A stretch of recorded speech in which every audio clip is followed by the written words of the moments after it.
Hello, everyone, and welcome to this final Sustainable Food Forum brought to you by the Pathways Project with Revolve. My name is Natasha Foote. I'm an agri-food journalist here in Brussels, and I'll be a familiar face today as I will be moderating the course of the event today. So, why are we all here? Well, I think it's fair to say that it has not been an easy few years for the EU agri-food sector, and I think it's also fair to say that it's probably not going to be smoother sailing in the years to come. Farmers are in many ways between a rock and a hard place. On the one hand, responding to growing environmental sustainability demands and, of course, the visible impacts of climate change, which we can already feel, but also the need to stay productive while ensuring food remains nutritious, affordable, and accessible. And we're also sitting here in Brussels at a policy crossroads, so I'm sure many of you are aware of the overhaul of the EU's farming subsidy programme, the Common Agricultural Policy, what this could mean for farmers from 2027 onwards, and how this balances food security and sustainability is still up for debate. And of course, we've got other policy matters going on. We have the EU Livestock strategy. We'll be digging into this later on.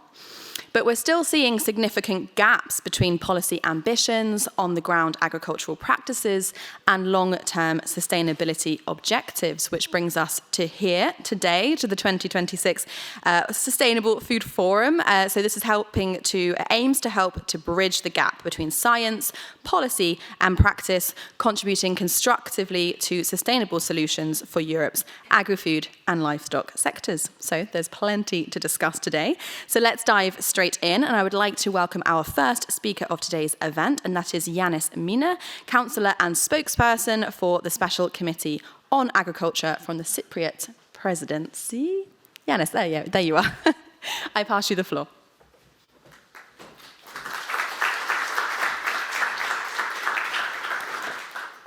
Good morning to everyone. It's a privilege to speak on behalf of the Presidency in this forum, and it's at this pivotal moment for the European agriculture, a period where policy decisions are taken for shaping the future of Europe's food and farming systems, while having in mind the continuing uncertainties and the geopolitical contexts that are also affecting the agricultural sector. The Cyprus Presidency began at a moment of upheaval against the backdrop of a shifting geopolitical landscape and farmers' protests. Allow me to remind you that early on the 7th of January, we co-organized with the Commission an extraordinary meeting of the Ministers of Agriculture. The aim was to collectively take stock of the situation in the farming sector with a goal to exchange views on additional tools and incentives to address farmers' concerns. Unity with farmers is salient if our policies are to remain effective. The Cyprus Presidency motto, an autonomous union open to the world, reflects a forward-looking approach that combines internal strength and independence with openness, cooperation, and global engagement.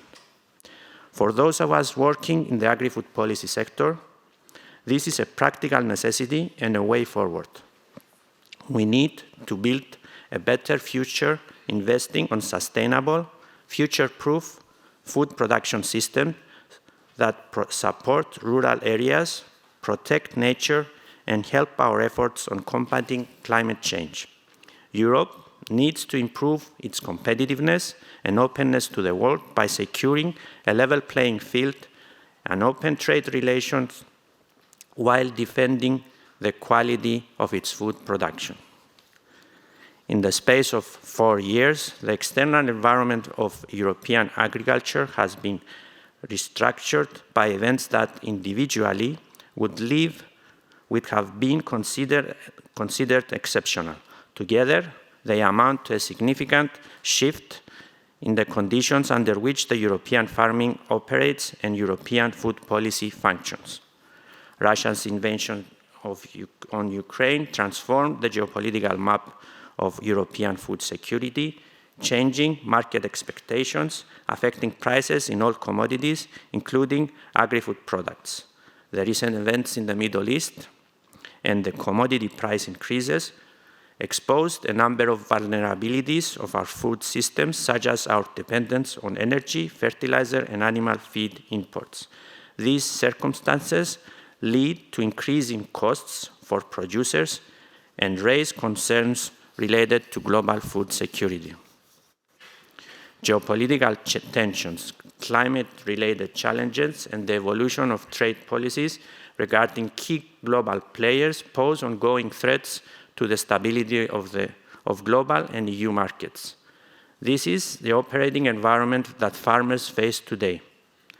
Confusion and unpredictability are disrupting market prices and demand, creating uncertainty in the market and supply shortages. For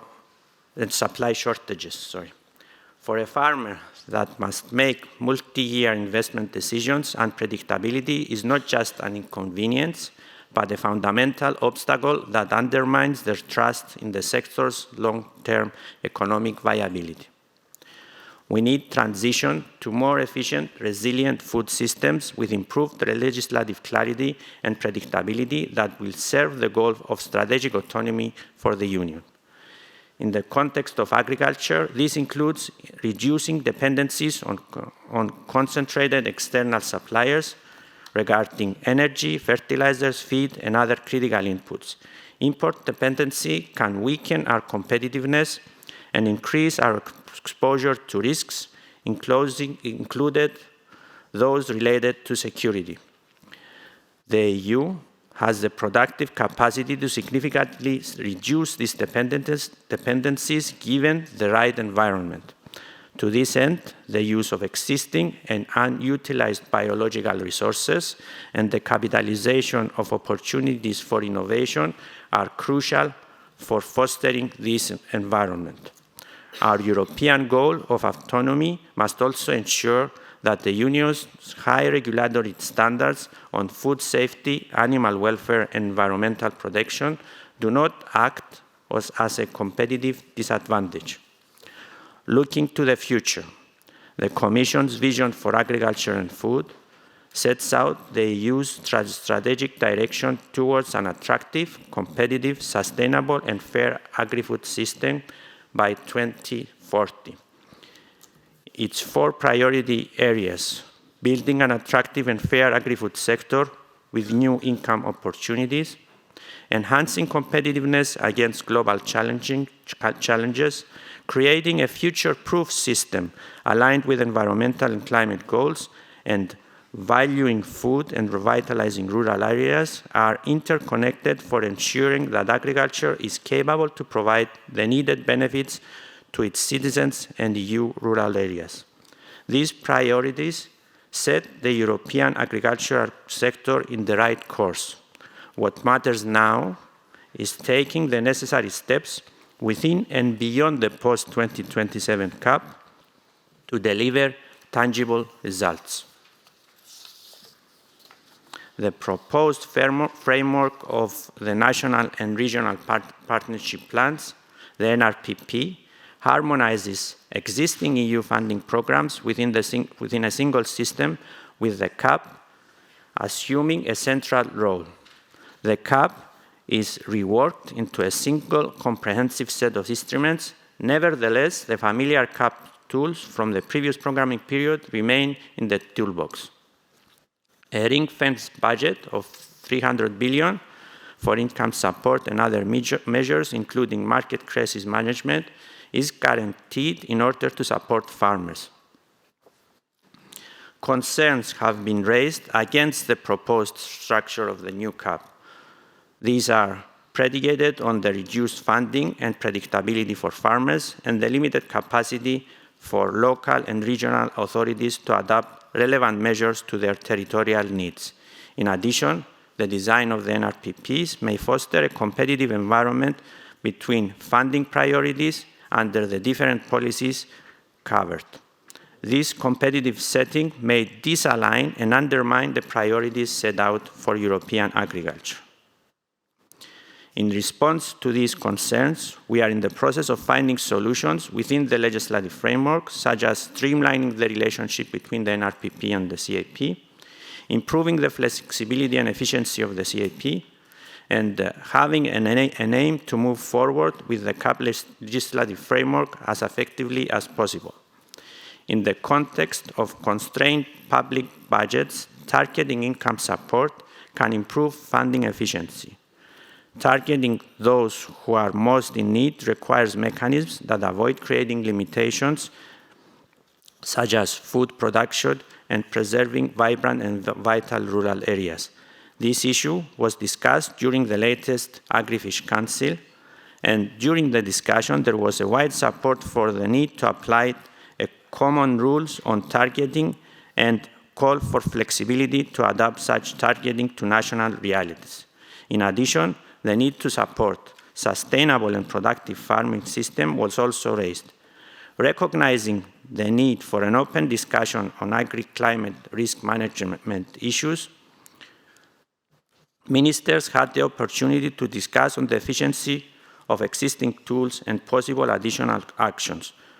During the discussion at the informal Agrifish, ministers noticed the need to additional measures and funding opportunities that extend beyond the CAP and creating synergies that will help a holistic approach to crisis management.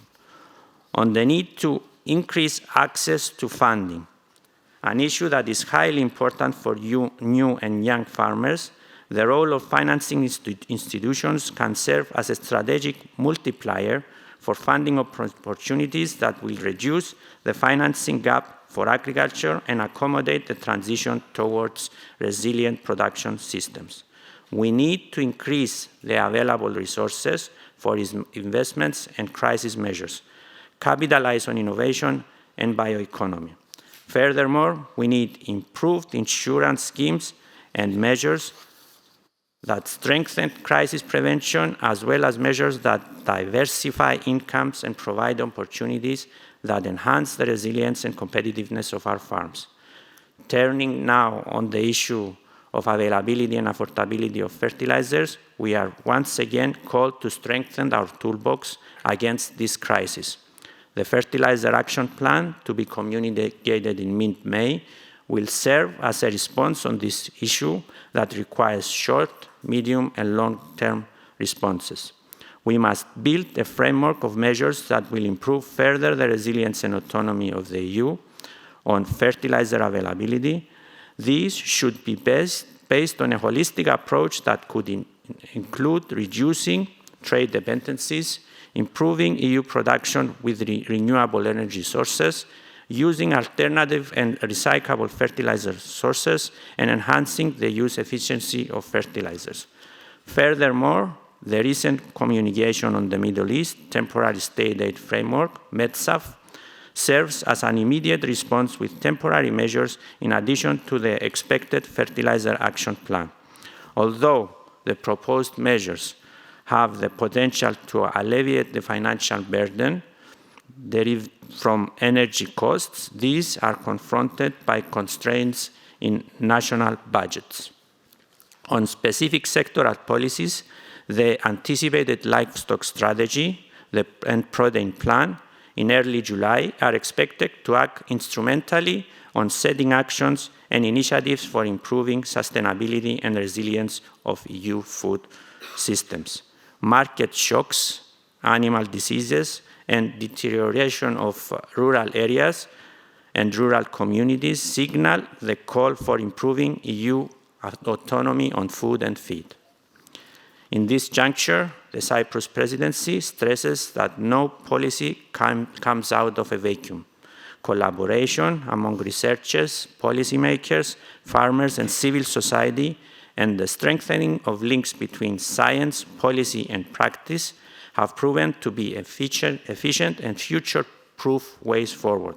Such approaches that have also been practiced in the Pathways project help reduce uncertainty, foster trust, and establish a shared understanding among partners, creating the conditions for solutions that are both achievable and efficient. I would like to thank you again for inviting me to the Pathways event. that aims to address the challenges related to producing sustainably food. It is of imperative importance to continue to bridge ideas with actions and balance economic, environmental, and social challenges. We need a future-proof agriculture for the EU. Thank you.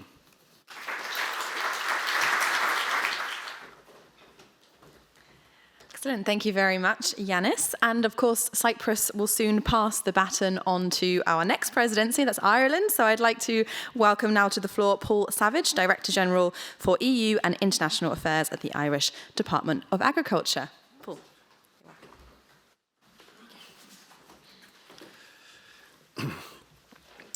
Thanks, Natasha, and good morning, everyone. It's a pleasure to be here in the Residence Palace in the run-up to Ireland's presidency of the EU. And I'd like to start by complimenting the Cyprus presidency and my colleague Yanis for the great progress that they've made over the last couple of months and the plans that they have for the remainder of their presidency.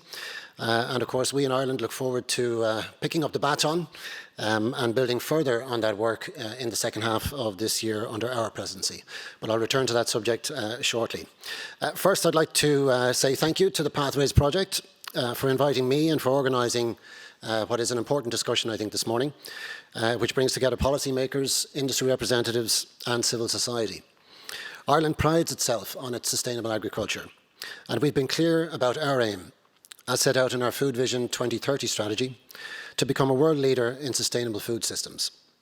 So we look forward to helping to progress the sustainable development of the wider EU agriculture sector in close collaboration with member states and stakeholders during our presidency. Yanis mentioned the upcoming EU livestock strategy, which we believe can provide a path towards future-proofing the sector that is so important to the European economy, to our environment, to our culture, and to livelihoods across European rural communities. One of Ireland's priorities will be to build on the livestock strategy so as to strengthen the sustainability of the EU livestock sector across the three pillars of economic, environmental, and social sustainability. By investing in and supporting actions that bring concurrent benefits across these three pillars, the EU can deliver real change to farmers and to citizens and ensure that the sector can thrive sustainably into the future. Livestock systems are vital not just to the EU's economy, but also to global food security. We know that the EU produces the highest quality animal products, to the highest animal welfare standards, and with some of the lowest carbon footprints in the world. We want to ensure that the EU remains a leader in this sector and that it can continue to provide food to a growing global population. Coherence between domestic and international policy is an important principle of Ireland's approach and of the wider EU approach. We use international cooperation and collaboration to further the transition to sustainable food systems globally. For example, Ireland supports our counterparts in lower and middle income countries in the development and implementation of appropriate policies, through bilateral and multilateral funding arrangements, and through the direct provision of Irish expertise in the development of sustainable livestock and health systems. Areas of focus include support for research and innovation, food security, and for climate adaptation, as well as the harmonisation of standards in relation to One Health, food safety, and sustainability. The resources we need to sustain our animals are now threatened by climate change, biodiversity loss, and water and soil degradation. We need to get the balance right in managing those resources. What the Pathways project shows, and what discussions at the livestock workstream have also highlighted, is that livestock can be part of the solution to climate change and can support healthy, sustainable ecosystems. Opportunities do exist, from methane reduction actions to supporting biodiversity or creating renewable energy to foster an environmentally sustainable livestock sector. The success of the EU's transition to a sustainable livestock sector also rests on ensuring that younger farmers can recognise it as a sector that is attractive and economically viable. Similarly, sustainable livestock systems should support the role of women in farming. Ireland believes that the diversity of systems across the EU's different territories is a strength, and that this diversity should be promoted. Locally adapted livestock systems are a source of resilience during crises, and they enable also farmers to provide a range of economic, environmental and social services, thereby meeting the expectations of consumers and of wider society. During our presidency, Ireland commits to working with partners and stakeholders to build future-proofed livestock systems that can be sustainable for people, animals and planet alike. And on the subject of Ireland's presidency, I think it's fair to say that, as has been the case for our friends from Cyprus, Ireland will hold the presidency of the Council of the European Union during what is an extremely important period for EU agriculture. Negotiations on the future common agricultural policy and the proposed national and regional partnership plan framework will be at a critical stage when the Cyprus presidency concludes, as well as the broader negotiations on the next multi-annual financial framework. These discussions are taking place at a time when the agriculture sector is facing increasing pressures from climate change, market volatility, rising input costs and geopolitical uncertainty. And some of those issues were mentioned by Yanis earlier. This underlines the importance of securing a future CAP framework that can continue to support food production, viable farm incomes and resilient rural communities, while at the same time contributing to the achievement of wider environmental and climate objectives across the European Union. The Commission's proposals involve significant changes to how the CAP would operate in the future, sitting within a broader NRPP structure that brings together a number of previously separate EU funding programmes under a single national plan. This has led to extensive discussions among Member States on issues such as governance, financing, approval processes, audit structures, and the interaction between the CAP regulation and the wider NRPP framework. Considerable technical progress has already been made under the Cyprus presidency and previously the Danish presidency. 2 rounds of drafting suggestions on the original CAP regulation are expected to be completed before the end of the Cyprus presidency, and I think that will provide a strong basis for further work under the Irish presidency. Progress has also been made on the transfer of CAP-specific provisions from the NRPP regulation into the CAP regulation, including agreement to move forward with discussions on key definitions, such as the definition of a farmer within the CAP framework itself.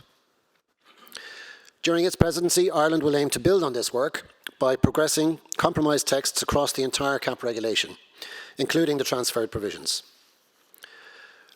Of course, progress will also depend on wider developments in the MFF negotiations, as well as on parallel discussions on the NRPP regulation. Questions around flexibility for Member States, funding structures, implementation arrangements, and the balance between simplification and accountability are expected to remain central to those discussions.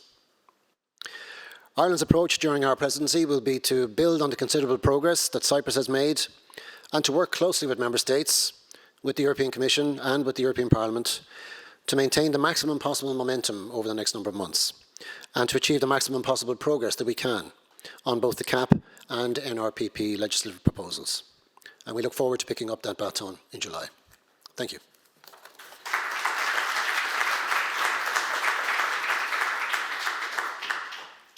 Thank you very much. You're right, Ireland takes that at a very crucial moment, so that's a crucial overview for everyone to understand here.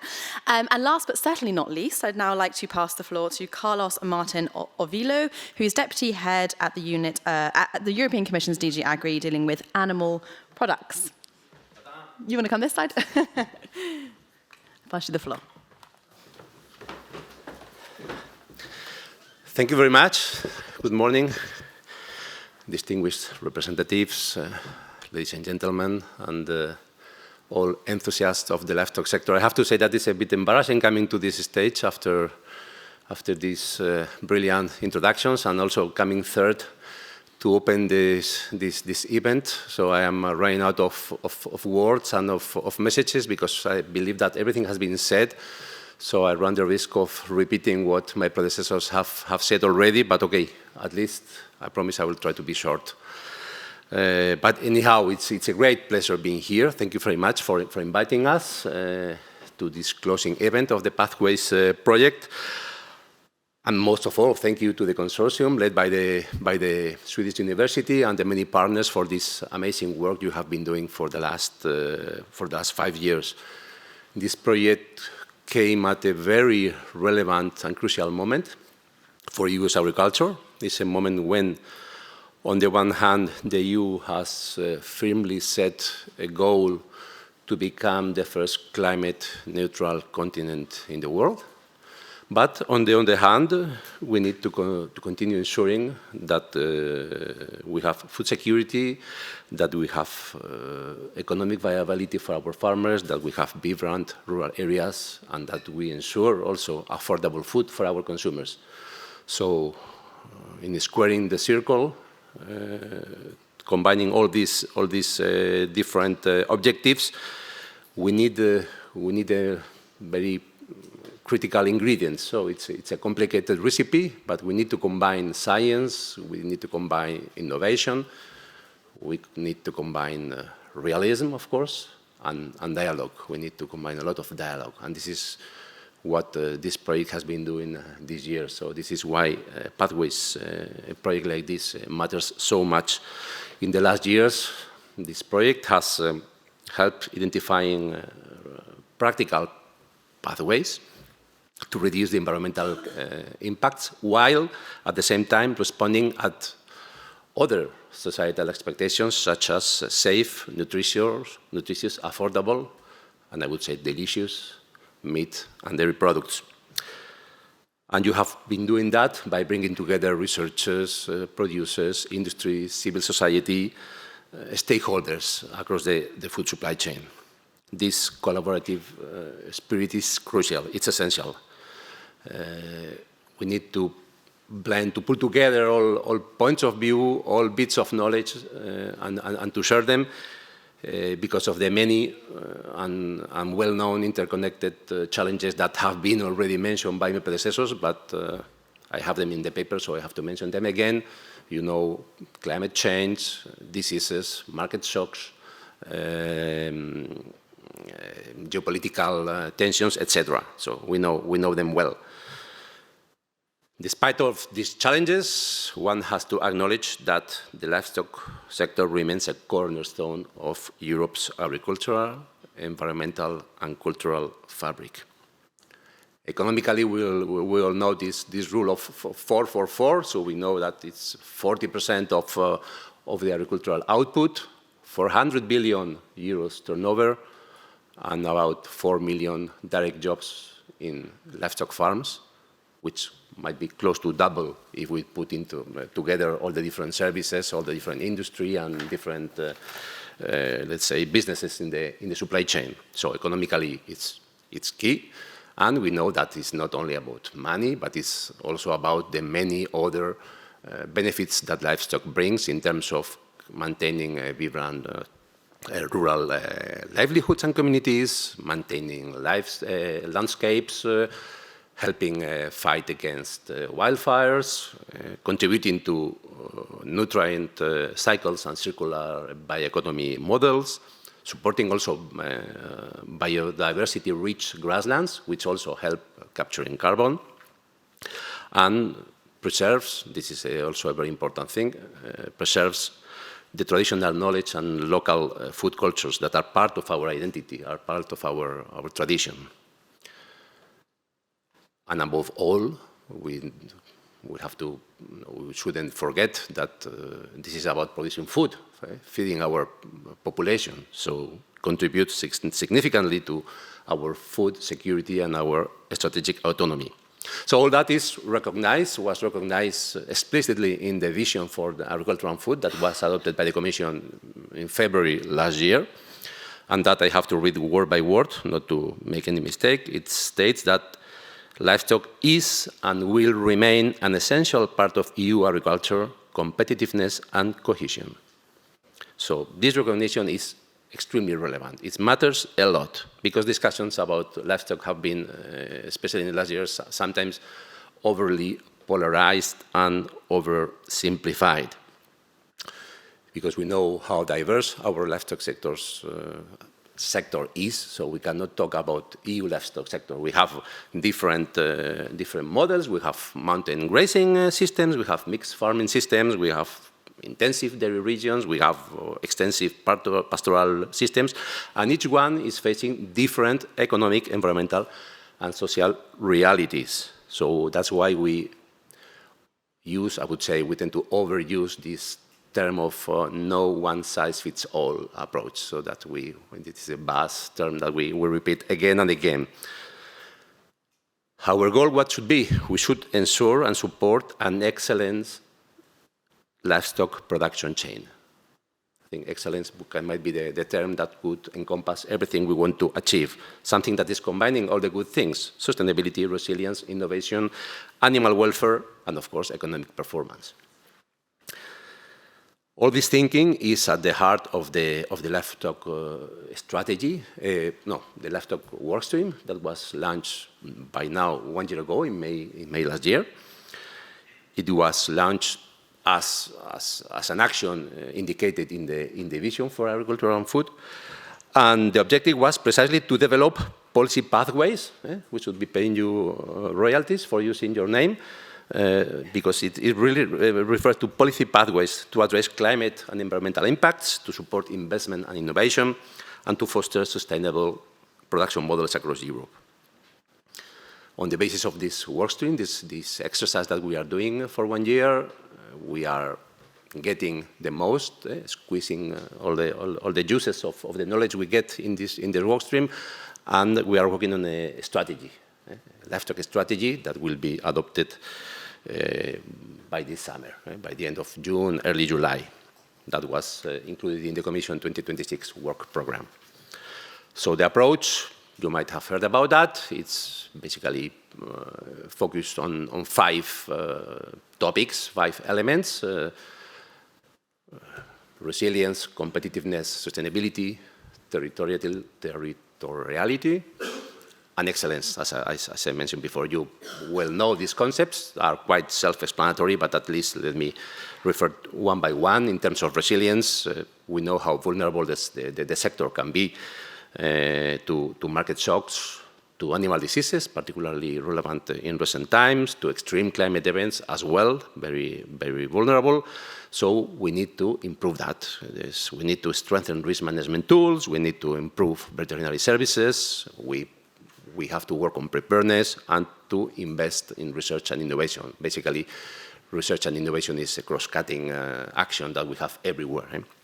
In terms of competitiveness, one of the biggest strengths of the EU livestock sector is the quality. Our very high production standards in terms of quality, traceability, food safety, animal welfare. We are at the top of the world. So we must build on these strengths and obviously improve efficiency. We need to strengthen our value chains, and also we have to ensure fair conditions for our producers so that they can compete in equal footing with global competitors. In terms of sustainability, obviously environmental pressures are increasing and other societal expectations evolving, like animal welfare. This is very important. So it's obvious that we need to reduce emissions. That's something that goes without saying.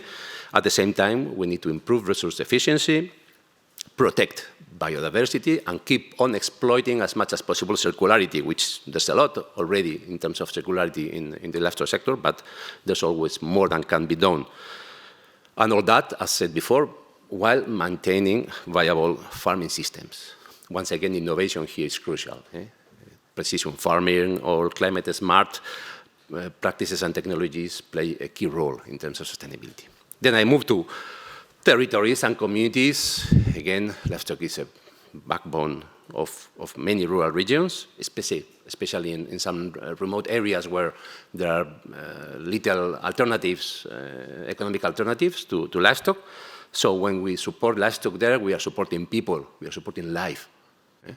So this is very important, that by that we are keeping territorial balance and social cohesion.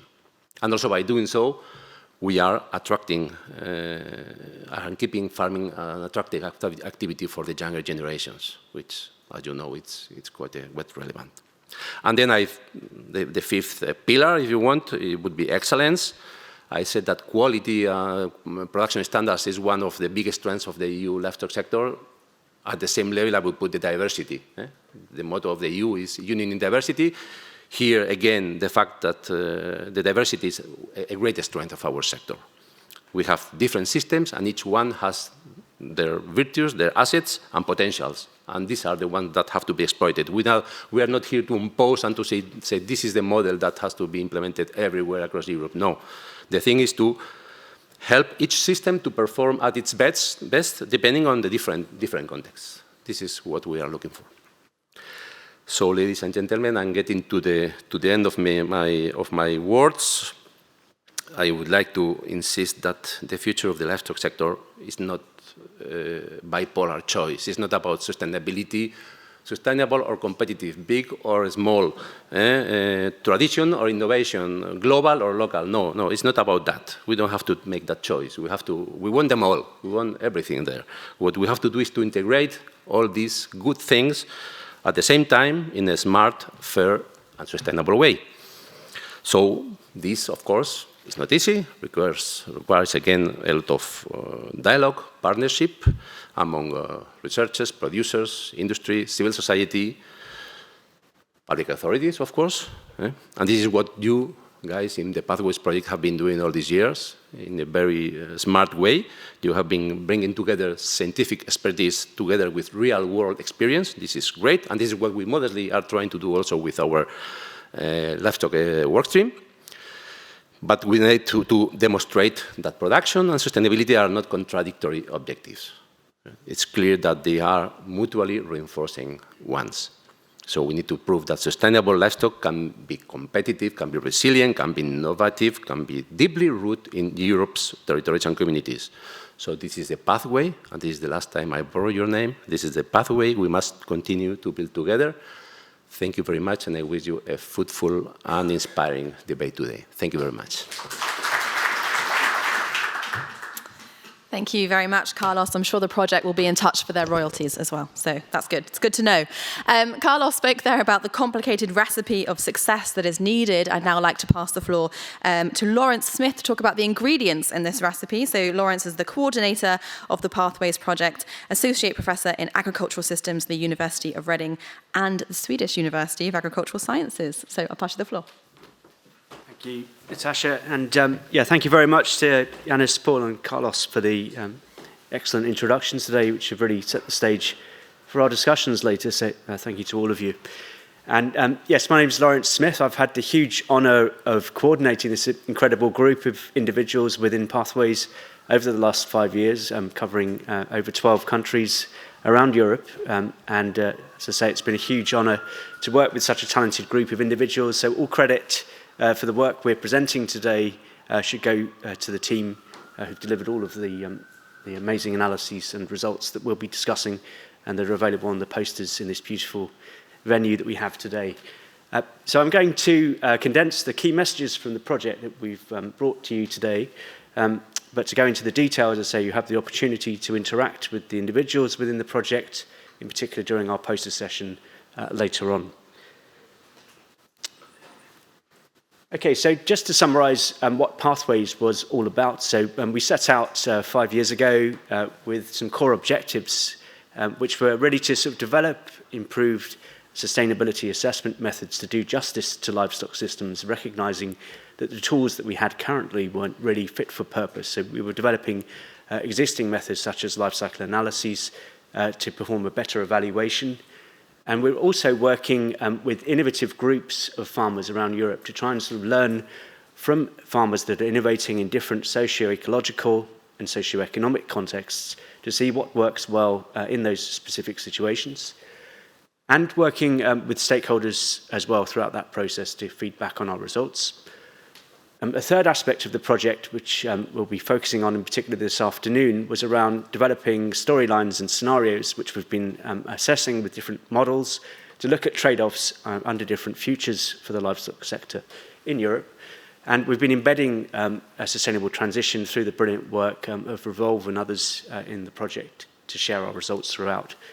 So this is the sort of bow tie image of the lifespan of the project, and you can see we've worked from defining the current situation, developing methods and scenarios, and now we're really at towards the end of the project where we're developing the pathways and recommendations, all the while engaging with stakeholders.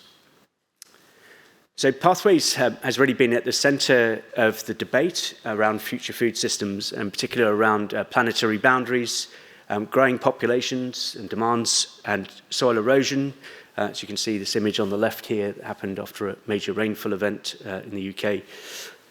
farmer well-being aspects, landscape quality aspects, as well as things like consumer trust and labelling and human nutrition. And to address these challenges, we've applied a two central element-based approach, whereby we've been learning from innovation through practice hubs, which have been these groups of farmers we've been working with right across Europe, who are really sort of pushing the boundaries around what's thought to be doable in livestock systems. And the second aspect has been the scenario development and evaluation work. So through the first aspect of the work, where we've been learning from innovation, we've been working with farmers applying approaches such as 100% pasture-fed rearing of livestock, as well as more technical innovations such as use of apps and mobile devices to monitor change over time, as well as more technical aspects around housing design and how livestock are managed in the field. And we've applied a holistic sustainability assessment to collect data from over 100 farms covering diverse types of innovation to reveal trade-offs. And as you can see here, the trade-offs in particular related to aspects around profitability, which received a lower score in this radar diagram, with 5 being the best, 1 the worst, and environmental aspects such as the agri-environment aspects, which perform well across many of the cases that we were looking at in this work. In the second area of work, we've been developing scenarios based on interactions, focus groups, interviews with many stakeholders around Europe. And through this interaction, we were able to produce 5 highly contrasting scenarios, which we've applied across a range of models. And these cover efficiency first, which is a scenario based on the concept of industrial ecology, which focus on production efficiency and progress in that domain. A feed no food scenario was also developed, which was much more focused on low input systems with grass products and non-human edible biomass being used throughout livestock systems, a much more agroecological approach. And a rural renaissance scenario was developed as well, which was focused very much on aspects of rural vitality and farmer autonomy in that landscape. We also worked with a high animal welfare scenario, which was focused on positive experiences for the animal and greater agency for animals in value chains. And in a 5th scenario, we worked with a stock-free Europe approach. So this was a counterfactual scenario to see what would we lose if we didn't have livestock in Europe, in particular across biophysical, social, economic, and political domains. So these scenarios were deliberately designed to be rather extreme, or provocative, you may say in some cases, but they were really structured to help us reveal where the trade-offs may lie around the future of livestock systems in Europe, and to understand where the solution space may lie between these extremes. So the headline finding from Pathways, which echoes some of the comments earlier, is that there's really no one-size-fits-all approach and no single best livestock transition for Europe. So we really need those tailored solutions that are really designed for local contexts, be they regions or livestock species. And there are clearly going to be trade-offs in this process between things like environmental pressure, food security, welfare and affordability, as well as things like viability and the public goods that are provided through farming, competitiveness and fair market conditions, as well as territorial limits and livelihood aspects.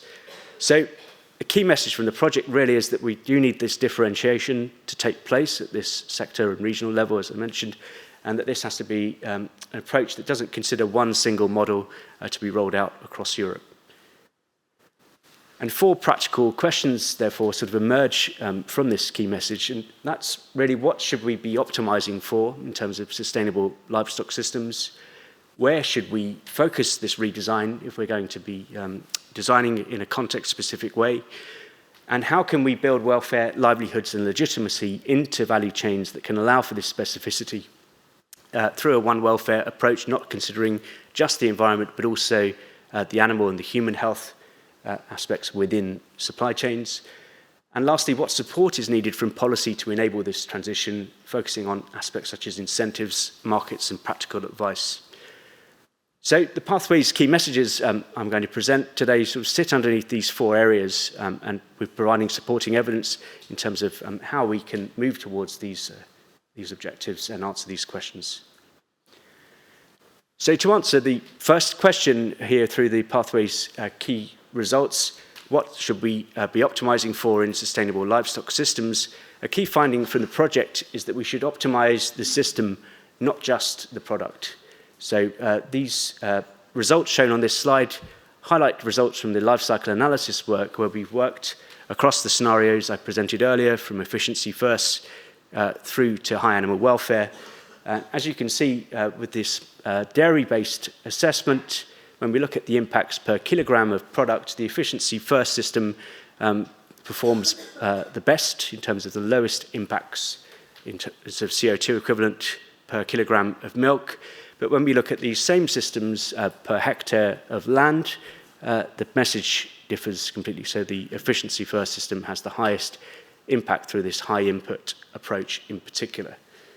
So this isn't necessarily a new finding. So other studies have pointed to this before, the importance of considering per unit area assessments and per unit of land area evaluations. But what we've found in Pathways is that we've identified some common areas where there are perhaps sort of low-hanging fruit for improving performance across the systems. So if we look at both charts, we can see in the dark brown bars in particular, and also in the sort of turquoise areas, that there's considerable impact associated with external feed and manure management. So thinking about targeting those as priority areas in terms of intervention across the system is important, and also making sure that we don't focus on simple metrics such as per unit of product, but consider land area-based metrics as well, and the associated impacts on ecosystems and biodiversity in particular, which will clearly suffer as a result of some of these higher input approaches associated with efficiency first systems. At the same time, there's also this message really highlights that efficiency and sustainability are not the same thing. So we often talk about efficiency in terms of reducing impact per kilogram of product, as we can see on the left relative to the lower input systems. But on the right-hand side here, you can see that there's potentially a more sustainable approach being achieved with this feed no food scenario, which is much less dependent on these external inputs. So from a resilience and sustainability perspective, perhaps this is a more promising system to apply. The other aspect of this question of what sustainable system we should optimize for is thinking about food and nutrition security. And the Pathways project has really found that we have to consider optimization not just from a pure production perspective, but thinking about the whole food system in this context. So beyond livestock and considering the cropping system as well. So results from our scenario evaluations have shown that under this feed no food scenario compared to a baseline, as you can see on the bottom right here, we would actually achieve higher levels of protein production within the EU through the adoption of things like more diversified crop rotations and integration of diversity within the system. Although lower outputs would come from meat, for example, at a whole food system level, switching to this lower input, a more diversified system doesn't necessarily compromise food security, and indeed we can see here that production levels would potentially increase, at least for protein. At the same time, we can see that reducing food competition can support effective land use, and that livestock can really add value here, in particular ruminant-based livestock who can make use of areas of land that can only be used for grassland, and converting products that we can't consume into food effectively. So considering the role of ruminants in the food system is important in this context. Of course, this chart is only showing the impact for protein, so that's just one aspect of what we need as humans. So we do need to consider the implications of results like these, in particular for things like dietary fats and other nutrients that we require. But the results from our project have really highlighted that this narrative that a move towards a lower input system and a more diversified one could compromise food security is potentially oversimplifying the system. And then when we take this sort of whole food system approach, we can end up with a more productive system. At the same time, the project's answering this question of where should livestock be reduced, redesigned, or maintained. And the pathway's key finding in this context is that territory matters. So we have to consider regional aspects in terms of where we're focusing policies and support measures. So total livestock numbers, when we look at them at a sort of country level or at an EU level, they really hide this regional difference. And some regions, as you can see on the baseline assessment of nitrogen loading here on the left, bottom left, are already nitrogen and biodiversity pressure hotspots. Other regions, as you can see in the blue areas on these maps, are in deficit, and there's a need potentially for integration of livestock in those areas to support sustainability in cropping systems as well as rural economies. So the key message from the project is that we have to consider redesign from this regional perspective as well, not considering pure country level interventions, but going to this finer level. So as we can see here, exemplified with the baseline and the feed no food comparison, where a move to a feed no food or sort of lower input approach was reducing nitrogen loading, in particular in northern areas of Europe, where in the baseline there were rather extreme levels, as you can see here. The efficiency first scenario, as you can see on the right here, was maintaining or exacerbating the effect in some areas of Europe, but needs to be considered also in the context of supplying the cropping systems that are in deficit with the adequate nitrogen. So using territorial evidence is key to ensure that we have an informed policy and regulatory system in place.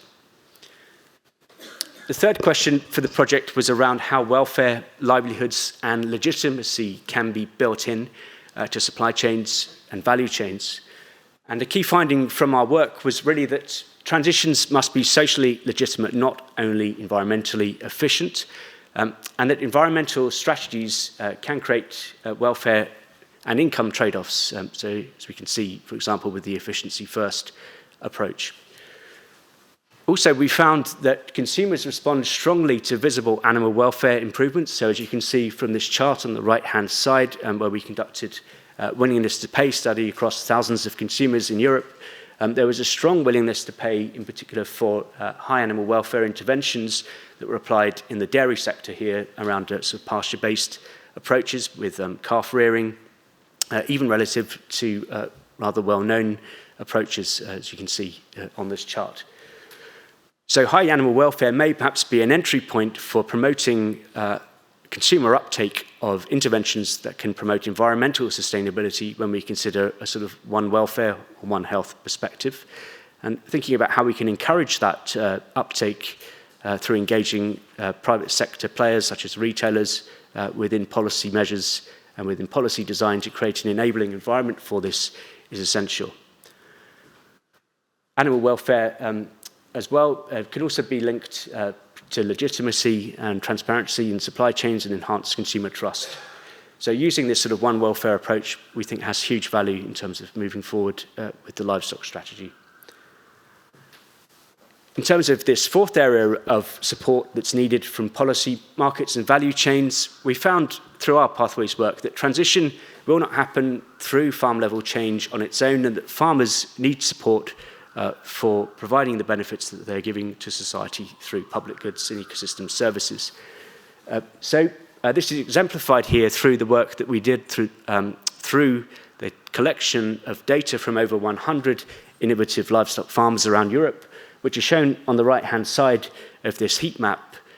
Through statistical techniques, we were able to cluster the results from these farms, and you can see that we found 5 clusters which were grouped in accordance with their scores across these areas of sustainability shown at the bottom of this image, which ranged from things like soil management through to profitability and environmental and social aspects as well. So you can see here that at the bottom we have a dark green grouping where they have high levels of ecosystem service and public goods provision around aspects such as agri-environmental management and the landscape, but lower levels of profitability, whereas at the top we had almost the opposite picture with clusters 1 and 2 receiving the highest scores and highest results for profit and lower scores for aspects related to the environment. And when we look at the composition of these innovative farms, it's interesting to note that clusters 1 and 2 were mainly monogastrics with stronger profitability and lower public goods, And clusters 3 and 5 were mainly the beef and dairy systems that we were working with, associated with weaker profitability but more public goods provision. So these farmers were providing, in particular in the clusters 4 and 5, considerable benefit to society. However, the rewards were not being provided in a commensurate way. So clearly thinking about how we can justify or how we can provide the additional support that's needed to help farmers providing this benefit to us as society is an important consideration in the development of policies. So this profitability column is clearly a central one in terms of farmers' decision making. So thinking about how we can make sure that farmers are not carrying the costs of providing these public benefits is essential. Also on this value chain aspect, we found that consumers prefer incentives and labelling over restrictions. So through the work that we've done through this consumer interaction work, we found that labelling of sustainable products through things like a traffic light system is much preferred to things like imposing of taxes within the livestock system. We've also found that value chains shape production choices, consumer options, jobs and value distribution, and that innovative farms, as I said, can deliver these public goods, but this is not always rewarded by the market. So thinking about the role of retailers in this space in terms of rewarding these farmers is essential too. So robust decisions need combined evidence as well as farm, consumer, territorial and value chain aspects to be considered, and the implication from this is that we have to engage throughout the value chain to make sure that farmers are being rewarded adequately. So this in particular points to engaging stakeholders such as retailers to create this enabling space, for example, to encourage a one welfare approach. So to summarise, what we suggest for policy and practice is that, as I said, there's no one-size-fits-all approach. We really have to differentiate across systems, across regions, across livestock types, and thinking about this in the context of where livestock need to be redesigned or reduced. We also need to move beyond single metrics. So as someone who works in life cycle analysis, I know that there's often a tendency to focus on comparisons per unit of product, but moving beyond this to encompass comparisons by unit of land area at least, and alternative units as well, encompassing human nutrition, is really essential to assess whole system outputs and to avoid unintended consequences from this food system perspective. We also need to reward public goods fairly, so farmers in particular need support for the benefits that they're giving to us as society in terms of things like the landscape quality and the agri-environment. So making sure that farmers are not burdened with that out of their own pocket is essential. And linking production, consumption and food environments is important to ensure that innovation has the support that's required to increase its uptake and to scale out niches and allow them to become more mainstream with regard to some of the innovations we've looked at in the Pathways project. And lastly, we need to manage trade-offs openly. So no pathway is going to deliver on all objectives automatically, but we need to be very transparent about that process and acknowledge the weaknesses associated with the systems that we're examining and promoting.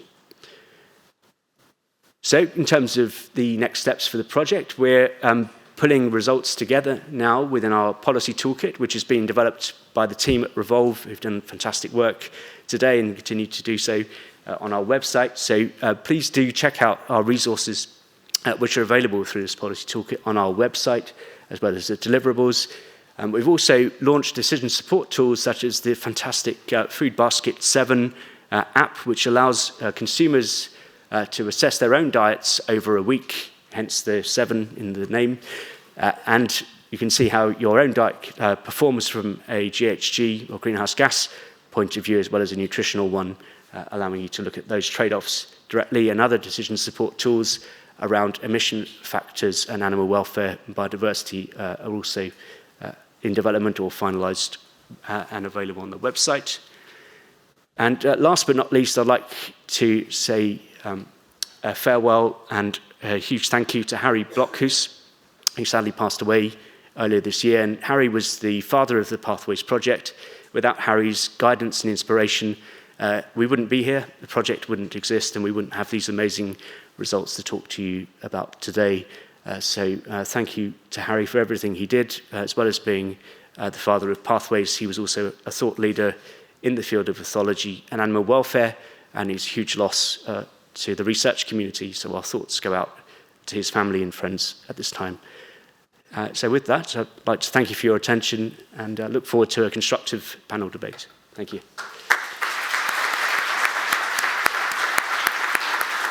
Thanks. And we now have the chance to dig in further to these conclusions from the Pathways project and also link these up with the policy discussions we're having here in our first panel session. So for this, I would like to welcome to the floor, firstly, Anna Jamieson, who is director at Pasture Beef Sweden. We also have with us today Pierre-Marie Aubert, who's the director of agriculture and food policies at the Institute for Sustainable Development and International Relations, IDRI, I think most people know you as. We also have with us today Ines Grenho Aduho. No, I didn't do that well. Program leader for farm animal welfare at Eurogroup for Animals. And lastly, but certainly not least, Riccardo Polani, who is senior policy advisor at Copa Cogeca. So welcome. Welcome to the floor. Pierre-Marie, I'd like to turn to you first for the first question. You've been very involved in the Pathways project, and I want to dig in a bit more about these multiple pathways. One of the main headline conclusions of the Pathways project, there's no single best scenario, but policymakers don't get to publish 5 options. You know, they have to choose the path forward. We have this EU livestock strategy coming up this year. The question is how we can translate this multi-pathways approach into policy, the extent to which we could do that. Well, thanks. Good morning, everyone. Thanks for having me. I think I will try to relate what Lorenz has just presented to what Carlos was explaining on what is planned to be in the livestock strategy. And I think one of the principles that Carlos put forward is this idea of territoriality. So the fact that, in fact, there are some types of livestock systems with an S, that are more adapted to some specific pedoclimatic conditions, specific cultural landscapes, etc. And that is what we should aim for. And in a sense, the 5 pathway scenarios that Lorenz just outlined, you know, you will never do a feed no food scenario in Denmark. That wouldn't make sense, you know. Well, in some areas of Denmark, maybe, where you still have a few grasslands, etc. But in most of Denmark, you would rather go for quite, you know, feed-efficient systems, while you would never do efficiency first scenario in the Massif Central in France, where you have, you know, amazing grasslands and landscapes that really need the sort of extensive livestock we do have to be valorized with all the ecosystem services that go with it. So that's one thing. But I guess what pathways show us, at least in the different scenarios we've been developing, is also that even though we would all be super happy to agree with Carlos that we don't need to choose, that we can have all the benefits of the livestock systems everywhere, this is not as simple as that, unfortunately. If you really want to build livestock systems on the basis of all the objectives we've said, in some areas you would have more of this and less of that. So it's not about making choices in general, in abstracto from Brussels for all the territories, but still, in all the territories, you will have to make choices. You will have to have an informed conversations between the stakeholders and the policymakers regarding, okay, what it is we prioritize here for those people, for those landscapes, against what? Because you won't be able to have all of the benefits of livestock systems. And that is something which is critical. And at the end of the day, where Brussels comes in again, is that all those livestock systems are connected to build or to form our European food system, or to build the diversity of food systems. And at some point, Carlos was saying, well, we need to reduce emissions. Fair enough. We need to build circularity. At some point, the way in which the collection of livestock systems across the EU connect to form our overall EU food system do determine whether or not at the EU level, we will manage to decrease our emissions, we will manage to increase circularity, we will manage to maintain some economic values in the livestock sector. And so there is a role for Brussels to look at how the different territories work and, in a kind of bottom-up and top-down process to make sure that the way in which decisions are made at the landscape level makes sense also with respect to EU objectives, to EU ambitions. So that's, what I want to say. Yeah, that is the tricky balancing act that the Commission's got to play here. Anna, I want to bring you in on this point on the multiple pathway scenarios and how we reconcile these different visions. When we were speaking about this before the panel, you said you could talk about this till the cows come home. We don't have that amount of time, but if you could give us your perspective here. I mean, some would say this multiple pathway scenario is a way of avoiding hard choices, perhaps. What's your view on this point? Well, I must start with disagreeing a little bit with Pierre-Marie. That has happened before, so he's not surprised. There is grasslands almost everywhere in Europe that we can use. Denmark, for instance, is going to restore 400,000 hectares of grasslands now. So there will be grazing animals there. Right. So I think that policy must balance this, and I'm pretty sure that the EU politicians are clever enough to do that, because what I feel myself is that grass is gold, but grazing is platinum. Grazing systems will bring so much to us. They're already readiness prepared. They can manage if there's a crisis, if there are more crises, there already are. For the biodiversity, they are completely necessary. We must not forget that. Nothing brings biodiversity like grazing systems do. Soil health, animal welfare, landscape aspects, both fire prevention, but also for people who want to invest in property in landscapes. Grazing is important because it brings a beautiful landscape. Healthy meat, tasty even.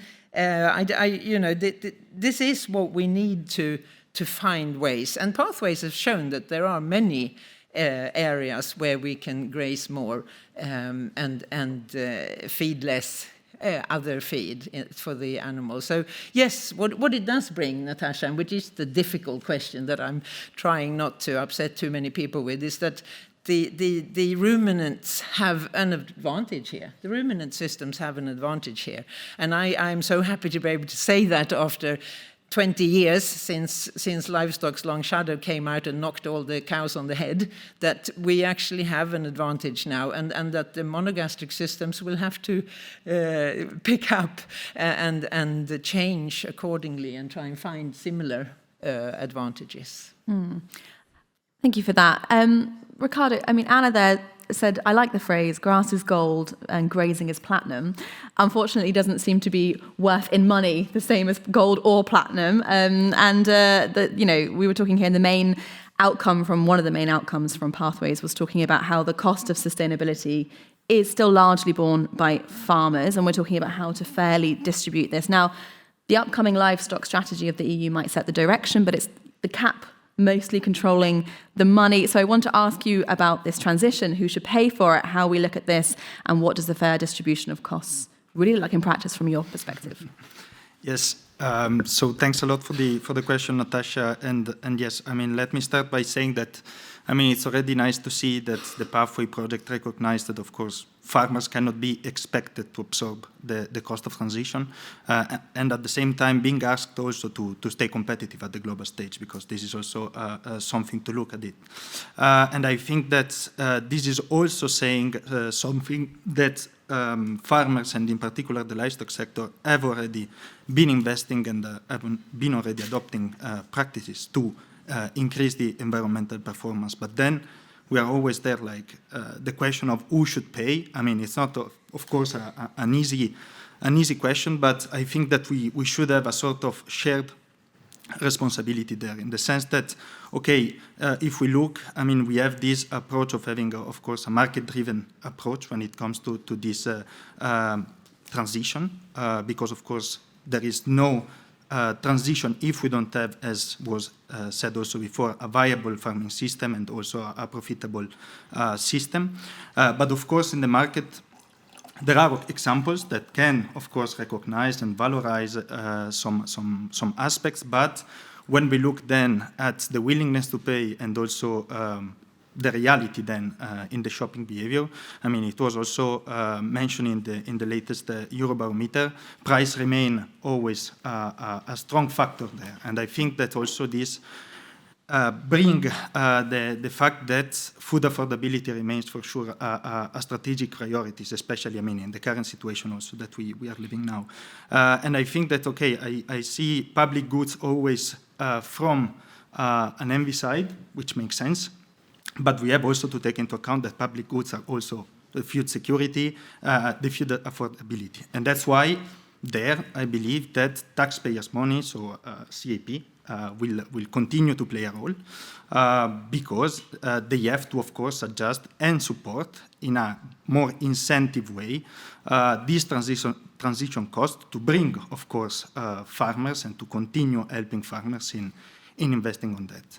When it's the fair distribution, also this is a very difficult one, but I would say that, as I said, a shared responsibility is important. There are already examples in for example, cooperatives model, where you can definitely try to help also and incentivize farmers in adopting different aspects. And I think that also public funding should take this approach of giving more an incentive to contribute the transition cost, while at the same time, of course, maintaining a production capacity in Europe, because also that I think it's important to reiterate that also this is a public good for the society as a whole. Yeah, absolutely. Let's stay on this topic. Inez, I come to you on the same point here, talking about the public funding and this cost of sustainability and how we fairly distribute this. Let me bring you in here on this point. Thank you. Good morning, everyone. I think the first thing to say is thank you for inviting me, and also congratulations to the pathways, because it's really hard to translate research into policy. We see continuous research projects, and you're doing an amazing work on that, so super congratulations. I think there's a lot of aspects to discuss on affordability. Of course, it is a public good, I agree, but it's true that now grass is not platinum, and it's not worth the same, but we are kind of going in the direction that probably at a certain point will, and food will become a massive good that probably we'll have to pay more for, and we're already feeling that now with the new crisis happening with the war in the Middle East. I think in terms of distribution of price, it's true that it needs to be fair. It's true that public money can play a role in it, but also going to the point of Anna on monogastrics versus ruminants, if we look at the CAP and where the public good goes to, it's usually more focused on the ruminants systems. And when we look at the monogastric supply chains, they're actually becoming more integrated. So the farmer power and the financing the farmer in those systems is becoming way less important and probably doesn't have a role anymore. So you hear constantly the poultry and pig farmers saying we don't get any CAP money. So I would a bit fight that. But the truth is that we are talking about a supply chain approach even being more important in this type of systems. And it's usually the systems that don't really speak to what we are hearing today about the livestock role and about biodiversity and about circularity and so on. So, and bringing value to rural communities, because the farmer is losing a lot of power in these systems. You know, we can discuss also for ages and until cows go about this. But the truth is that public money has a certain role, but it will not be enough. We've heard now about consolidation of financial mechanisms, and it's something that is very interesting because you will look at the entire supply chain approach, which is very important for this type of production.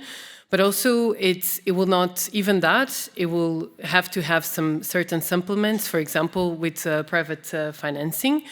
But it's true that at a certain point, consumers will also have to play a role, and they are already in certain systems they are working, paying a bit more for their foods, which makes sense. Maybe the final thing to say also is that at a certain point, it's important to finance systems, but it's important also to have a plan where that system becomes sustainable, also economically. So constantly relying on subsidies is probably not the healthiest solution, because ultimately we want that those farmers to have economic viability and be paid the fair price for what they are producing, as consumers, the supply chains and transmitting of value. So I think it's also important to, at a certain point, start to think about that as well. And well, we're already hopefully thinking about that and decouple a bit from that. Yes, absolutely. No, lots of conversations ongoing on that. Every time I speak to a farmer, that is the direction it goes, right? How to get a fair remuneration. But let's stay with the subsidies. I know you said it's not everything right now, but let's stay with the subsidies for now, and then we'll move back to the consumer side later on. Pierre-Marie, I'd like to come back to you on this. We heard from Ireland and from the Cyprus presidency, we're sitting at a very key moment for the next CAP reform. It is quite an overhaul of the current structure. And I'm wondering if you can draw some, what conclusions can we draw from the project about this new direction of the CAP? And, if it's not fundamentally shifting towards public goods, payment for public goods, what does that mean? And if the money is not tied to this EU livestock strategy, what does that mean? Does that mean that it's a toothless strategy? How do we move forward there? Well, I wouldn't say, the overall of the CAP is first and foremost about the governance of the money. It's not that much about what will be done with the money, because basically what will be done with the money is, given back to the member states. That's where the change is, so to speak. So in a sense, we could say it aligns very well with this idea of territoriality and giving back the decision-making power to the people that are concerned with that. Fair enough, that could be a good point. But I guess behind the fact that the CAP is overall a way to distribute public money to support our farming and agriculture sector, the question is, what is this money for, and why is this money needed? And I think it brings us back to the fact that overall, Carlos was saying again, I'm quoting him all the time, but he was saying, our biggest strength in terms of competitiveness is excellence. We produce very nice products, recognized for their quality, for da-da-da-da-da. I guess the question is the reason why we need a CAP now, I'm not speaking about the CAP 6 years ago, but now, is basically that on the global market, most of our production are not competitive enough, whether we like it or not. Mm-hmm. It might be the case that Irish milk is super competitive. We know that. Ricardo knows that very well, better than me. But if we think about the poultry sector, for example, overall, poultry production in the EU is less competitive than in many other places in the world, and we need tariff barriers to avoid importing a lot of that. I'm not saying it's good, it's bad, I'm just, it's a fact, right? So the question is if we want to go for more circular, more sustainable, more X, Y, and Z farming systems, how much is this going to cost, and how much this is going to affect our competitiveness in a market that is globalized? And that is where the challenges are, because we all want to have everything, Carlos said it, but we don't want to play with the measures we could play with in terms of trade to make sure that what we want for our livestock sector basically can happen on the global markets. Meat and dairy products are commodities. It's nice to say that we have excellent products, but the way in which it is exchanged on the global markets is via commodity markets, where what counts is your production cost, not whether you have a very safe product or whatever. It counts to some extent, but when we exchange poultry product on the global market, it's about how much it costed to produce it. So again, the key question is, number one, and I'll pass it on to Anna after. Number one is how do we situate ourselves as Europeans vis-à-vis the rest of the world, and how do we, claim proudly that the way in which we produce should apply to others, or at least we should protect our farmers if we want them to produce in that way. But number two, it also matters with respect to how we organize production within the EU. Because if French farmers are told to do X and Danish farmers are told to do Y, that's going to create, and it is already creating, market distortions that are unfavorable to some while being favorable to others, which creates challenges. Yeah. Absolutely. Yes, I think you've segued me nicely. I was trying to zoom out to the global perspective. Are you planning to speak to that point, Anna? No, I just want to add a small piece of fact that the Swedish National Farmers Union did a a mathematical exercise to find out that if we did spread the cost for sustainable methods on all consumers of food, it would actually only raise the price 6%. And this is very interesting in the Swedish context just now, because we have just lowered the food VAT from 12 to 6%.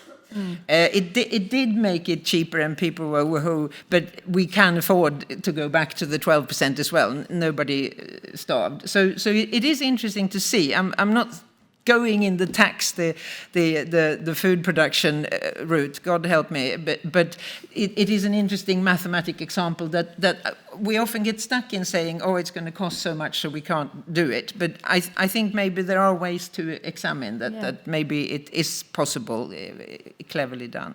Yeah, no, it's an interesting lesson to bring from Sweden's perspective there. I know there was lots of conversations around this in COVID or dropping the VAT, but many member states didn't choose to do that. And I think it's an important point that there can be action at the national level. Let's stay more with the global side of things that Pierre-Marie touched upon there. And also the question on competitiveness, which of course is the main buzzword here. And we've heard it many times today already. Ricardo, I come to you on this. I mean, we have spoken about the geopolitical instability of the past few years, from COVID, Ukraine, etc., and the dependency here on the livestock sectors of imported inputs, feed and the fertilizers, etc. I'm wondering what this tells us from your perspective about what competitiveness really means in this context, in a more globalized perspective that we're looking at here. Yes, so I will also mention, I mean, this grass and the monogastric. I mean, I see that the discussion is also there. I don't think that we need to point the finger to one or the other. I mean, we have different systems, and I think that the efficiency of some systems is also, I mean, helping the European sector in being more resilient, but at the same time also competitive. And I think that when we talk about competitiveness and resilience in a global scale, I think that also what the European livestock sector could be better, valorized, or where we can really put the focus is definitely, the innovation. Pierre-Marie said before, I mean, the production cost is, of course, one of the points that we have to look at that, and I mean, at the end of the day, it's in the balance sheet of the farmers. But I think that the role of innovation, and also, okay, there is this dependency, whatever is feed, whatever is fertilizers, whatever is energy. And I think that the livestock sector, whatever it will be, grassland, monogastrics, in more intensive dairy system, for example, I think that's the investment that already happening. But if we can focus on that and the point of circularity, for example, I think it can have like a twofold positive outcome, because from one side, it can definitely help in reducing some of the dependencies. I mean, if we look at the revalorization of byproducts, whatever it's manure, but also used for feed production, for like a protein, like PAPs, which of course we have to agree that we are dependent on specific products. This will have, of course, a reduction of the dependency to some, like the so-called global volatile markets. But at the same time, it can help also farmers. I mean, we have examples of like farmers using or implementing a co-digestion at farm. It can definitely help them to be self-sufficient on electricity. It can be help to use organic fertilizers. And that, of course, I mean, fertilizers, electricity, and energy are definitely the main voice when we go to the balance sheet and the production cost. So I think that this could help, of course, reducing also the production cost, while at the same time contributing somehow also to go towards this transition. I mean, it can reduce emission, of course, all the different discussion that we have on manure.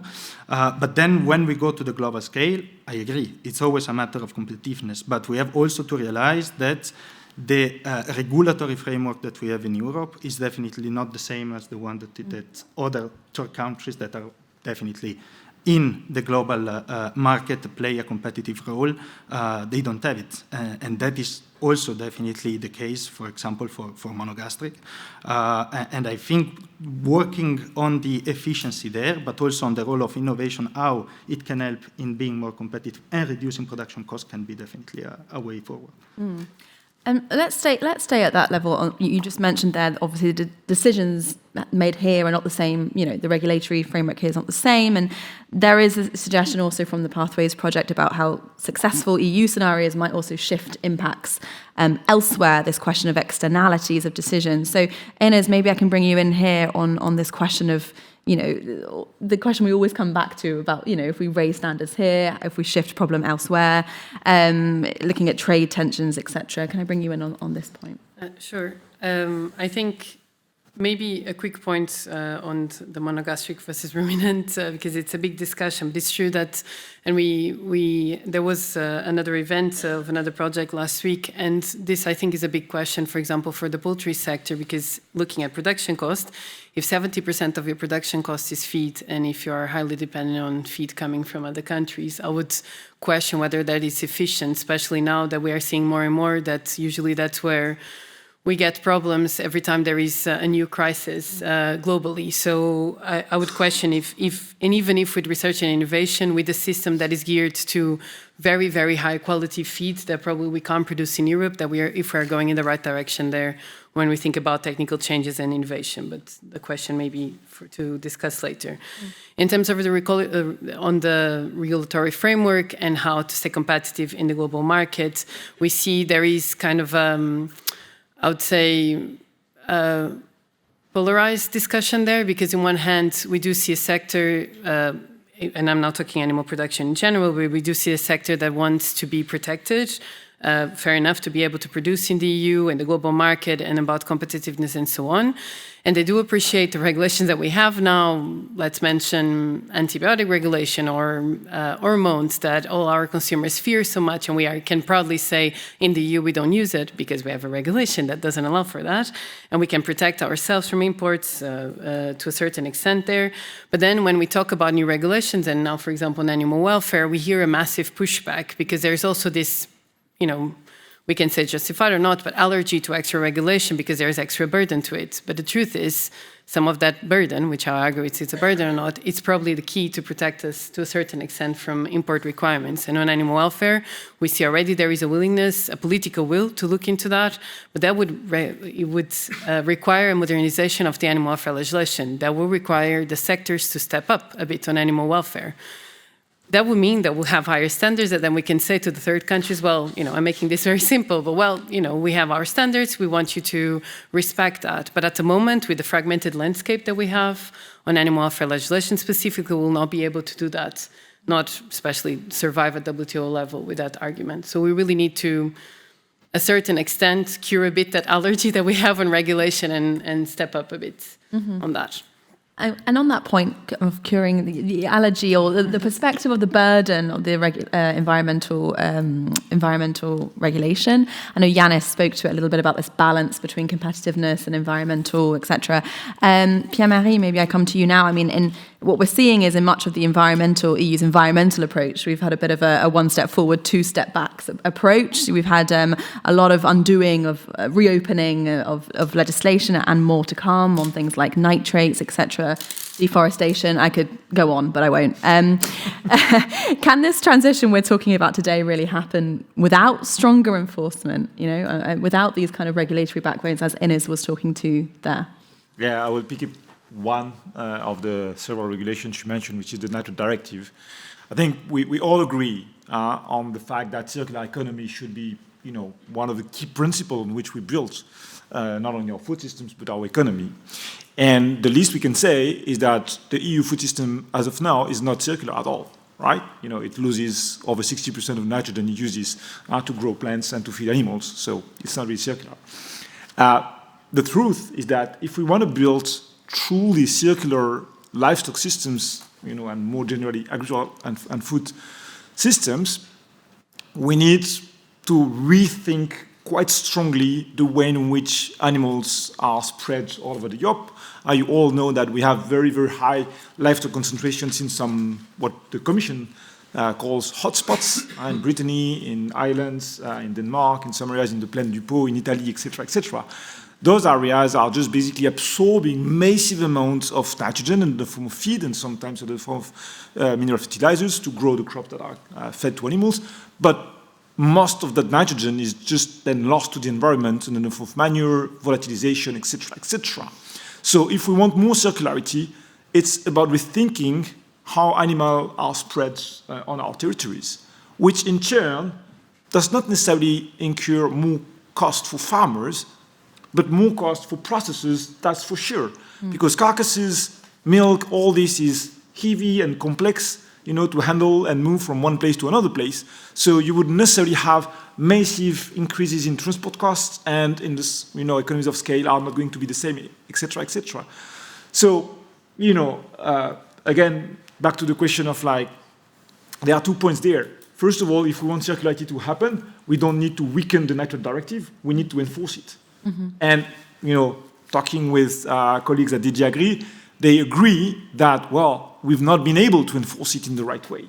I remember at one of the Pathways events we had a couple of weeks ago, we had Rai Schiltus from Directorate B coming in and saying, we haven't been able to beat the market with the nitrate directive. So, that's one key aspect.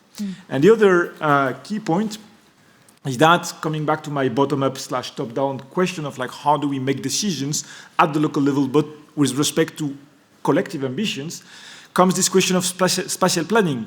To what extent do we want collectively to say, hey, yes, there is a limit to which we can, put animals here and there because, that comes with negative externalities that we won't want to pay anymore. So those are the 2 questions, which then, and I will stop there because we can pick up that after, but this relate then to the question of consumer preferences and how we support consumers in making the kind of choices that will help those transformations to happen through the changes. Not to say it's an individual responsibility, but rather how do we collectively build the environment for the consumers to make the right choices. And that's a very good point. Actually, I'd like to pick up on that point. I was going to go somewhere else, but let's stay here. How we make consumers make the right choices here. Anna, we were speaking before, and you mentioned that you had experience in building this kind of food chain that works for biodiverse beef, that brings these kind of products to supermarket shelves.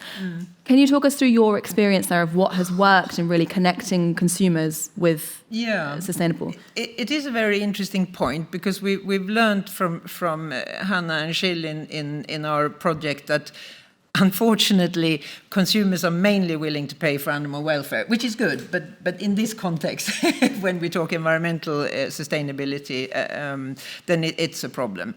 But what happened to us was that we worked for 20 years through actually WWF supporting this project that I run and in the association I run, to try and somehow get the message through to policymakers, to consumers, to farmers that grazing animals can actually do fantastic things for biodiversity. So we were struggling with this, but we kept on like Sisyphus, with the stone going up and then rolling back and like this. And I guess what happened was that time changed also. We consumers, and I would like to say the food industry changed. They are also thinking a lot about sustainability. They have to. They have legislations as well about all sorts of things. But above all, they know that the consumers are changing. Maybe that was the good thing that Livestock's Long Shadow did for us, that it made cows so unpopular that in the end we managed to do a counter terrorist action and started to make people believe that there were good things as well with grazing animals. So what happened, to make a very long story a bit shorter, is that luck and royal intervention and a few other things happened, and Coop, Swedish Coop supermarket chain, said to me at the conference, golly, this is a really good product. Why don't we already have it on our supermarket chain shelves? This was the result of long-term work, of course. And I would say that in my experience, it is the supermarket, the big actors that has to stand up and say, we want this.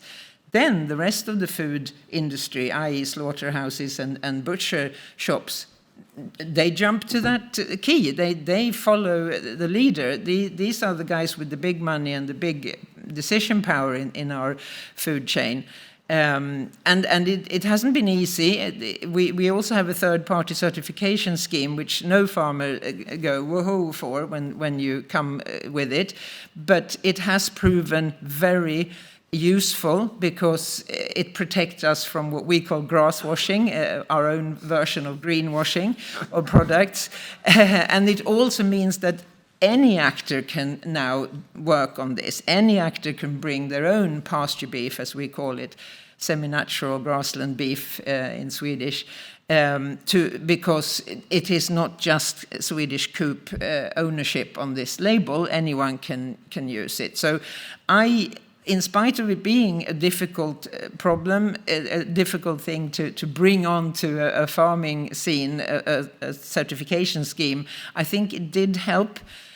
Coop said many times, oh, this is awkward, it's stopping us from getting the farmers to deliver the meat, but on the other hand, what would it cost us to try and build something similar? So certification schemes really can help, and we have a lot of organic people in the audience, and I know you probably feel the same. So what does this cost? Well, not that much. It has to stay on the level of organic beef. It's been a success in the supermarkets. It sells. It was the only thing that kept its price level during the first COVID food crisis when people weren't buying food the same way anymore. Coop tells me, and so it can be done. It's not easy, and it's not maybe an easy communication either. But we sort of couple flowers and butterflies to beef, and so far it seems to be working. Because biodiversity is the new black, as you all know. It's very, very important to work with biodiversity, and here we have a food product that actually enhances it. So, yeah, I do realize, I often go in conferences and tell the story, and I do realize that there are always specific problems for other people follow this trail, but I believe in innovations. I believe that people can make things happen. But again, back to, it was the supermarket chain who had to do the pull, definitely. We were ready, we prepared the ground, but they had to say, we need this. Go for it. Yeah. Yeah, it's an interesting case study from Sweden. Ricardo, perhaps I can bring you in on the wider perspective of how you see kind of this example here playing out on a wider level, or what you're really hearing from the farmers in terms of how they're building this closer relationship. We talked about the supermarket actors and how important that element is for building this link with consumers. So I think that, yeah, from a wider perspective, I mean, as I said before, valorizing specific products. I mean, we have like meat and milk products, for example, in GIs. We have organic, definitely. I mean, this is something that we definitely support, and I think that they also it's a system to really like share the value along the chain. But then, I mean, it's always. I mean, I come from a region where we are famous for GIs, so I know them quite well. But I also know that. Sometimes they are not really like expecting or managing the food price need, and I think that when you go to the mass, I mean it's the consumer mass, we have always to think that's definitely the price, and I said the food affordability is important. Then, if there are specific labeling scheme, this is much welcomed. I mean, I agree that this will also bring, as I said before, a sort of shared transfer of the cost and also of the value of these products. And it's also linked to the territoriality that you were mentioning before. So I think that, everyone has to play a role there when it comes to this. But then when it comes to the wider, aspects, it should not just be like this is a specific way of producing, but of course we need to take into account also, as we said, the culture, the rural community, the role, of course, that livestock and farmers play in this aspect. I think on that, if I can, I just wanted to comment something before when we discussed about spatial planning and this point. I think it's a very good point, the part of spatial planning and also the whole discussion that we've been having on the environmental regulation. I think no one wants to, or at least not us, wants to scrap those legislation. I think it's important to recognize the role that they have, but also we have to recognize that there are also legislation that are 30 years old. And sometimes some of the innovation that we have, and I just mentioned one when we talk about the nitrates directive, the role that, for example, sometimes the renewer or the digestate can play is still not fully recognized in the directive. So I think that there might be some changes. I mean, the objective is there, and I agree that we should keep them, those legislation, but there should be somehow a sort of changes on this stat to recognize, of course, that we are not anymore in the 1991, but we are, of course, in another era and also in another atmosphere. So also on that. Indeed. And staying on the topic of updating regulation, you already mentioned, I want to stay on the topic of animal welfare here, because this is something, there is, you already mentioned a little bit, but perhaps we can go deeper. There is a clear public demand for higher welfare standards. We've seen it through this project, and then there's the ECI, the end of the cage era, all these things. But the progress is slow on this. You've already spoken to this point. Perhaps you can talk to us a little bit about where you see those barriers there, and also how this links with the consumer side of this equation, because we have also, I think Anna mentioned that this is something consumers look for and are willing to pay more money for. Is that something you also see, and how can we link those sides together? Yes, so I mentioned already, and I'm glad to hear Ricardo saying that 30-year-old laws need to be revised. Great, because that's exactly the point on the animal welfare legislation as well, so hopefully you'll say the same.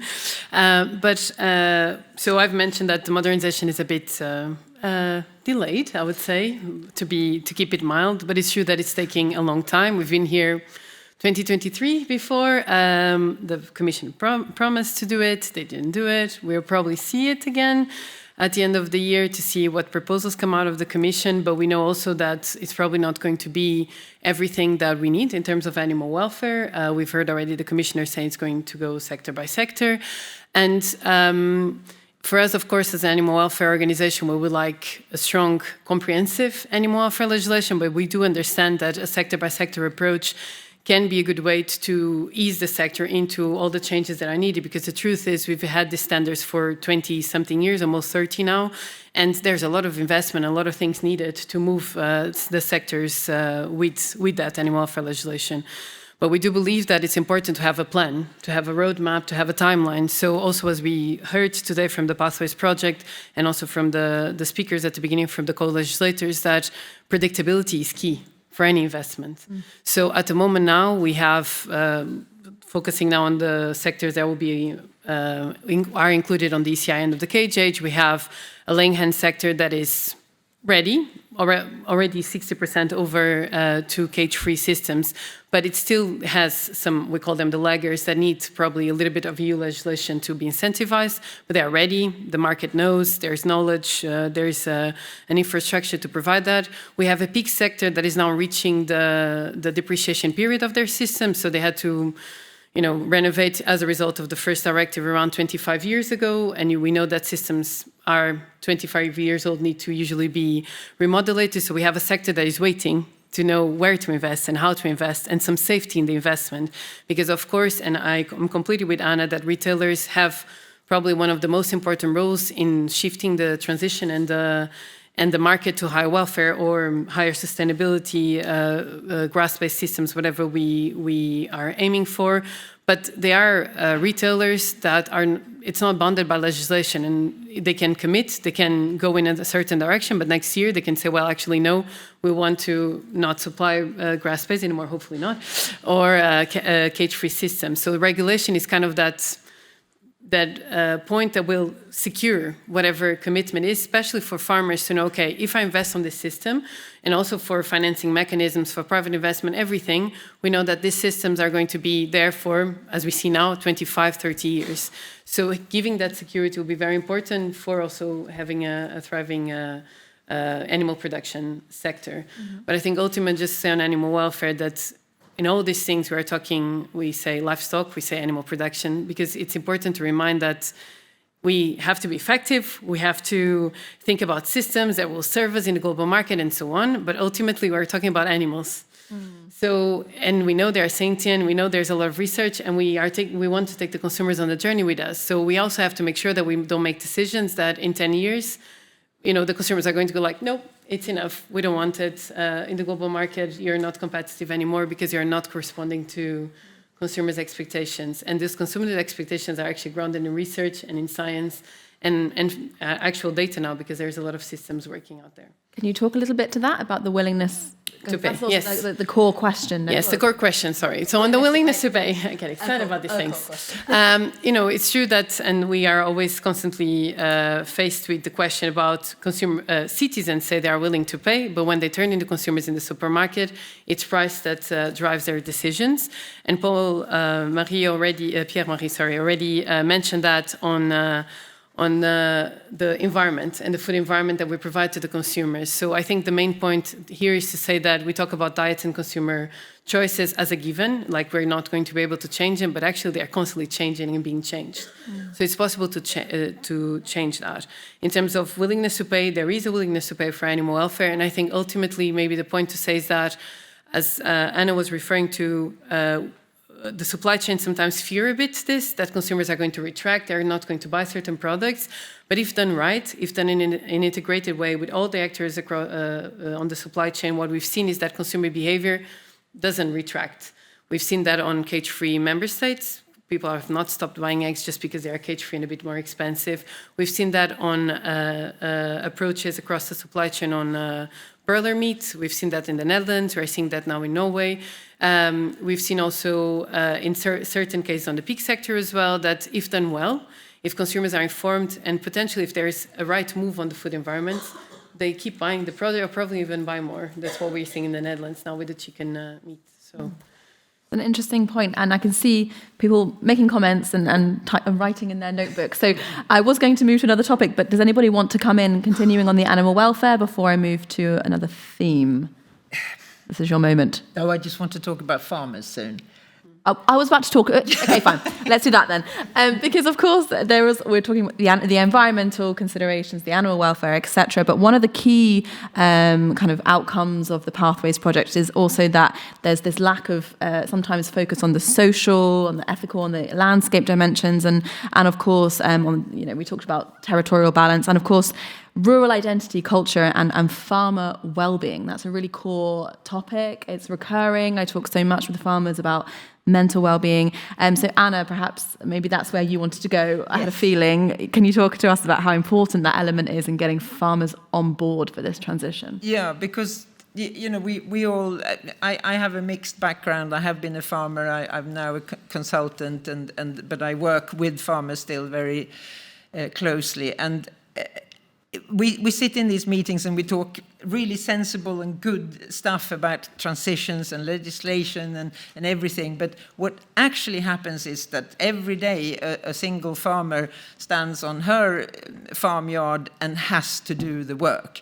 They are the ones who actually will perform whatever it is that we're talking about. And I find this sometimes that it becomes a gap in between there. And in the Pathways project, we talked yesterday very much about farmer buy-in of the thoughts, of the policies. So a farmer has to feel to be invested in all these things. And how do we achieve that? And I feel that ownership and bringing them in, as I think the Pathways project has done a really good job of really bringing the farmers' voice in. I wish we had more physical farmers in the room, but it's a difficult time for farmers in the spring to leave. So yes, I feel this, and I think it's connected in so many ways, because we know that farmer well-being of the farmer reflects directly on the well-being of the animals. Mm-hmm. I also feel that we need to talk so much more about different ways of becoming farmers. This thing of farms being so expensive, so capital heavy, that you either have to be born into them or rob a bank. That's not sustainable either, because there are lots of young people with fantastic ideas and we need to let them onto the land. How do we solve that problem? I also want to again come back to grazing as from the farmer's perspective, because I think often we talk about grazing systems as traditional, and you know, it sounds a bit like, okay, we have to take a step back there and go back to some kind of old style farming if you want to be a grazing farmer. That's not the case, guys. There is so much digital new technique coming and so many hip ways of being a grazing farmer, virtual fencing, ear tags to position the animals, activity meters, you name it. And this is attractive to young people, but we need to find legislation that helps them with the economy, lets them onto the land. That's, I think, enough just now. No, absolutely, very good points there. And yeah, I have every farmer I come across in Brussels recently, I've been asking how it is that they're here. And actually, a lot of the farmers are showing me these kind of tag systems. You can move the fences. It's an impressive setup. A very interesting point there, that the farmers' well-being directly links to the animals' well-being. And I'm going to stay on this point here about farmer well-being. Ricardo, I'm looking at you. Before I open the floor to questions, so that's your warning to be ready with your questions. Let's stay on this topic here about farmer well-being, how important this is in this conversation. And as Anna was speaking about how to get farmers' buy-in here, and how widely we need to think a bit more socially around this theme. Yeah. So yeah, I think it's definitely a crucial point, a core point that sometimes we don't focus too much. And I agree on the fact that, I mean, farmers need to feel to be invested into this project. And I mean, I think that trust there play a strong role. The trust that, of course, we have on farmers, and sometimes we see also that it's not so like granted also this trust that farmers can have. And I mean, the role that the farming community and also the farmers themselves, they have it in the rural community, but also the stressful job, the isolation that they feel, because I mean, you don't have vacation, you have to be there always, and of course, like, this is your life, being in the farm. And I think that, just to link also to the access to capital, the succession problems, this is definitely something very stressful, but this is not only for the farmer itself, but I think that is for the family. I mean, we heard stories of like getting, I don't know, like 15 years to maybe renovate or to modernize your farm. A lot of discussion around if I will be able to give to my son, for example, the farm. These are definitely things on which we have to look at, because this is also impacting not just the farmer itself, but the family as a whole. And then, of course, if we lose this farm, we will lose, of course, the backbone of the rural community. So I think that on the farmer well-being, there should be definitely more focus. And I mean, the social aspect is part, of course, of this sustainable transition. But I think that, yeah, there definitely it should play a role also the kind of welcoming and trust that we have to put on farms, that sometimes in rural communities we see losing a bit, I would say. Yeah. Yes, and it's an interesting point to widen that out also to the rural communities. I think that's also a conversation that we, sideline a little bit sometimes talking about this. So I'd now like to open the floor to your questions, and there is a microphone somewhere roaming around with any luck. Yes, there's two actually, so we can take your questions. So we've got a question already at the back in the white jumper. Yes. if you could just quickly introduce yourself and say who your question is for. Yeah, thank you. Testing. Hi, my name is Camilla. I'm at the moment working at the European Parliament at Renew Europe Group on agriculture policy. But I actually come from retail sector. So given that retailers, first of all, thank you so much for all your remarks. I actually took a lot of notes with me, so thank you for that. That's good. That's a good sign. Yes. But I have a question. Given that I know that retailers work on such small margins of profit and thus face huge risks of investment, I wanted to know what role you see of other players along the supply chain of actually playing to make the food system more sustainable, enabling higher animal welfare products, what animal welfare standards, or including like a shift towards plant-based products or a combination of hybrid products as well. Wanted to see what you think of the other stakeholders across the supply chain. Thank you. Great. Not sure who wants to pick up on that question first. You'd like to start, and perhaps I'll start. Because on my previous job, that's what I did, work with supply chains to increase animal welfare standards. So you're right, we talk about retailers, but of course there's a lot of players in the supply chain, depending on which sector we're talking about. And I think as a retailer, they have to have an holistic view. So to speak to the point of the plant-based diets, I think when we discuss with retailers about, we were there, for example, for animal welfare, but you would then talk with the sector, as you know, with the department that looks at, protein production, or depending on which retailer, or sustainability, or how do we communicate this. So of course, as an overarching retailer, they will probably start looking at things like, in order to reduce our carbon footprint, whatever the hype indicator is at the moment for measuring sustainability, they will go like, okay, maybe we sell less of these products, which usually is animal products that lose, by the way, and we sell more plant-based products. So being very crude about it. Of course, for us, we believe that there should be a better balance of that, and I'm not going to go into that now, but it's true. Then the other thing to say is in terms of approach of supply chain is very true. For example, what we see, I keep, everyone that has heard me talk before, I keep coming back to this example, but it's so clear. In the Netherlands, when they've decided to move the baseline of chicken production to better 11 one-star, they had to have an entire supply chain rethink about that product, because not only the animal shape is different, the carcass is different, the look is different, the product formulation had to be different as well in order to mitigate price. So they had to involve an entire supply chain. Also the civil society as well, to see how to promote to consumers, to see how is environmental acceptable or not. So there was a whole environment that was created to be able to eventually deliver a certain type of product that would speak more to the citizens, would be better for sustainability and animal welfare. So to your point, yes, there is true that there needs to be a big involvement of the entire supply chain in order for things to work in the end. Yeah, a short comment on that from me as well. It's two things. One is the communication from retail through slaughterhouses, in my world, meat down to farmers is often quite bad. There is a lot of non-visibility here with price setting and stuff, and I think that definitely could be improved.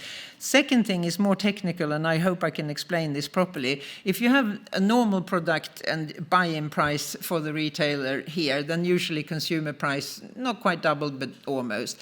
If you have a sustainable product and you add a little bit to the price, for some reason, because of something called percentual price calculation, it goes so expensive.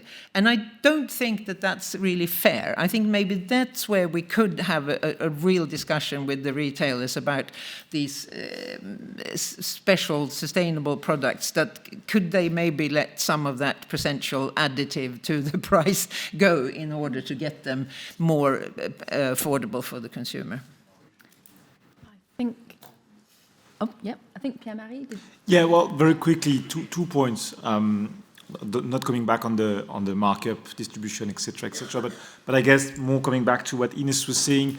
I think in Germany, in the Netherlands, there are already supermarket chains that have agreed to have a protein split, to make that parent, to have a robust methodology to make sure that how much protein of vegetable origin, animal origin is displayed, and is a critical indicator. I think that is something that we would like to see generalized.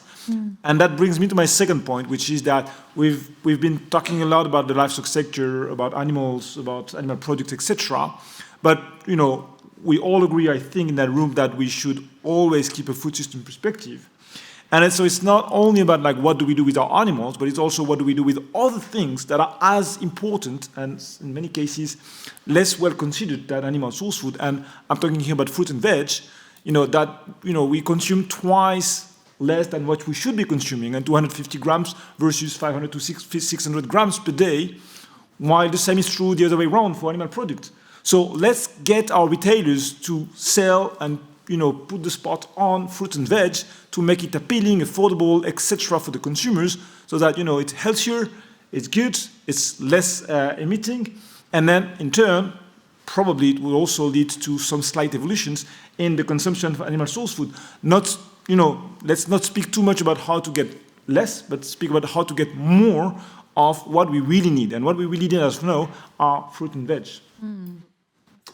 Yeah, I think it's on that. I would keep more a market-driven approach. I mean, I think that everything has to do with that. And I mean, I see that we need a balanced diet, but of course, animal proteins play a role in the balanced diet because of course they are the cheapest alternative when it comes to protein intake, and therefore it plays definitely a role there.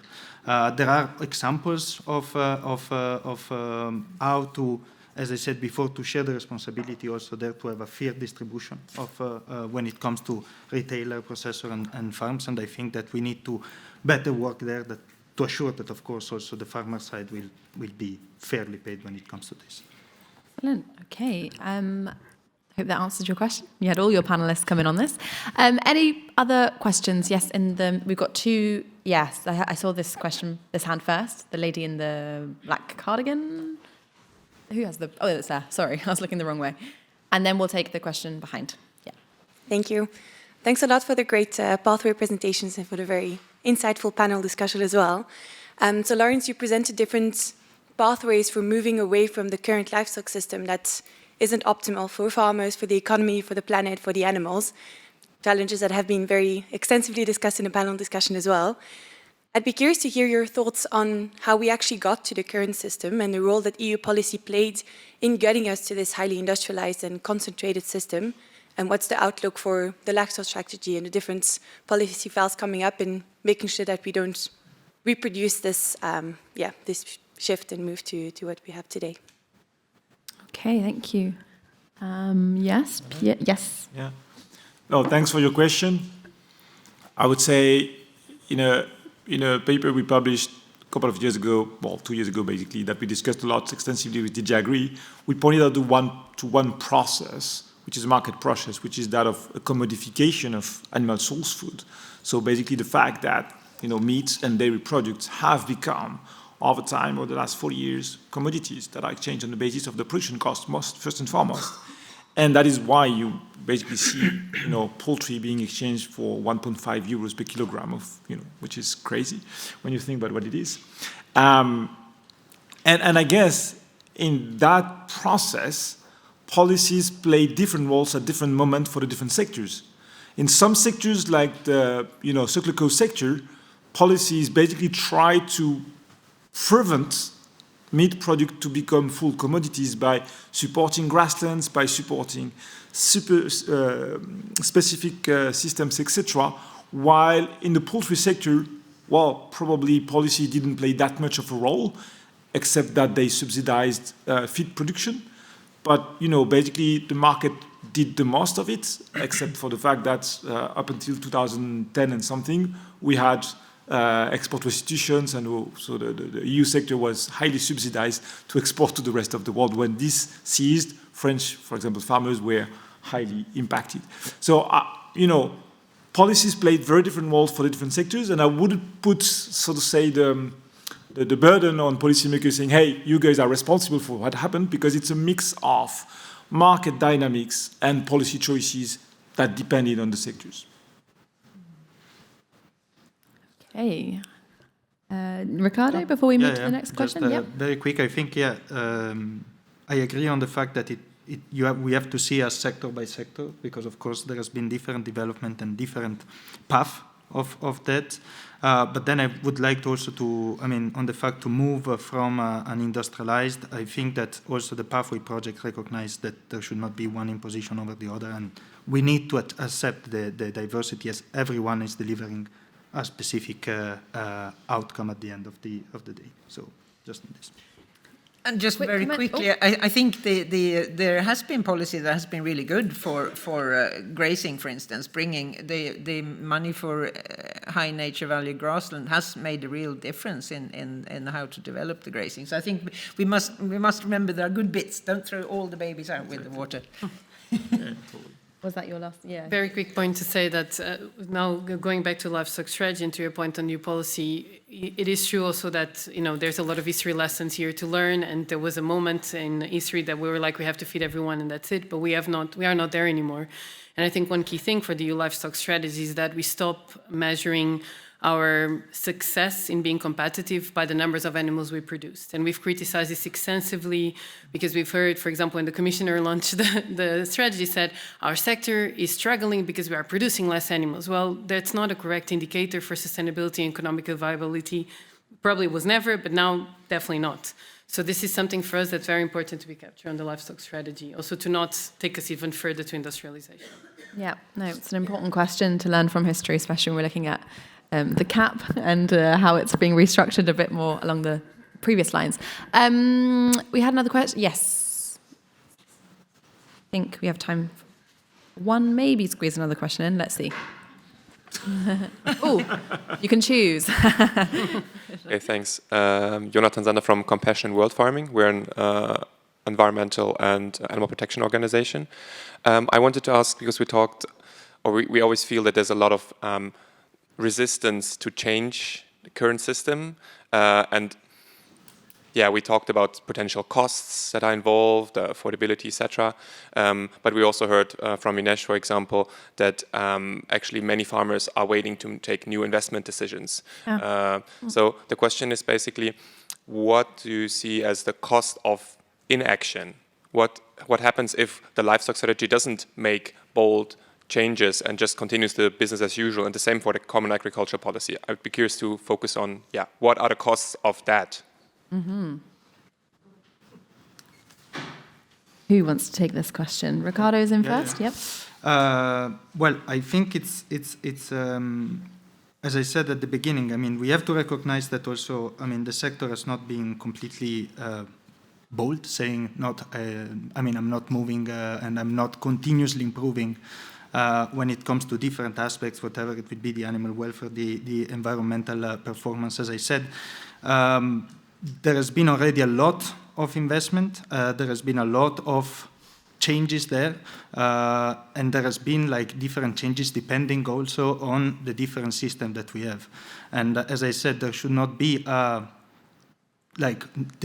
inaction should not be seen as if we don't focus or impose one system over the others. Everyone has to play a role, and I think that's the way we are seeing also the development in specific territory or in the specific system. It should be recognized that already there has been a continuous improvement over the years. Yes. Yeah, maybe two points to react on what you said and what Ines said just before. I guess the situation in France, I'm saying that because I'm French, but also because we did analyze the French situation, is a good illustration of the fact that, yes, competitiveness is not a good indicator for sustainability, but at the same time, if you're not competitive in the current market conditions, you just, disappear, gently, but really. And that's I'm coming back with that to my point before. As long as we don't take seriously the commitments we've made on sustainability, farmers' income, etc., and reflect that into the way in which we trade things, there's no way in which we can escape the competitiveness pressure for our farmers, our vegetarian hectares, etc. So I'm not saying that to claim, we should abandon our sustainability objectives. I'm just saying we should make sure that the way in which we think about sustainability is reflected in how we compete with others on other markets. And that needs to be there, otherwise, what's happening in France is, is problematic to some extent. Just to say, I didn't say competitive is not a good indicator. I said numbers of animals are not a good indicator for competitiveness. Ah, okay. That's what The I other way said. around. Competitive, no. I'm Okay, also sorry. competitive. Sorry.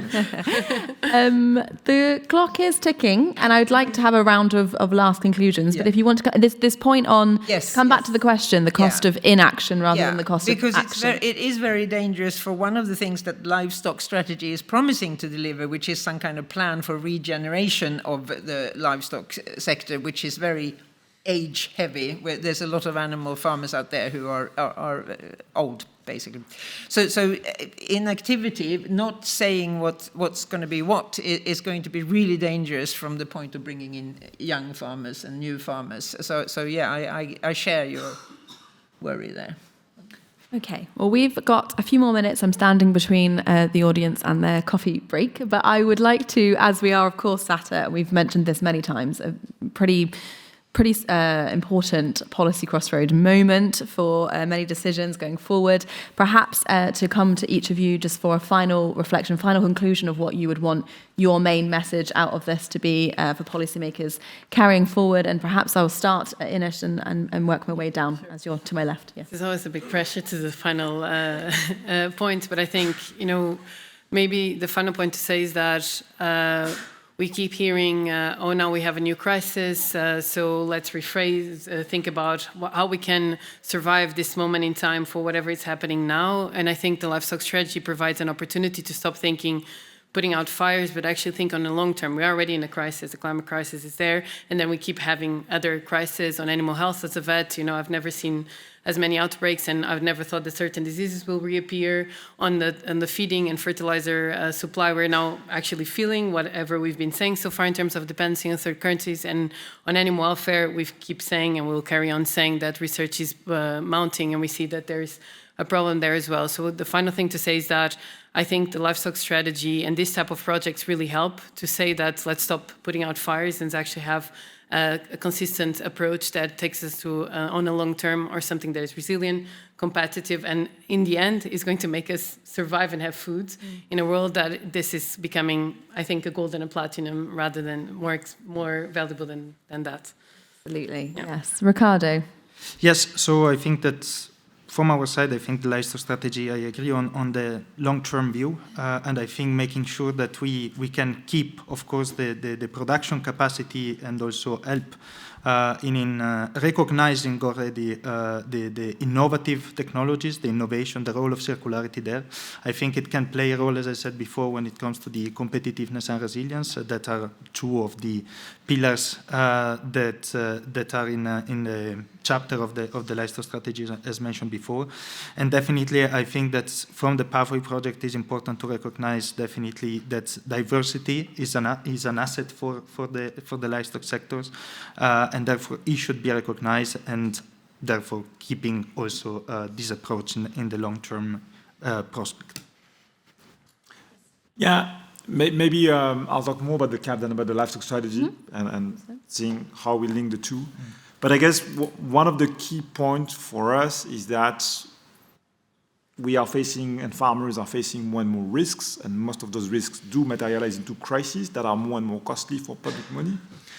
And, a good share of those risks stem from our dependencies on feed, on nitrogen, on synthetic amino acids, on all that, because it creates market volatility, it creates supply chain disruption, etc. So for us, the big question is, how do we, in the CAP as well as in the livestock strategy, create the right incentives to ex ante prevent those risks in a better manner rather than, managing them as crisis ex post, right? So one of the things, stay tuned, is going to be published next week. One of the things we say is that we need to make it mandatory in the NIPP and in the member states, strategies to characterize where are the vulnerabilities of the member state with respect to supply chain disruption and dependencies, and then the access to, for example, the unity safety nets, so money for crisis management of the European Union. The access to that reserve should be conditioned upon the fact that the member states has taken some preventive measures to reduce those vulnerabilities, to reduce those risks. And, we have other kind of measures like this. But we really need to put the emphasis more on the risks and make sure that member states will take appropriate measures to prevent those risks rather than manage them ex post, which is costing that much to everyone. Yeah, excellent, thank you. And Anna, last but not least, the last word. So difficult, but I got really stuck on what Carlos said, help each system to produce at its best, or to help them to be excellent. And I would just like to point out the fact that, again, that grazing can be very excellent in production measures too. This is not, people talk about extensive grazing and everyone thinks, oh yes, one cow here, one cow there, doesn't produce anything, just burps out methane. That is not the case. Grazing production can be intensive. Secondly, territories and regeneration of farming. How about relocating animals and farmers from areas, hotspot areas, where that Catherine in Geosol has identified so well? Let's repopulate the depopulated areas with young farmers and animals. Excellent. Thank you very much for this. And that brings the panel session to a close. So perhaps a round of applause for our panelists. And we'll now move to a coffee break. So we've got about half an hour for this, and I'll see you back here at 12 p.m. for the next session. So see you soon.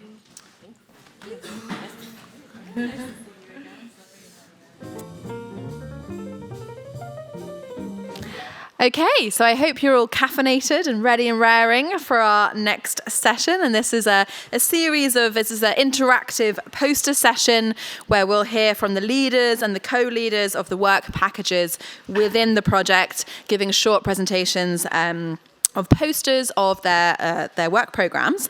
And I would like to start by calling to the floor Jenny Ingvarsson for the first presentation. So I pass you the floor, and you should have the clicker there if you need.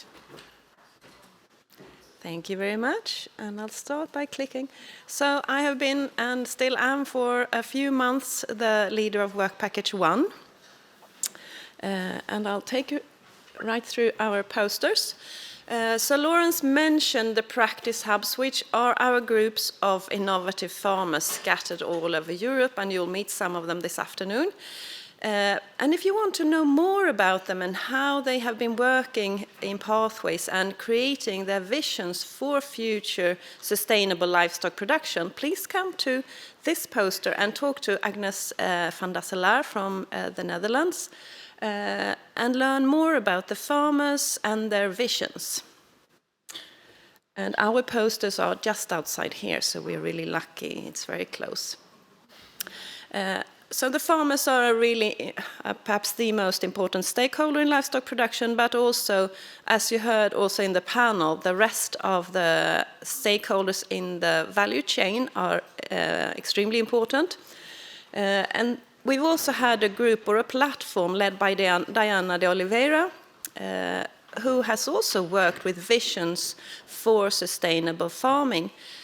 Or livestock production, that is. And their visions, they deviate a little bit from the farmers' visions, and I'm sure you will get curious about discussing this and learning more.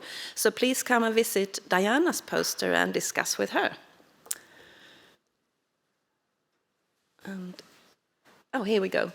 And Lawrence, in his talk earlier this morning, mentioned the public goods tool. And we have been using, firstly, we adapted this tool, and this work was done mainly by Anna Hessle, who will stand by her poster in a little while. And if you're curious about the details of what we found when we assessed the sustainability on, I think it was 106 farms, led by these innovative farmers all over Europe, please come to this poster just outside the door here. Thank you very much. I thought you wanted to take the floor again. No. Thank you very much for that, Jenny.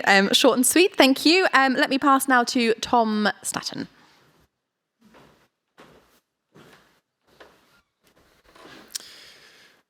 Thank you. So I'll be presenting Work Package 2.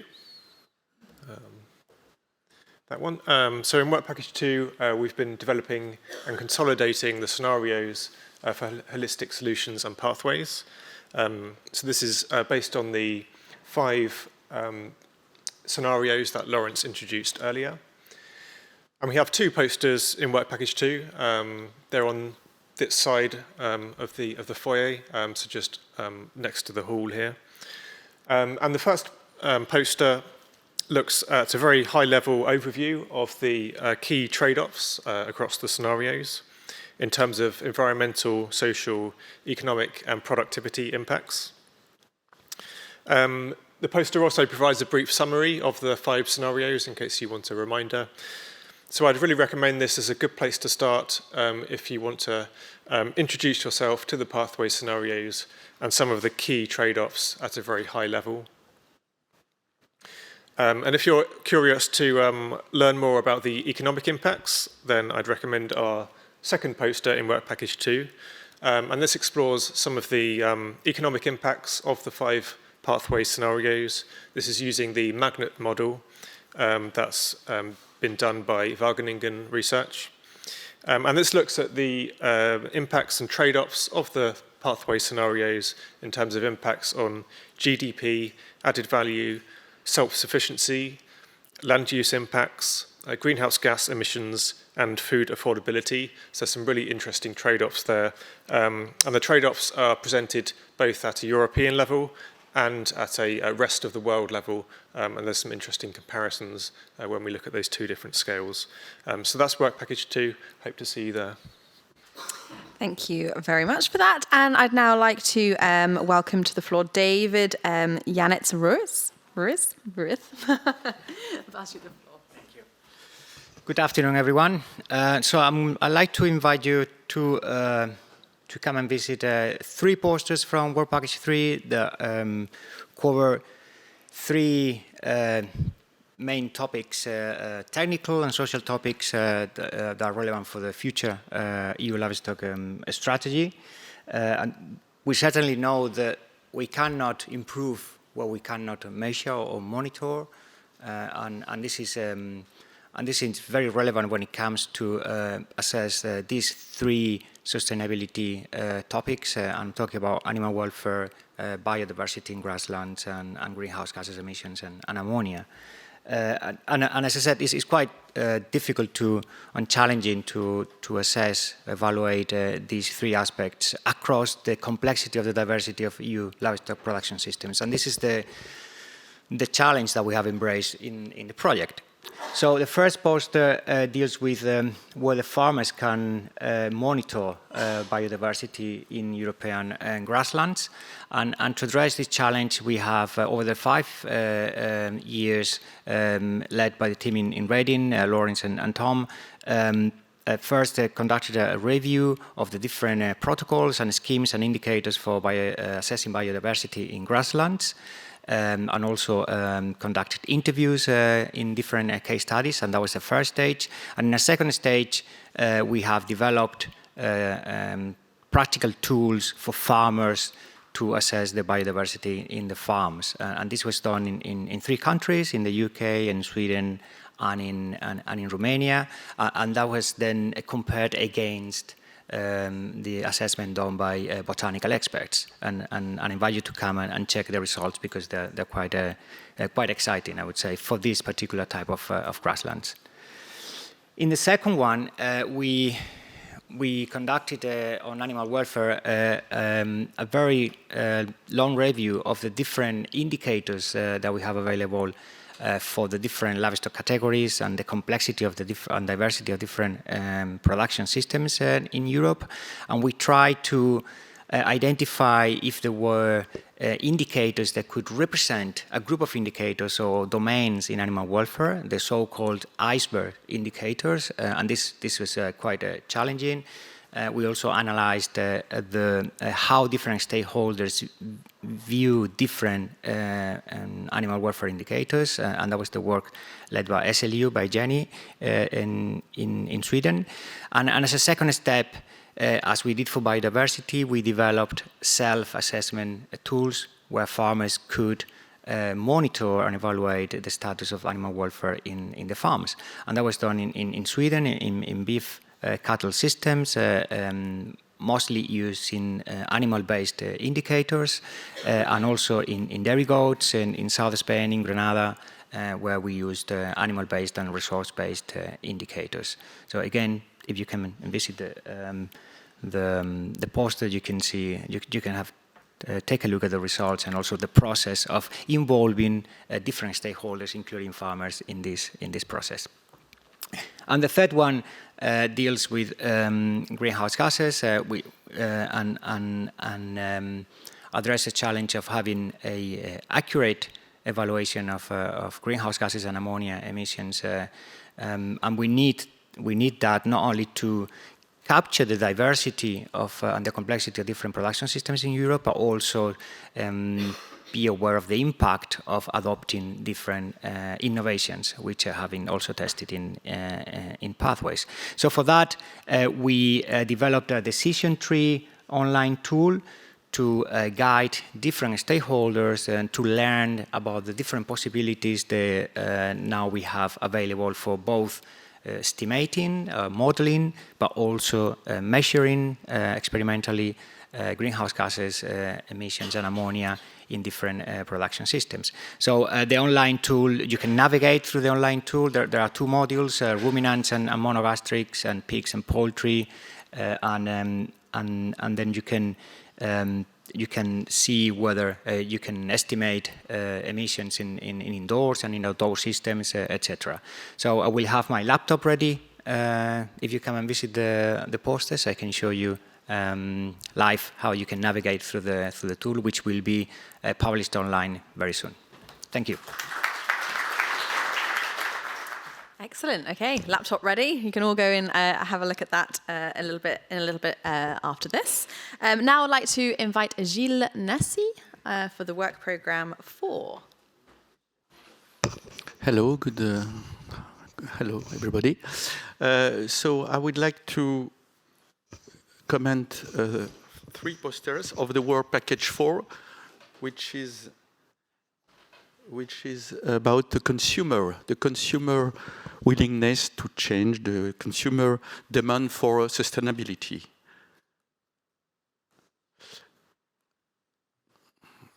So the first poster is about who will drive the sustainability food consumption, the role of the consumer archetypes. So it's a survey that has been done in 5 European countries to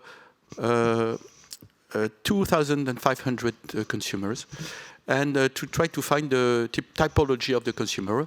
We found 4 archetypes, and they don't want the same thing according to their habits.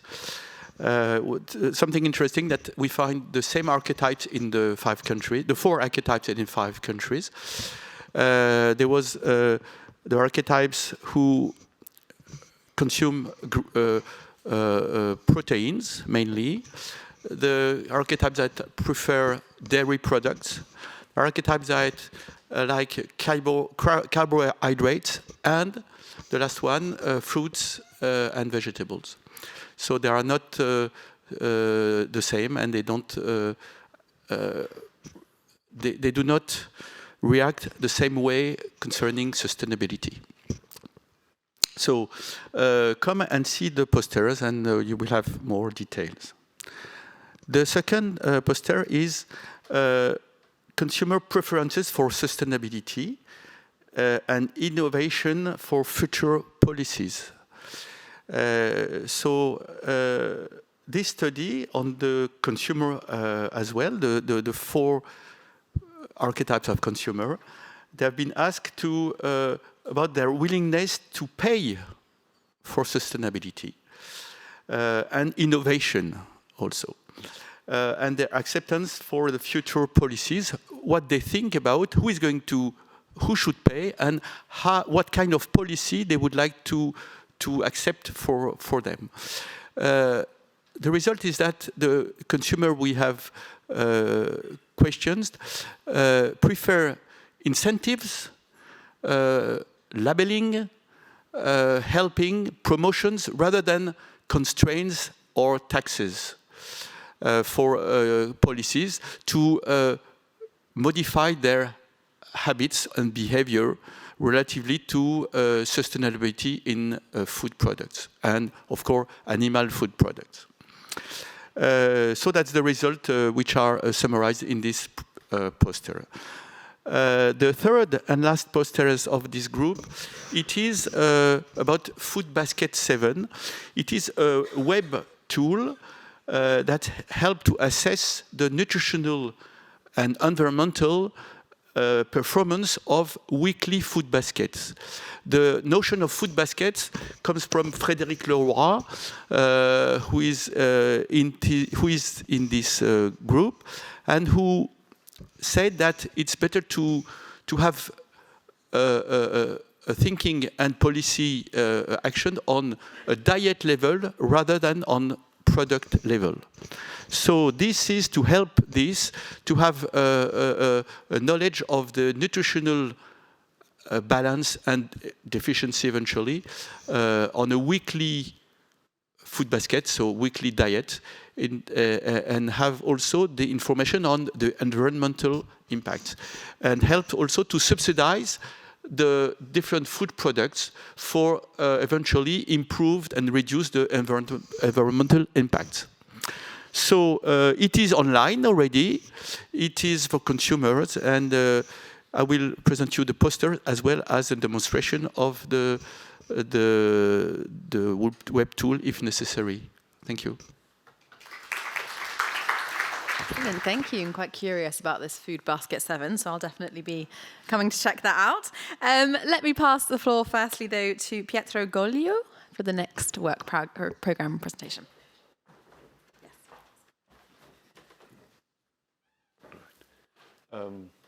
Thanks very much. I will present you 4 posters, mostly related to the holistic sustainability assessment. I'm very thankful to Tom's presentation and David's presentation of their poster because especially some of them take over the farm systems, identifying WP3, and also all the results have been summarized in the previous posters with the different assessment methods that we use in the Pathways project. Now, okay, and this refers, there was one before, excellent. Okay. So this is if you want to know more about the assessment of livestock products, here we are reporting a synthesis of different, nearly 22 livestock products across Europe, considering the social impacts, the environmental impacts, and also the nutritional assessment that we carried out.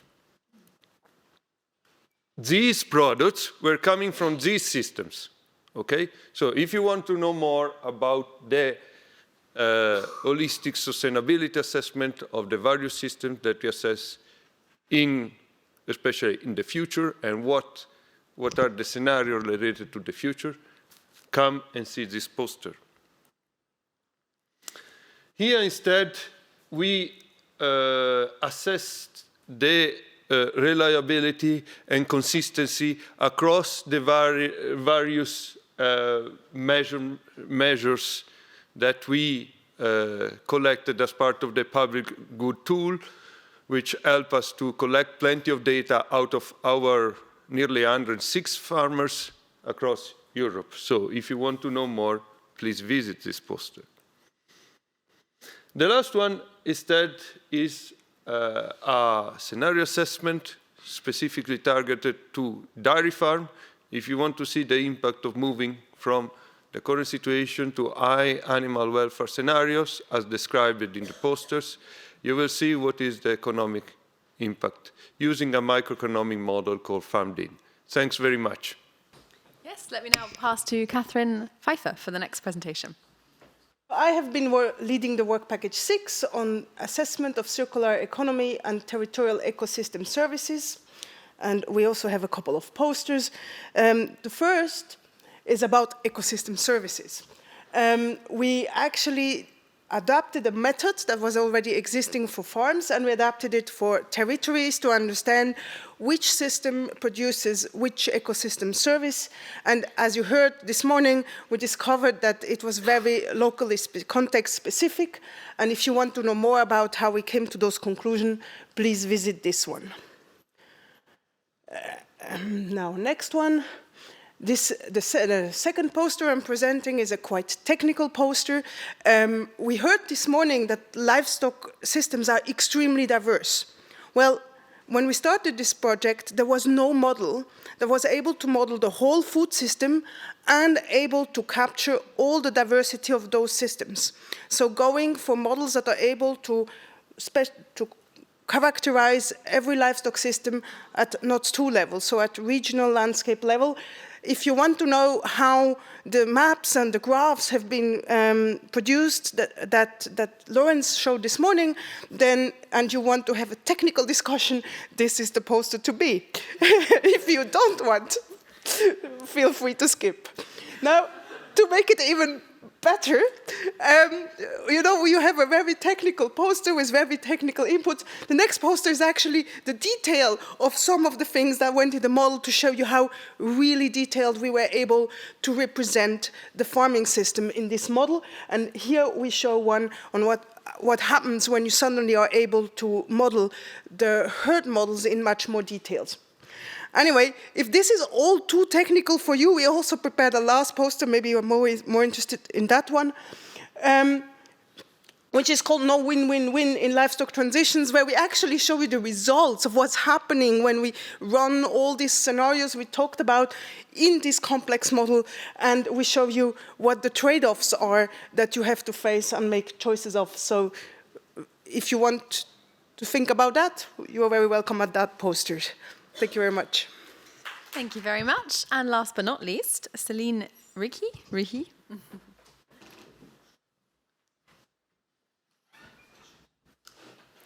Thank you. Good morning, everyone. My name is Selene Righi. I'm from the University of Pisa, Italy, and I'm the leader of the Work Package 7 together with my colleague Michele Moretti.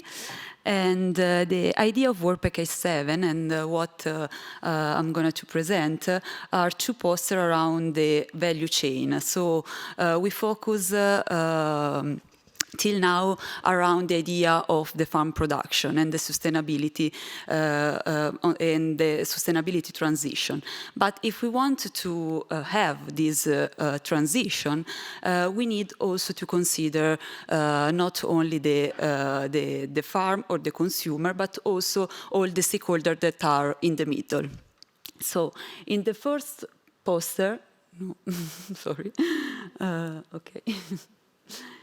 In the first one, we try to, sorry.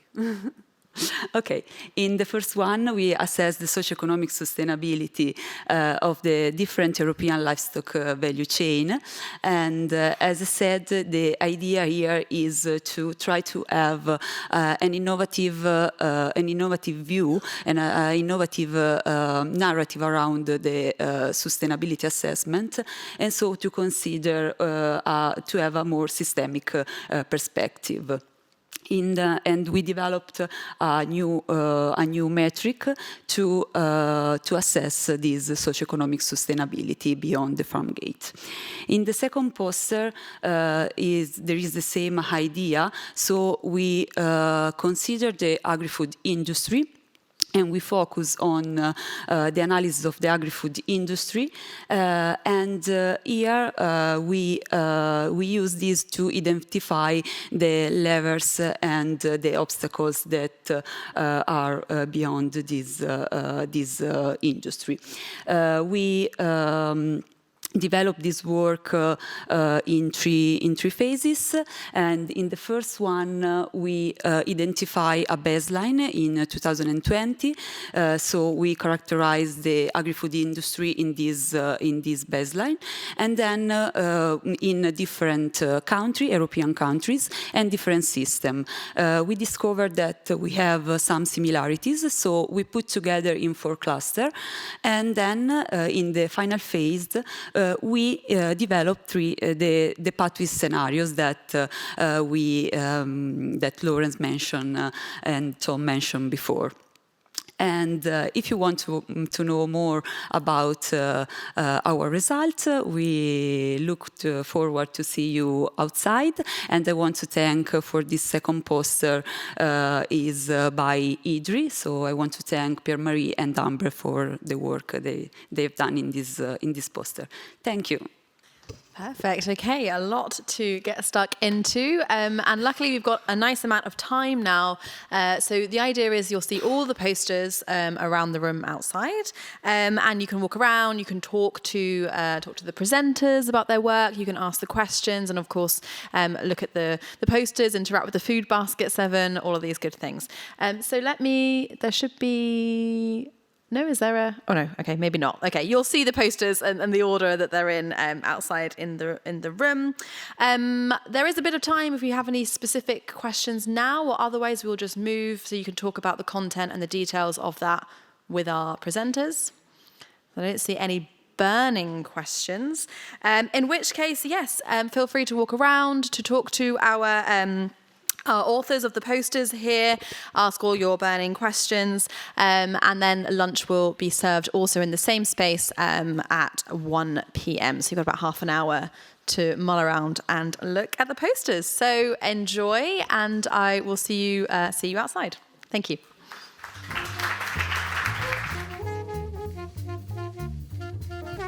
Hello, welcome back everyone. I hope your bellies are full and you're ready to get stuck into this afternoon's session. And for this, I'm going to pass you over to the very capable hands of Agnes van der Pol, who is a professor from Aarhus University of Applied Sciences. She'll be taking over as moderator for this session, so I pass the floor. Thank you, and welcome to this very exciting session. Because what we are going to do is we are going to hear lessons from our living labs and what can Europe learn from practice. And I think this is already exciting in itself with the new EU livestock strategy coming up.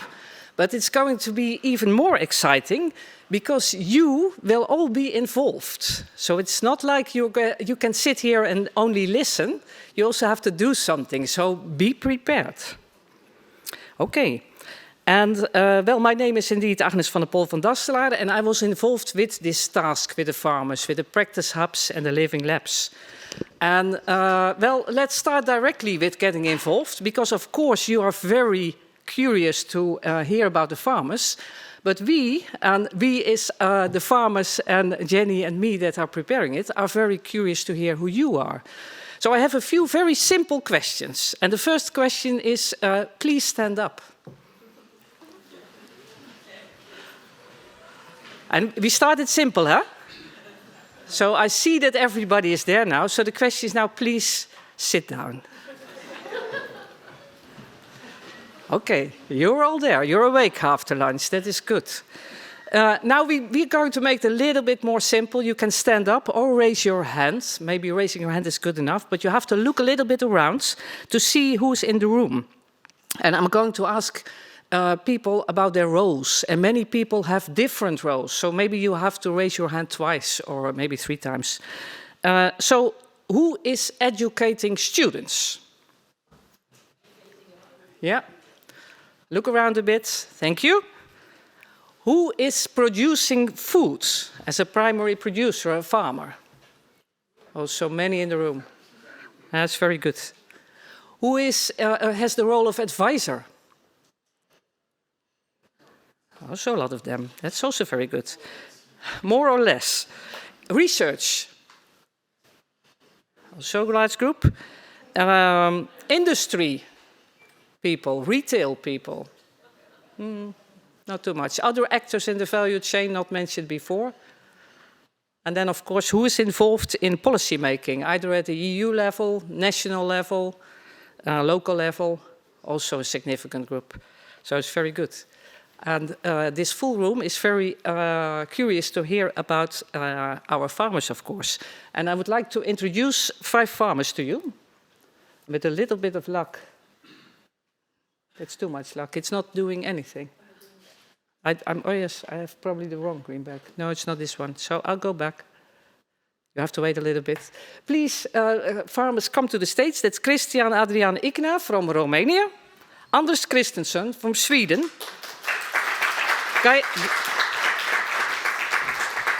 Now they all need an applause. Gaia Di Stefano from Italy.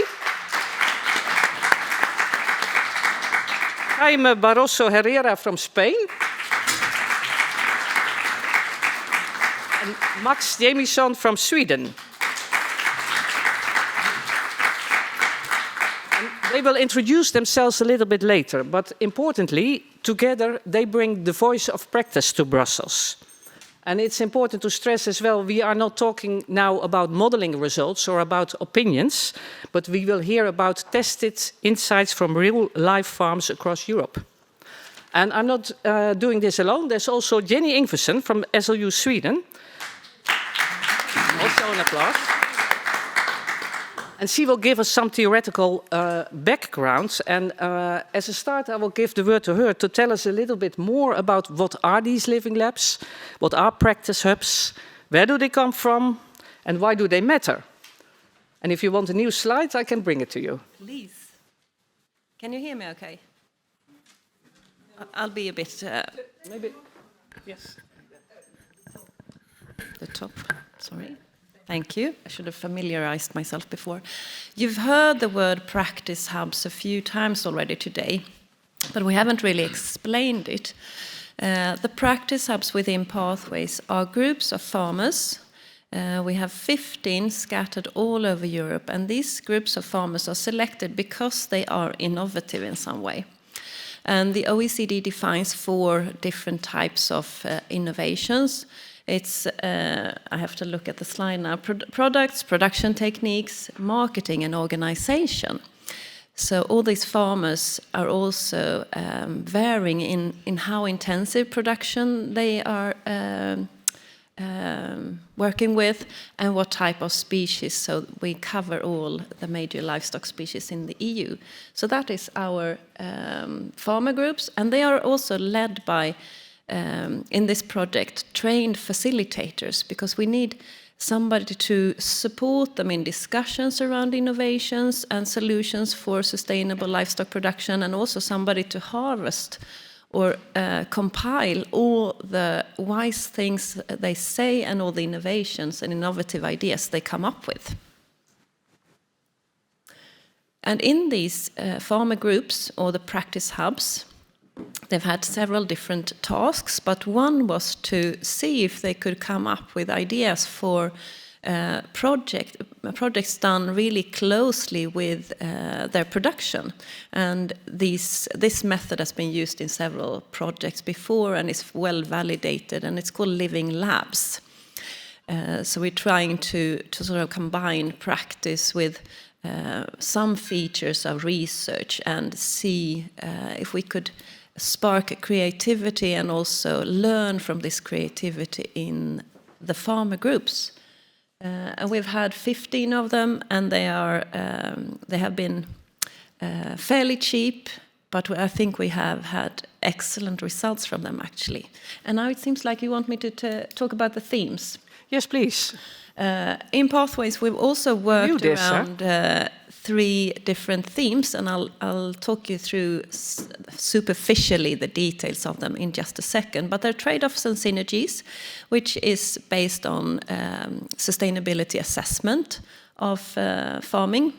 And it's a thing called One Welfare, which is a framework incorporating, for example, One Health that you already heard some people talk about today, and it's got to do with humans, animals, and the environment, and the interconnections between them.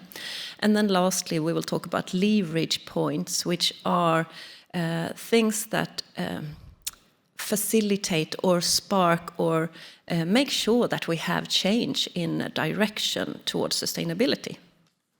And what we are going to do in the coming hour is that we will walk through these 3 themes and discuss each of these themes. And every theme we will start by a short introduction by one of our panel members. or sometimes 2, because we have 3 teams and 5 farmers. And of course, in between, we will have the discussion with the full group. And to start with, we will start with the theme trade-offs and synergies. And I think you have a slide of that one. I hope so. There it is. Yes. So it's based on a really solid foundation of research, but very briefly, it's these trade-offs and synergies that we can see come visible when we do holistic sustainability assessment of livestock production. And these assessments look at environmental impact, they look at economy, they look at social sustainability, and they look at governance.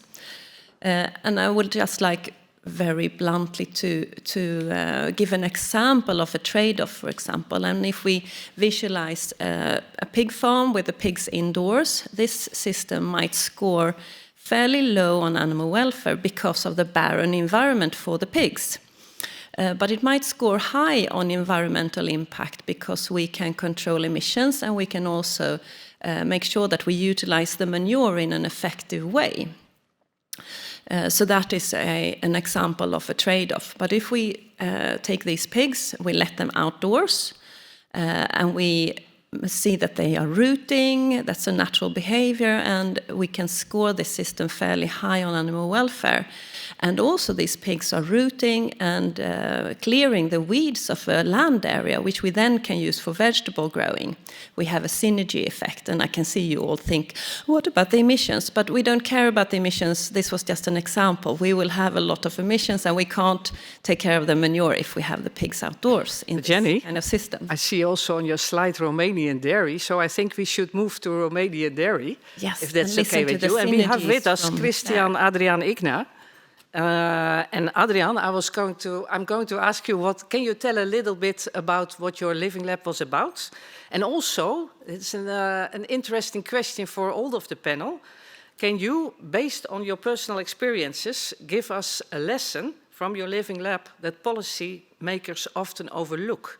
So we are looking for lessons for the policy makers. Floor is yours. Hello, my name is Adrian Igna. I'm from Romania. In this living lab, we discuss and focus on the milk quality and the factors that may influence it, with particular attention to feed quality for cows. A good example for trade-off and synergies is the subsidies.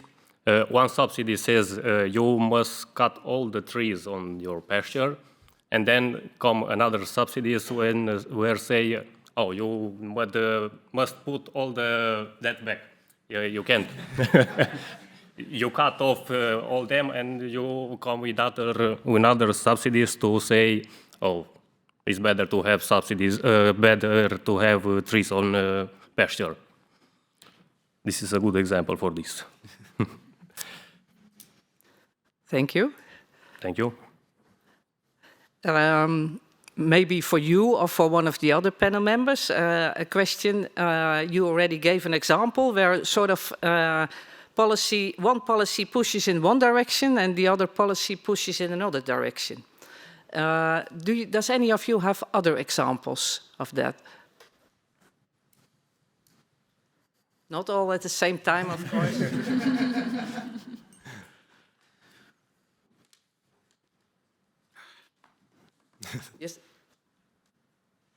Just go ahead if you want to say something. I think it's many... The microphone is not working. I don't know why, but... Is it on now? Anders, please. Okay. Okay.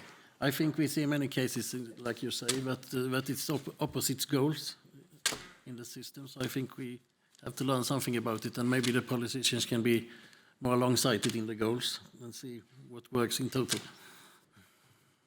It's a good example as well. Now I have a question for all of you. It's actually a choice. It's of course you see those trade-offs and you have to make a decision. You have to choose. What does ultimately drives your decision? Is it more economics? Is it values? Is it regulation? Is it something else? What is the most important thing that drives your decisions? So economics, values, regulation, or something else. And maybe we can just go one by one. Adrian, you were the first. Yeah, I do a regulation, but mostly the time you need money. After all the regulation, you can't go on without the money. So you need sometimes to do economics. Thank you. Max? Thank you. Yeah. And without presenting too much about my farm is a small operation, and my main livelihood comes from work off farm. So much of my farm work is value driven, but I still have to sort of agree that it can't be an expensive hobby either. The farm needs to pay for itself, and that's a trade-off, because sometimes maybe I would want to do something in a different way, but if I want to meet the rules and regulations to be allowed to make money, then I have to follow them. Mm. Yep. Yeah, I see. Jaime? Yeah, well, in our cases, for us, the most important thing at the point of taking a decision is always the animal. For us, it's really important, and the animal has to be the first one on any decision, because it's our best asset. Also, the guarantee that we can keep working every day. And besides that, obviously, we are not an ONG, so we always, obviously we need economy, but as I said, the first and most important thing is our animals, and then obviously the economy, and obviously the regulation besides that. Thank you. Kaya? Also for us is very important animal welfare when we decide to do something. It's the most important thing, and it's not so important the money just to survive economically, and we have to keep attention to regulation, to laws, but our goal is animal welfare. Thank you. I would say I really like the animal welfare part, and I think it's necessary to get the other parts to work. But I think we need the money to do it. So I guess in the first, we have to have the economy. But if we have the economy, I'm prepared to go further than by the regulations also in animal welfare. But I guess, as somebody else said here before, we need to have the money to do it. But otherwise, I agree. I think animal welfare is the most important. I understand. I understand your idea. I'm a shepherd. I'm a nomadic shepherd. So for us, I say that it's not important money because we are not heavy infrastructure to manage. So for our animals, I need only grass and time. My time. So it's a very strange thing to understand, but it's so. Thank you. Now we've heard all the farmers, and so we have started. But now we also want your opinion. And your opinion, I'm going to ask some tough choices, because this is actually what trade-offs is all about. It's about tough choices. You cannot have it all, so you have to choose. And yesterday, we were in the Pathways Consortium talking about trade-offs. And now I'm going to ask you to choose. And I know that the things I'm going to mention are relevant. They are all relevant, but you still have to choose. So I'm going to give you 3 times a choice between 2 things. So you have to choose for one or another. And if you raise your hand, you're choosing for one. If you don't raise your hand, you're choosing for the other. Okay, are you ready for that? Okay. I'm going to ask you to choose between food security and adequate diet. Both are very important. Food security, adequate diet. If you choose for food security, you do not raise your hand. If you choose for adequate diet, you have to raise your hand. And you don't have to do it. They have to make the tough choice. So food security, not raising hands. Adequate diet, raise your hand. Yes, please. Nice mix. This is reality. Okay, we move on. The second one. Now you have to choose again between adequate diets and producing this within the ecosystem carrying capacity. So if you choose adequate diets, you do not raise your hand. If you choose to produce within the ecosystem carrying capacity, you raise your hand. Yes, please. I see much more hands here. Now, the clever ones among you already know the final one, because this is, of course, comparing food security within ecosystem carrying capacity. So again, if you choose food security, not raise your hands. If you choose within ecosystem carrying capacity, raise your hand. Okay. And you see that Catherine is taking pictures up here. And please do not leave during the coffee break, because she will come back to it later on. But these are the choices you have to make all the time. And now we're not talking about... So how does this work on your farm? Can somebody tell a little bit more about it? Adriaan. Maybe this is the answer, huh? Yeah, every time I look to produce more than next day I need to produce more than the other day, because I don't know, you need food every time, everything. 3 times a day you need food, and if you don't have food, what are you living? Max, please. Yeah, so my farm and I grazing animals, and about half of our land that we graze is arable land that could also be used to produce more calories per hectare for people to eat. And then there's the question, should I have my animals there, or should I not have the animals there?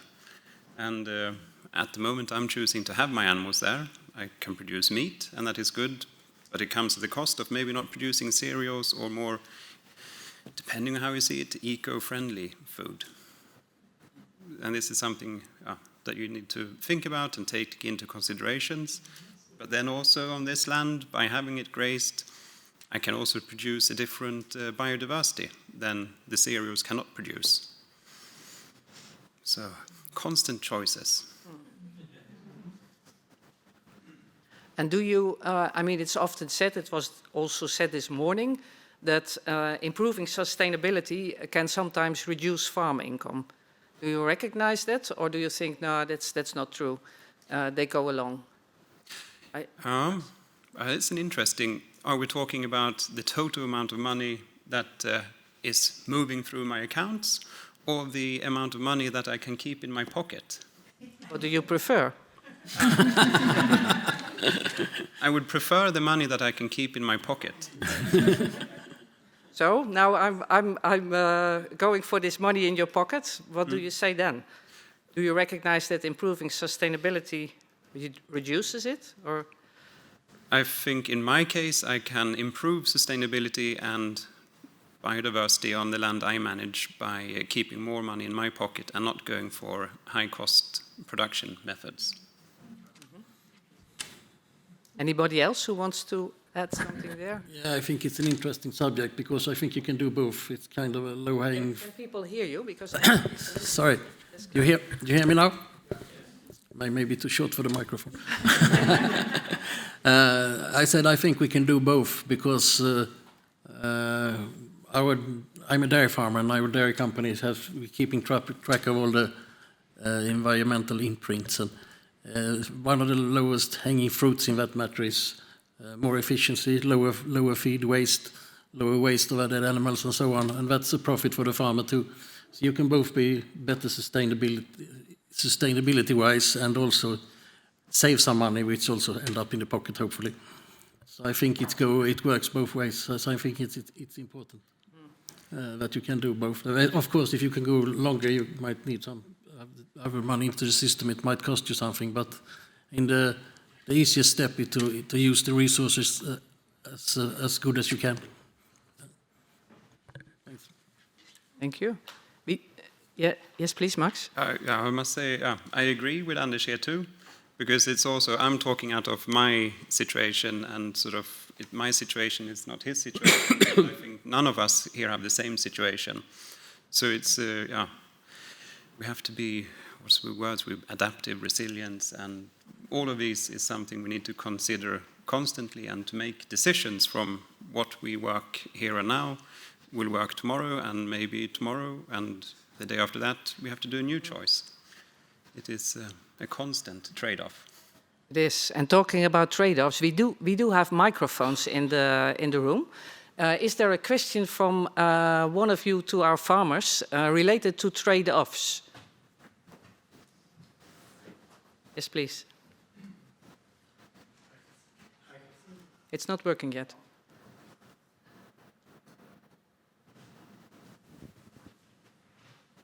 No? Yes, yeah? now it is. Yeah. I have a simple question. Do you have any difficulties to sell your product from your farm? Yes, and then linked to trade-offs. Yeah, problem are every day in the farm. The climate change is a problem right now. If it doesn't rain, you don't have hay to the cows. You don't have silage, corn. You don't have nothing. Another problem in Romania. Another problem is wild animals. We have a lot of bears, wild pigs, deers. They all destroy your culture. For example, your corn.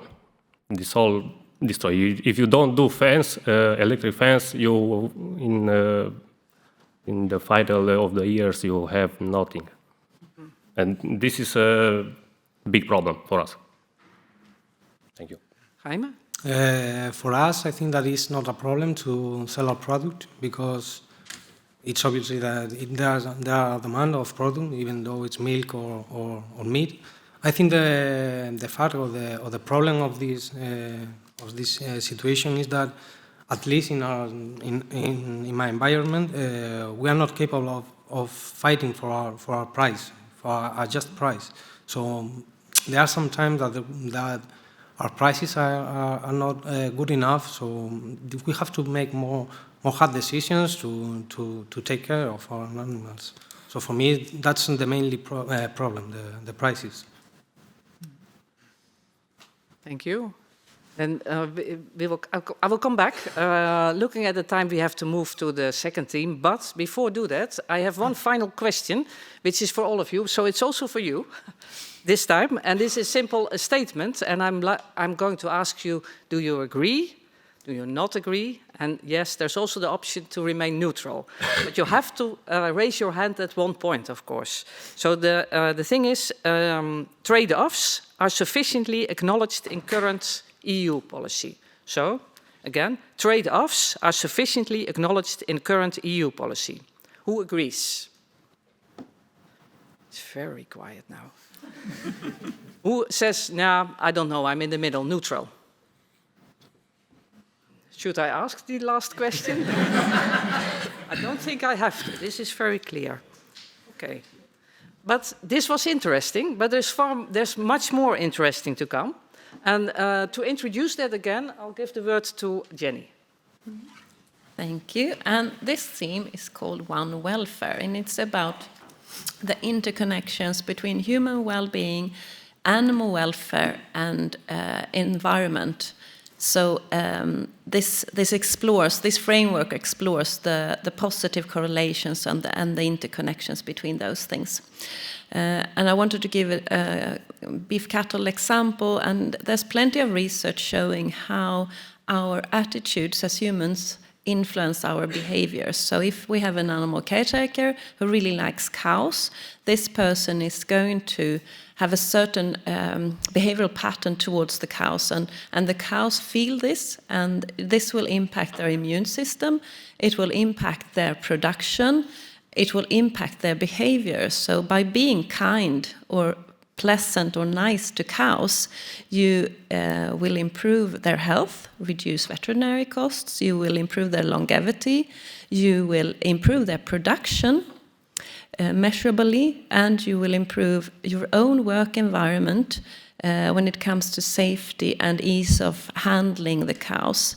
And by doing and having these positive effects on production, you will reduce somewhat, at least, the negative environmental impact of the production per se. So that's just a simplified example, but with very solid scientific support. Thank you, Jenny. And you see 2 cases up there. And I would like to start with Jaime Barroso Herrera from Spain. And maybe you can tell us a little bit what your living lab was about, and what lessons you might have for policymakers. Okay. As they say, my name is Jaime Barroso. I'm a goat daily farmer from the southern of Spain, especially concretely Granada. And our living lab was focused on monitoring heat stress and animal behavior by the use of digital tools such as biosensors and activity collars. The main point of that was mostly look for some factors that may or may not give us information about our welfare in our animals, so we can improve or at least know if it's something wrong about it. And about the European welfare, I think that it cannot be a one-size-fits-all, because in our region the streams are here, and it requires a different approach or different strategies than the northern of Europe. So we urge new policies, or at least more flexible. Or at least more flexible, that allows for regional climate adaptation and improve the implementation of technology in our in ruminants, and so we can empowering our farmers to guarantee holistic health and also sustainable food. Thank you. Yeah, very clear. Thank you. And here we have not only one farmer, but also a second farmer in this team, and that's Max Jamison from Sweden. And the same question for you. What was your living lab about, and what lessons should policymakers not overlook? Yeah, so our living lab was mainly focused on learning from each other about how we can increase the amount of grazing our animals does on a yearly basis. So that was our main approach, and a lot of us were using in different ways holistically planned grazing as a way of management of our animals. And we also had some that were not, but we had discussions and looked and hopefully furthered our ideas. And we also discussed how we could, what we could sow or how we could sow it into our fields to make sure that we have more grazing over time too. And I'm sort of in this one size doesn't fit all, because part of our thing of extending the grazing period means that maybe we are grazing, I'm not sure what the English word, but outside of, you have a period where you should have activity on your land. And if suits us to have activity on the land after this period, we are not fulfilling our commitment to the EU and the support we get for managing the land, which then financially is not good. But for us, we're extending the time we can graze, and trade-offs again. Yes, trade-offs again. Yeah, and within this team, there's of course also different aspects. There's animal welfare, indeed. You talked about animal welfare, but there's also farmer well-being or human well-being. And does any of you maybe have an example where animal welfare and farmer well-being go in the same direction, or maybe one where they really clash, where they go in a different direction? Adrian, please. An example from my farm.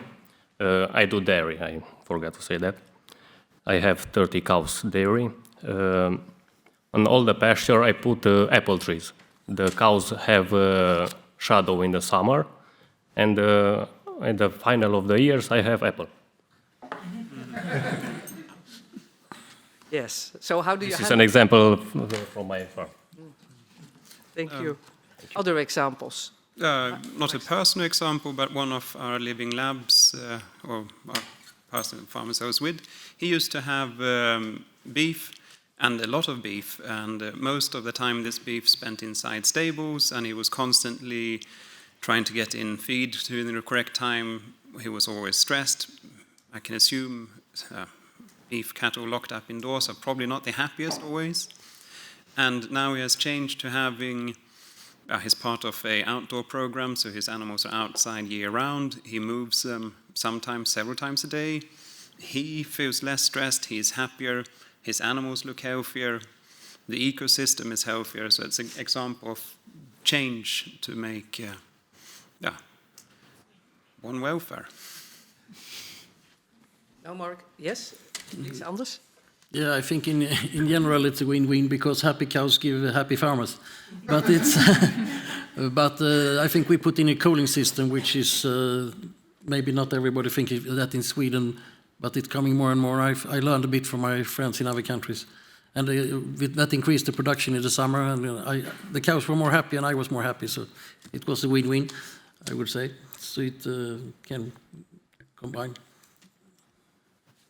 Gaia first, then Jaime. Yeah, in our cases, I would say that, as I said before, the mainly thing or the most important thing in our farms are our assets, so it's our animals, which are the ones that are working, we could say, because they are the ones that produce and make our products. But besides that, also, as he has said, you have to be like a kind of a symbiosis between the animals and the takers. So nowadays, in our cases, in our farm, fortunately, we can at least fight with a little bit with our income. So now we are focusing more on giving us better conditions, because as he has said, better condition, better farmer, better conditions for our animals. So it's win-win for all. But it's really hard to get on that point. Thank you, Gaia, please. I think that one welfare, one wealth means that we are thinking about animals' welfare, but also farmers' welfare. For Italy, I say just one thing. We, women, farmers, have not maternity leave. I am enough. Good point, thank you. So the attention is all focused on animal welfare. But human, no. Yeah, and one welfare does include. So, Jenny, you wanted to add there? Or? No, but I think it's really important to recognize that the conditions, the working conditions, are an extremely important part of sustainability. Farmers produce the food for all of us, so the system must allow for them to live reasonable or even good lives. And this includes also gender equity, and we need to set the system so that it works also to be a woman and to be a farmer. It's a really important point. Thank you. Time for questions from the audience again. I just have a... Who would like... Oh, sorry.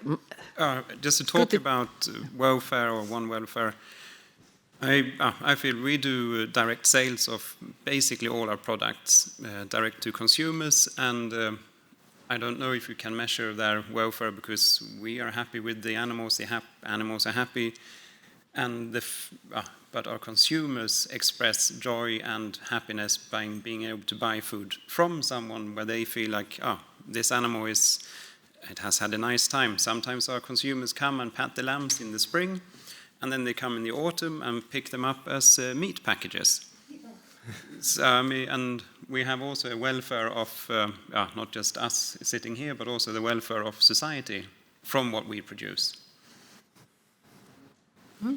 Thank you for this addition. I see questions, but you already had a question. Is there also somebody else with a question?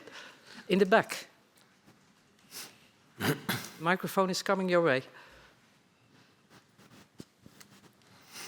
Maybe you can introduce yourself. Yes, hello, and thank you so much. Fantastic to listen to everybody's experiences. I'm also a farmer from the UK, but work in the capacity of Pathways for Pasture for Life as one of the facilitators for the UK Living Lab. And I find the conversation around human and animal interactions very interesting from both perspectives, as a farmer and someone who works in research, and particularly in the UK, and I presume there are similar statistics for the EU more generally. 1/3 of British farmers are making a loss. They're not making a profit. They're not surviving. And I don't think it is, with the Common Agricultural Policy, of course, you'd say that would be a big difference, but actually this has been long running for the UK.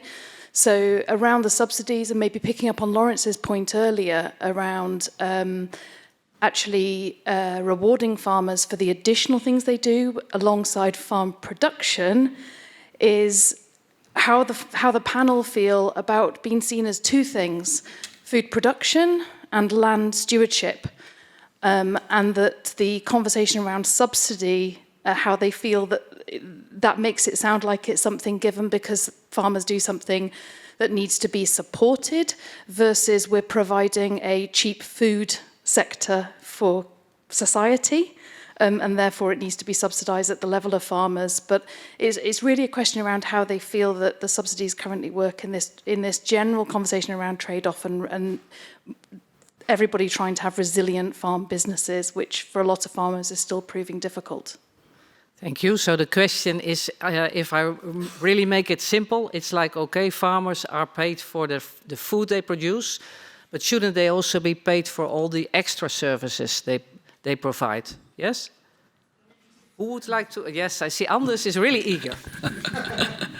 I think it's a very good point there, and I think really the system is not incentivized the good things today. I think when you pay out money for a hectare, that doesn't mean you have to do anything with it. I think you should put the money where they can do any good and use them for incentivize things that will make environmental better, animal welfare better, and so on.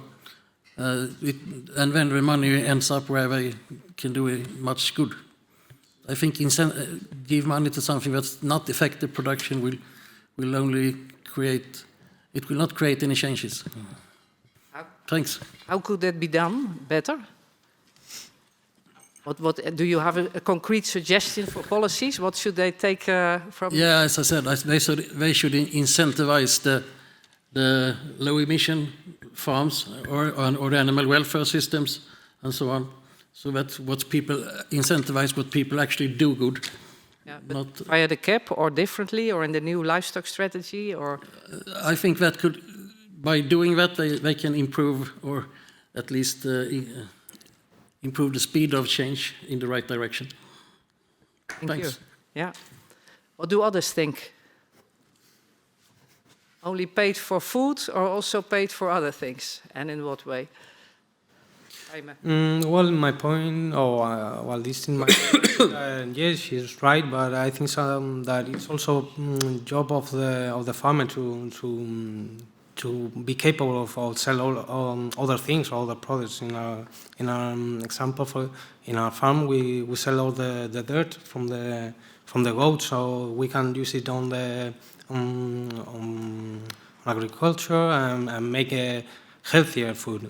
So yeah, she's right, but also I think that we have to look, or at least make farming or agriculture more interesting, or at least attractive for the youth, because if not, I think that maybe we are talking about a sector that maybe in 20 years it can be mostly disappear, and I think that that's not a good thing for our future. Thank you. Max? It's for everyone except UK, who still has the cap. We obviously, you can see, I can see, sometimes I see it sort of as the cap is obviously, it's redistributed tax money from all countries sent back to farmers to make sure that the consumers can buy cheaper food. In the best of worlds, the consumers would directly pay the farmers for what their food is actually worth in a way. But yeah, that's not quite how we do it.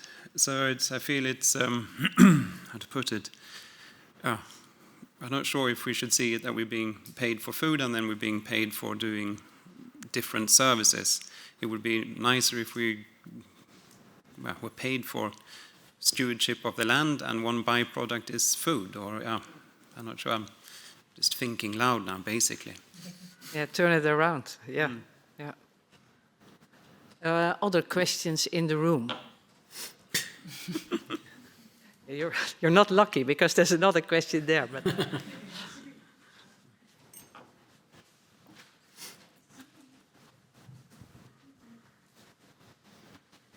Hi, my name is Sarah. I'm a nutrition advisor to the DG INPA, to the European Commission. Thank you for your intervention and sharing your experiences.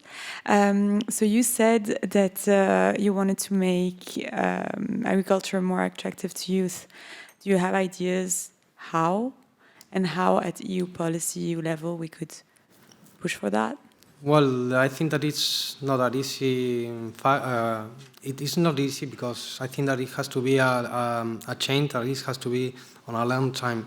Because at least for as I see it in my environment, mostly of the population, when you talk about agriculture or farming, more or less we are talking about feudal age or middle age or something like that. Like we are talking like 1,000 years ago, and it's a thing that is actually, and we need it every day. So I think that is more or less something, it's also the conception of the population about all the kind of works. And I think that it's, for one side, it's you have to improve into the earnings of the farming, so it's at least it's attractive to the youth, because at least on my region, every farmer at least that is, I don't know, 50 years old, they don't want their children to work on that, because we know that it's a really slavery work, because you have to be there every day. It doesn't matter if you are ill or not, you have to be there.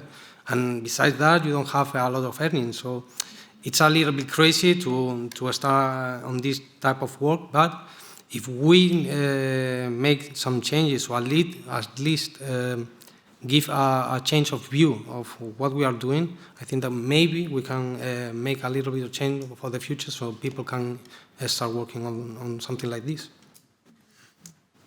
Max? I also have, maybe not the opposite, but I believe, and I know lots of people who want to work within agriculture and want to have animals. But the step with exactly the problems you're saying, you work every day, but there's also something that, this is something that's nice to pass this on, how to solve it, but how to sort of gain access as a person that does not come from a farming background. How does this person access land to be able to do the production they would want to do or dream of? Because it is... just hearing what land costs down in Europe makes me saying, oh, maybe the land in Sweden is cheap then. So that is something, and I don't know how you could fix it, but that is a big threshold for many to go into agriculture, that the capital costs of it is so high. So either you have to sell off a big AI program somewhere and then you can buy lots of land, or, yeah. You're addressing different things, or important things there. And they are also linked to maybe what Jenny is telling us now. Okay, I just want to mention another living lab. We don't have any French farmers here today, but the French farmers, they gathered with their facilitator around an idea that they wanted to try and attract young people to, in this case, dairy farming. So they had organized open days, and they reached several hundreds of young people. And this was a really good experience for both the young people and for the farmers, and also for the facilitators. And they think that they have achieved an attitude change or a mindset change in these young people or young students, so that they are more attracted to having this kind of career. Okay, we are getting at the end of this second theme, but then of course there's always a final question at the end.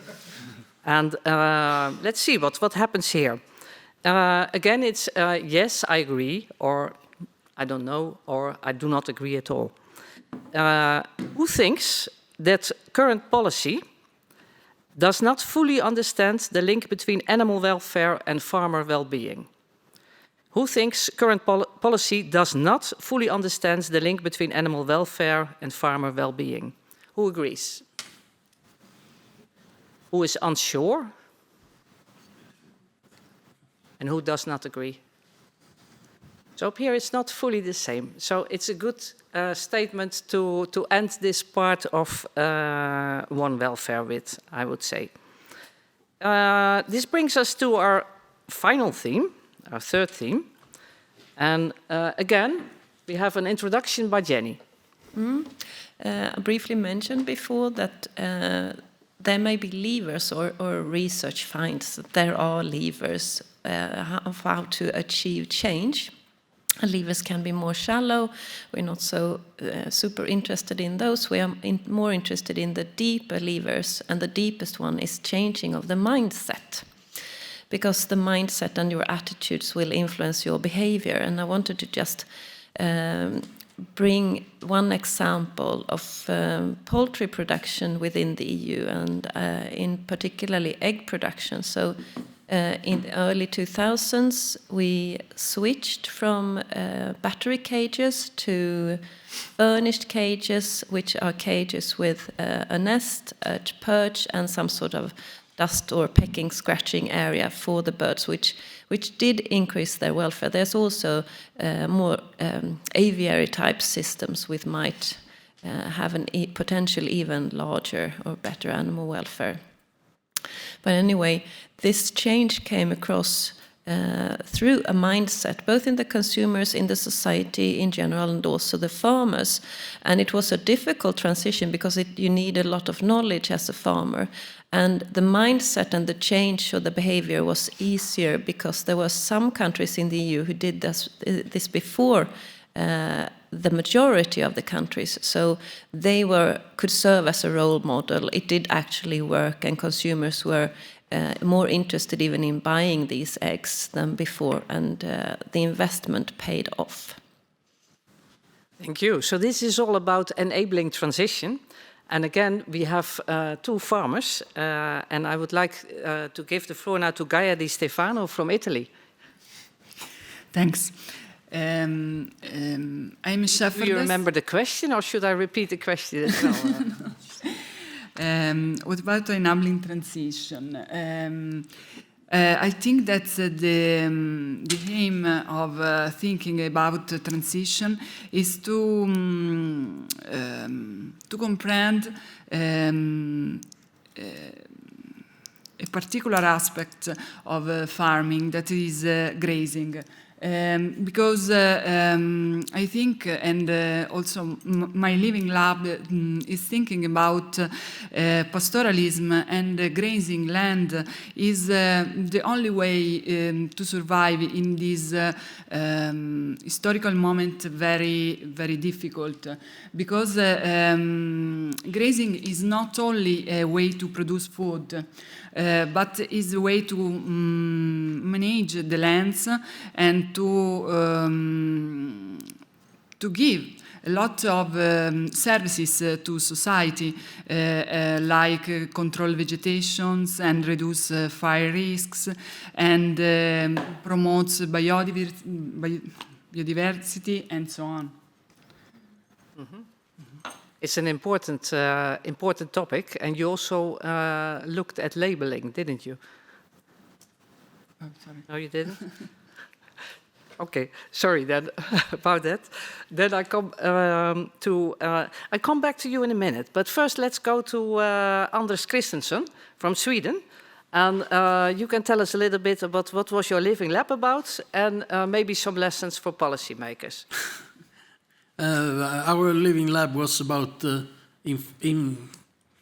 we were a group of dairy farmers, and kind of intensive dairy farmers, and we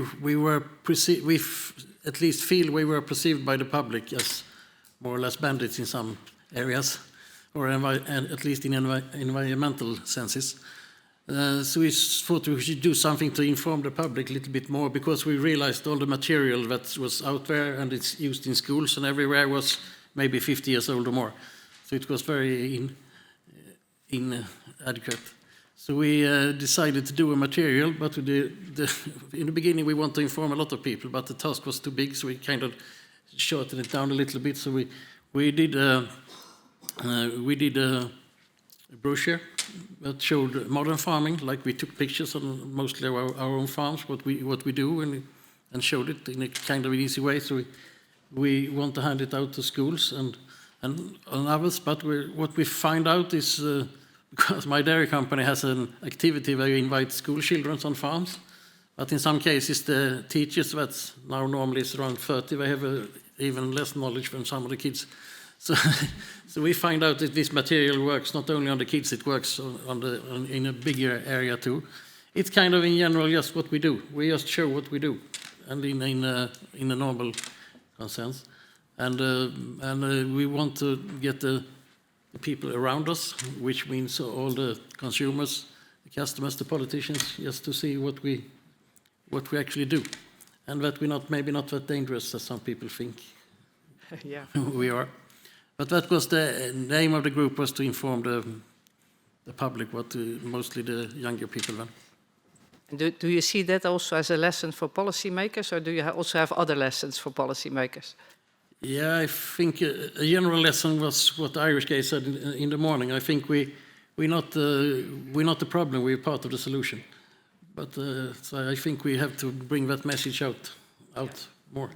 Yeah, and this also links to enabling transition, indeed. Do you have some extra policy lessons, Gaia, for? For politicians, I have to ask to invest not only in technologies, but also in old practices that proved their value in the millenary history of humanity as pastoralism. Because I think that it's the only way to survive in this particular moment of the history. Yeah. The others, is there anybody who would like to add something like this is the topic, the enabling transition? What is important for you, for your farm, that enables change? What is needed before a change is coming? Max, I see that you're thinking about something. Thinking about something, always will be. I'm just thinking out of our living lab is sort of that we are not conventional. We're not conventional beef producers. I know of it's a small place, but again he also uses holistic planned grazing, and has a mobile solar-driven milking parlor, where he milks his 6 or 7 cows every day, drives in and out, calves go with them, and being able to do this. But there is a problem with these things, that he is doing it, and many of us is doing it in a small scale, whereas the policymakers are sort of, you have to get up to, what's that in euros? The minimum investment has to be 20,000 euros, otherwise we will not support you. This can also be sort of something that's holding back, that sometimes even he can still produce milk and produce a lot of milk, but he didn't invest these 200,000 to get his first milking parlor going. And this is something that can maybe hold back, that it's not always has to be the large-scale direction for change. And that's a good example of where different policies would have different effects, and it might support sustainability. But if I'm asking, the whole day we are talking about sustainability, and of course there's also economic sustainability, but sustainability in general. And we are here in Brussels, in the heart of policy making. So what would your advice be if we need more sustainable farms in Europe, each in your own situation? How can policy support this? What should policymakers do or initiate to really support that change towards a more sustainable livestock production systems? Adrian. As a farmer, I would like to obtain a better price for milk, and a higher quality of that milk can provide that price, a better price. I believe that agriculture policies should be specifically tailored to this type of farm and should not place them in the same category as an intensive farm. Because if you have a small category of cows, you can make more money as like a bee farm, like an intensive farm. And I don't know, it would be good subsidies for this small farm to can go further, make more money, because without the money you can go further. Thanks. Other examples? We are now in Brussels, so... I think I had some ideas before, but I still think it's good I think your microphone is still... Still, you hear me? Yes. Okay. I still think it's important to pay people for the good things they do. It doesn't matter if it's big farms or small farms, but for the good things people do that can improve and maybe change the behavior on the whole group. If we want to be Europe to be more sustainable in several senses. At the end, I'm going to ask each one of you a kind of a final statement for here, so you can also think about it already. But there's again the opportunity for the audience to ask a question. Can I say one more thing? Yeah. Oh yes. Sorry. Yeah. Of course. And also, of course, but I know this is politics. We work with a very long-sighted business. It's very hard if it's only a 5 years period, and when the politics change. It would be better if everybody could make an agreement and make longer periods, because if you want to invest money in anything, you want a longer horizon than 5 years, because the next guys after 5 years could change everything that you thought was good. So long-sighted politics we would really like to see. So if you can agree on longer terms, it would be very good. Thanks. Yeah, I think if we can agree on that one today, it's big progress, indeed. There's a question in the front. But the microphone is not working. Michele? Yes. Yeah. No, sorry. No, Michele Moretti from the University of Pisa as a worker in Pathways project. No, I'm curious about one thing that actually struggles me a little bit, and I want to ask farmers. How do you feel about being recognized as doing something good for everyone in terms of policy? No, are you actually feel you are recognized as, from a policy making as you providing something good for society, or is just because in the discourse, especially around livestock, it's a little bit of I think Andres was mentioning a little bit before. No, farmers are looked like they are the polluters, the bad guys. But actually, do you feel policy is actually helping farmers to get recognized by society as something producing something good for the overall society, actually, not only food in this case? Who would like to? Gaia, please. I think that I speak for Italy. I think that in the period of electoral campaign, farmers became important. In the other period, farmers are a problem. When farmers do protests, farmers are only a problem. For me, it's not recognized our role in the society. I think that it's kind of a tricky question because, as I've said before, I think that it's also not just the laws of the European, it's also the society. So it's kind of hard to separate those things, but I think that we are not at least recognized as we should be, because we all know that there are a lot of laws involving sanity with animals, antibiotics. We all know that maybe the last 20 years we haven't done a good job with that, but nowadays we are fighting for our animals to make it the right choices and to make a final end product. But when we are looking backwards or forwards, it doesn't matter, and we see that mostly of the time we are fighting alone with the industry. It doesn't matter if it's the milk industry or the meat industry. We are fighting all alone, and I don't see that we are getting that help from the government. Also, besides that, I would say that mostly. Thank you. Yep. Max first. Yeah, I have now I'm talking from the Swedish perspective, where farming is classed by the local policymakers as environmentally dangerous activities. Which, as an example, around the town now, one farmer he has to call 120 households before he spreads his muck. and he spreads it several times per year and then has to get the permission and say it's okay to do it. So I was thinking, if we want to feel supported by policymakers here, we can start with a top-down perspective. I don't think we should take away rules, but we can say, like, we need you to use safe farming practices, or good farming practices would feel, I think, a bit nicer as a producer to know that, oh, I'm following the safe production ways. I'm not making sure that I am not classed as a danger. Oh, yeah, it doesn't feel nice to be classed as an environmentally dangerous activity, what you're doing on your farm. Just the wording can maybe make a change in the policy from your side. It's a clear message. Adrian?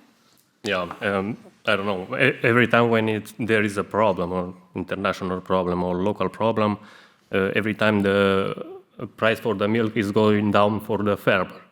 And in the supermarket is the same or the bigger. And that is not feel so good for me as a farmer.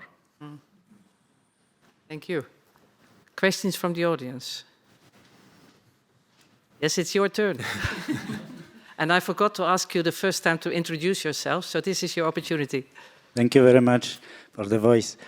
Adam Drosio, I'm Vice Chairman of Animal Health and Welfare Working Party at Copa Cogeca, and I'm also advisor of Polish Federation of Agriculture Producers Union, and I'm also a farmer. And I have experience, and I exchange our view with farmers about the transition in agriculture.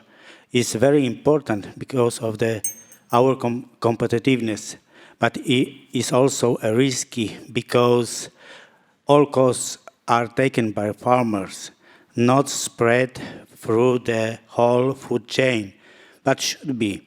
And also the One Health should be also involved in whole food chain, because farmers are doing very hard job, and the added value which is prepared on farm is not always coming to the plate of the consumers, but should be.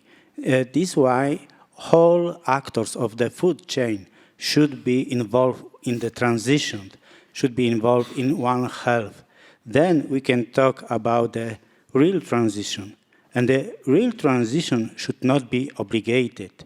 The consumer will choose what they would like to have, and the farmers which are doing their job in proper way will survive, because they will have their own clients. Thank you. Thank you. And that fits perfectly well with one of the questions I still had, because it's linked to when you are talking about transition and about enabling transition, then you need support, or maybe you would like to have support. And the question is, what support makes the biggest difference? Is it something like financial support? Is it something like knowledge? You need knowledge. Is it something like peer learning from your neighbors or from study groups or whatever? Or maybe it's something else. So the question is to all of you, what support makes the biggest difference for you personally as a farmer? Jaime, I see you already. Yeah, well, for me, I think that the most quick or immediate thing is obviously the money. Is what most quickly will help you. But I think that if we want to improve our farming, and we have to give us the equipment of the tools, or maybe some help on studies, so we can change and improve our farmings on the years to come. Because if we don't change, we will be stuck as we were working 20 years ago, and it's obviously don't going to work in the future years. So I think that for the short term, obviously the money, but on the long term, I think that it's the tools and the help more than the money. Thank you.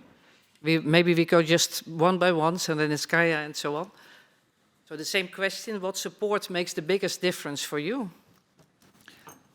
I think that money is not the solution, is not the only support, but we need especially services. We need infrastructures to work better. Thank you. I think knowledge, and but you can find an easier way to find knowledge in some places where you can be even better, because I think you can be, if the money part is okay, I think you can be a lot better by own interest too, because as I said before, you can do a lot more with the animals, and if they are happy, you get hopefully happy yourself. But I think the knowledge and where you can find other ways to improve. Yeah, yeah. And knowledge also can lead to the best management strategies, and so again also to more sustainability, also economic sustainability. Adrian? The knowledge is very important for the farmers, but also the financial make the biggest support, because we need good agriculture machine to work with, and that helps very much to us. Thank you. I've been thinking about it a bit now, and I think from my perspective and from many others is to have the chance for farmers to get together and share experiences, knowledges, is very valuable for the development of whatever that type of production they're meeting, because there's a lot of time knowledge that maybe one person doesn't know they actually sit, but when they sit but when they're talking about it, someone else, or I have never thought of that, or that's a great idea, or you look at something, oh, we could test this together, and you try it.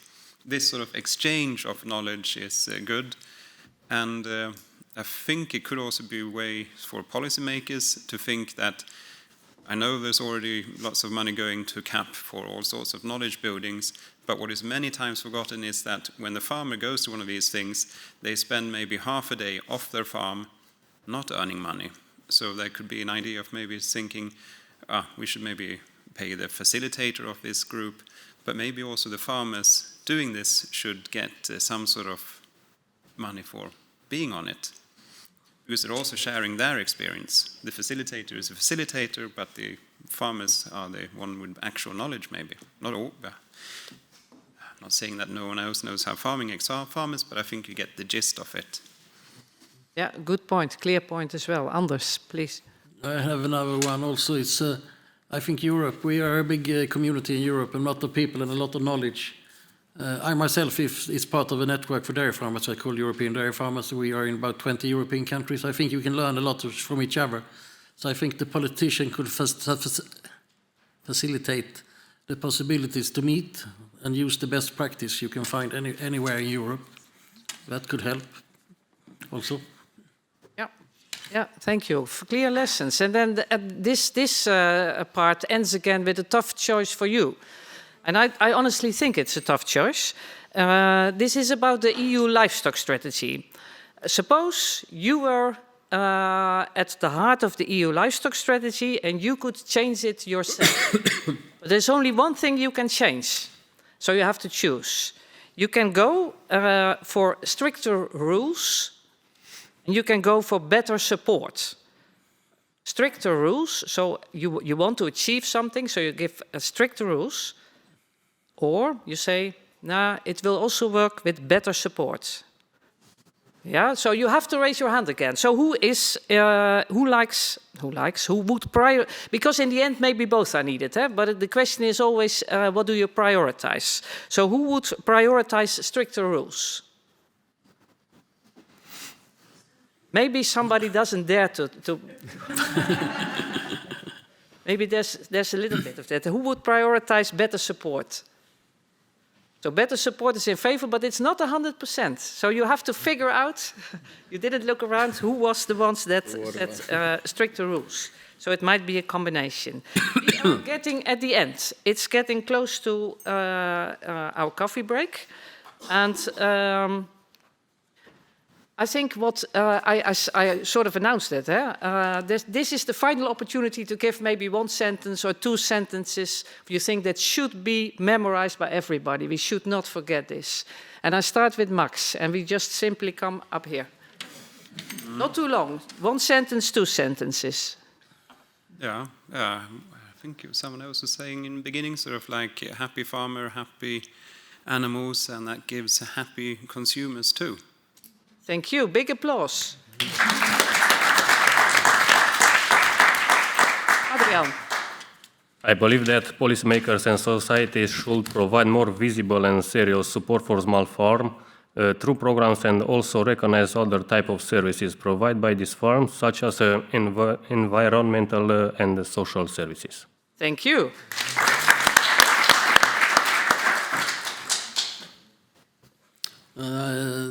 I think, as I said before, I think we farmers should be perceived as a part of the solution and not the opposite. Thank you.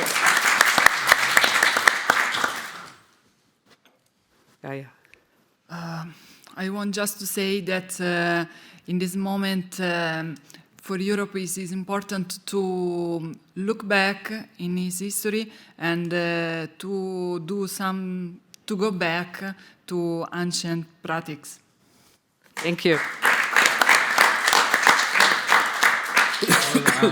I would just say that, as my colleagues have said, we are part of the solution, not the problem. And I think that if we have a product that we are making, that we are proud of, because it is really healthy and everything, we should be also proud of defending it. We are not playing by the same rules when we are competing with other products that are not with the same legislation as us. So if we are looking forward to make a good product, we have to defend it also. If not, we are lost. Thank you. Jenny. I think we've touched upon really a lot of mindset changes that we want to see in both policymakers, the general public, and also in the farmers. And support really will change the mindset and make us think in a more positive way. And I also wanted to say that there are many different results coming out of the living labs, and I wanted to encourage you to go to Pathways website to explore these results, because they clarify this diversity that is important for resilience and sustainability, because like you've heard here, farms vary so much and Europe is so diverse, and this is an asset or an advantage when it comes to the holistic sustainability assessment. Thank you, Jenny. We had three themes, so three statements.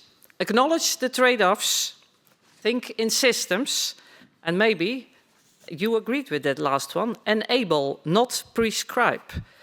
And I think in the end this was a very important and exciting session, because if we design our policies without practice, there's a big risk that it fails in practice. So I'm really happy that you really shared your experiences, you gave honest reflections, valuable insights, you provided our day-to-day reality up there.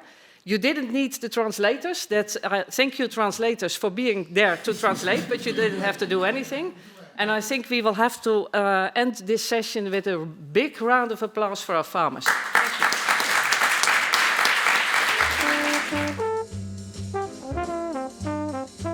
Good afternoon, everyone. Welcome to the next session.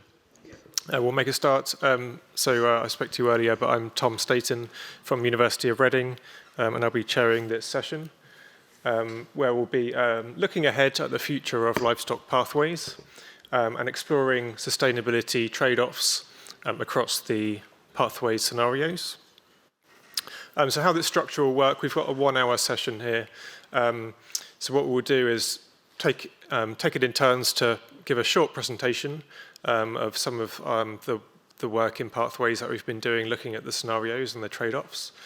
And then once we've heard from each of our panelists here, then we'll hopefully have time for a short panel discussion at the end. And at that stage, I'll invite any questions or reflections from you. So please be ready for that later on. But I'll just spend a few minutes just introducing the pathway scenarios again and highlighting some of the key trade-offs at a high level. So Lawrence introduced these earlier, but just to remind you of the scenarios that we've developed within the project. So firstly, efficiency first, and this is based on increased feed conversion efficiency following a strong industrial ecology approach. So this is essentially relying on technological developments to improve sustainability of the livestock sector. The second scenario here is feed no food. So this is where feed-food competition is reduced to a minimum. So essentially, crops that are suitable for human consumption are not fed to livestock. So this is looking at mostly pasture-based systems. Thirdly, we have high animal welfare, and this is where the positive experience of animals is maximised throughout the value chains and increasing animals' agency over their own lives. The fourth one here is rural renaissance, and this is where livestock sector transformations contribute to revitalised rural communities, so stimulating rural economies and rural employment with dynamic landscapes. And the fifth scenario is very different. So the top four are, you could see as potentially desirable scenarios for the future of sustainable livestock. The fifth one is really a counterfactual comparison. So this is where livestock are removed from the landscape to look at what we miss if livestock were to disappear. But it's important to bear in mind that they're not intended to be mutually exclusive, so it's not that one of these is the best, and we'll see that through the course of this session, that they all solve different challenges.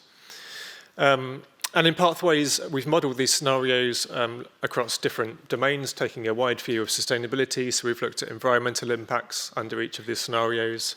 We've looked at economic outcomes, as well as some social aspects. And we've looked at this at differing scales, so from the farm scale, spatial scales, as well as global scale. And we'll hear that from some of the presenters in a moment. But I just want to start out with some headline results, and this is taking a very broad view across all of the models, and we've tried to synthesize them all together to look at some of the key trade-offs at a very high level. And you might recognize this from the poster that's out in the hall. So I'll talk through each of these in turn. So if we look at efficiency first, essentially the headline here is that this is a very productive scenario.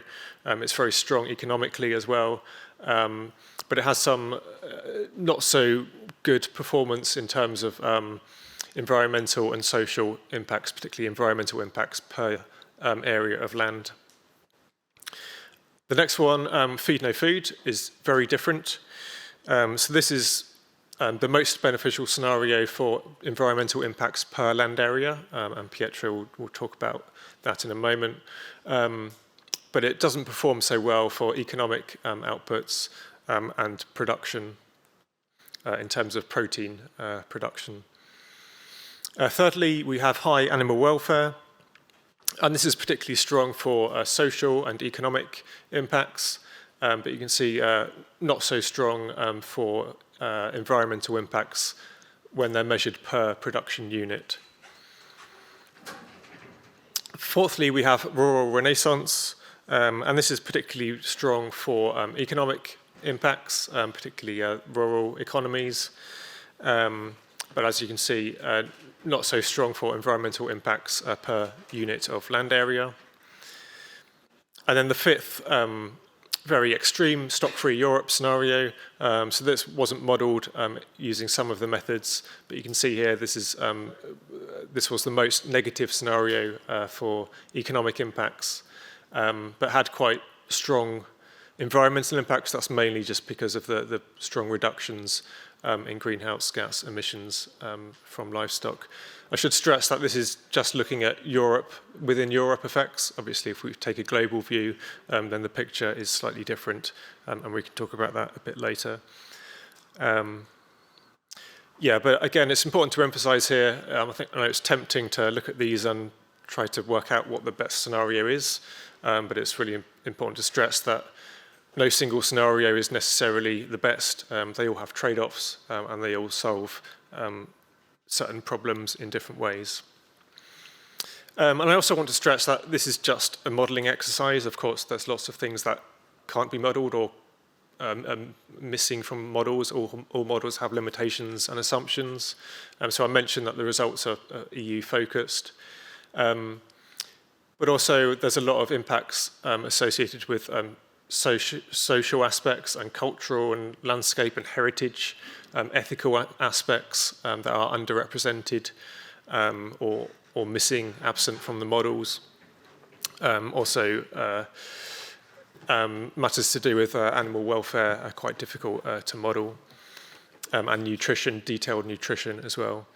Also, production change isn't enough, so this is quite focused on supply and supply side changes, but of course diet and consumption matters, as we've heard. And the scenarios could be well suited to different systems, so as I say, each scenario could work well for in certain contexts.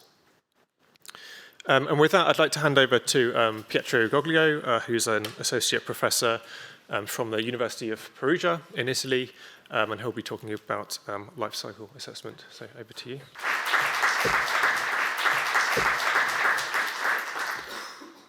So, thanks very much. So, again, I will be exploring a little bit the results that we obtained, more in details, and especially would like to draw some general conclusion out of the assessment, considering the holistic assessment of the value chain.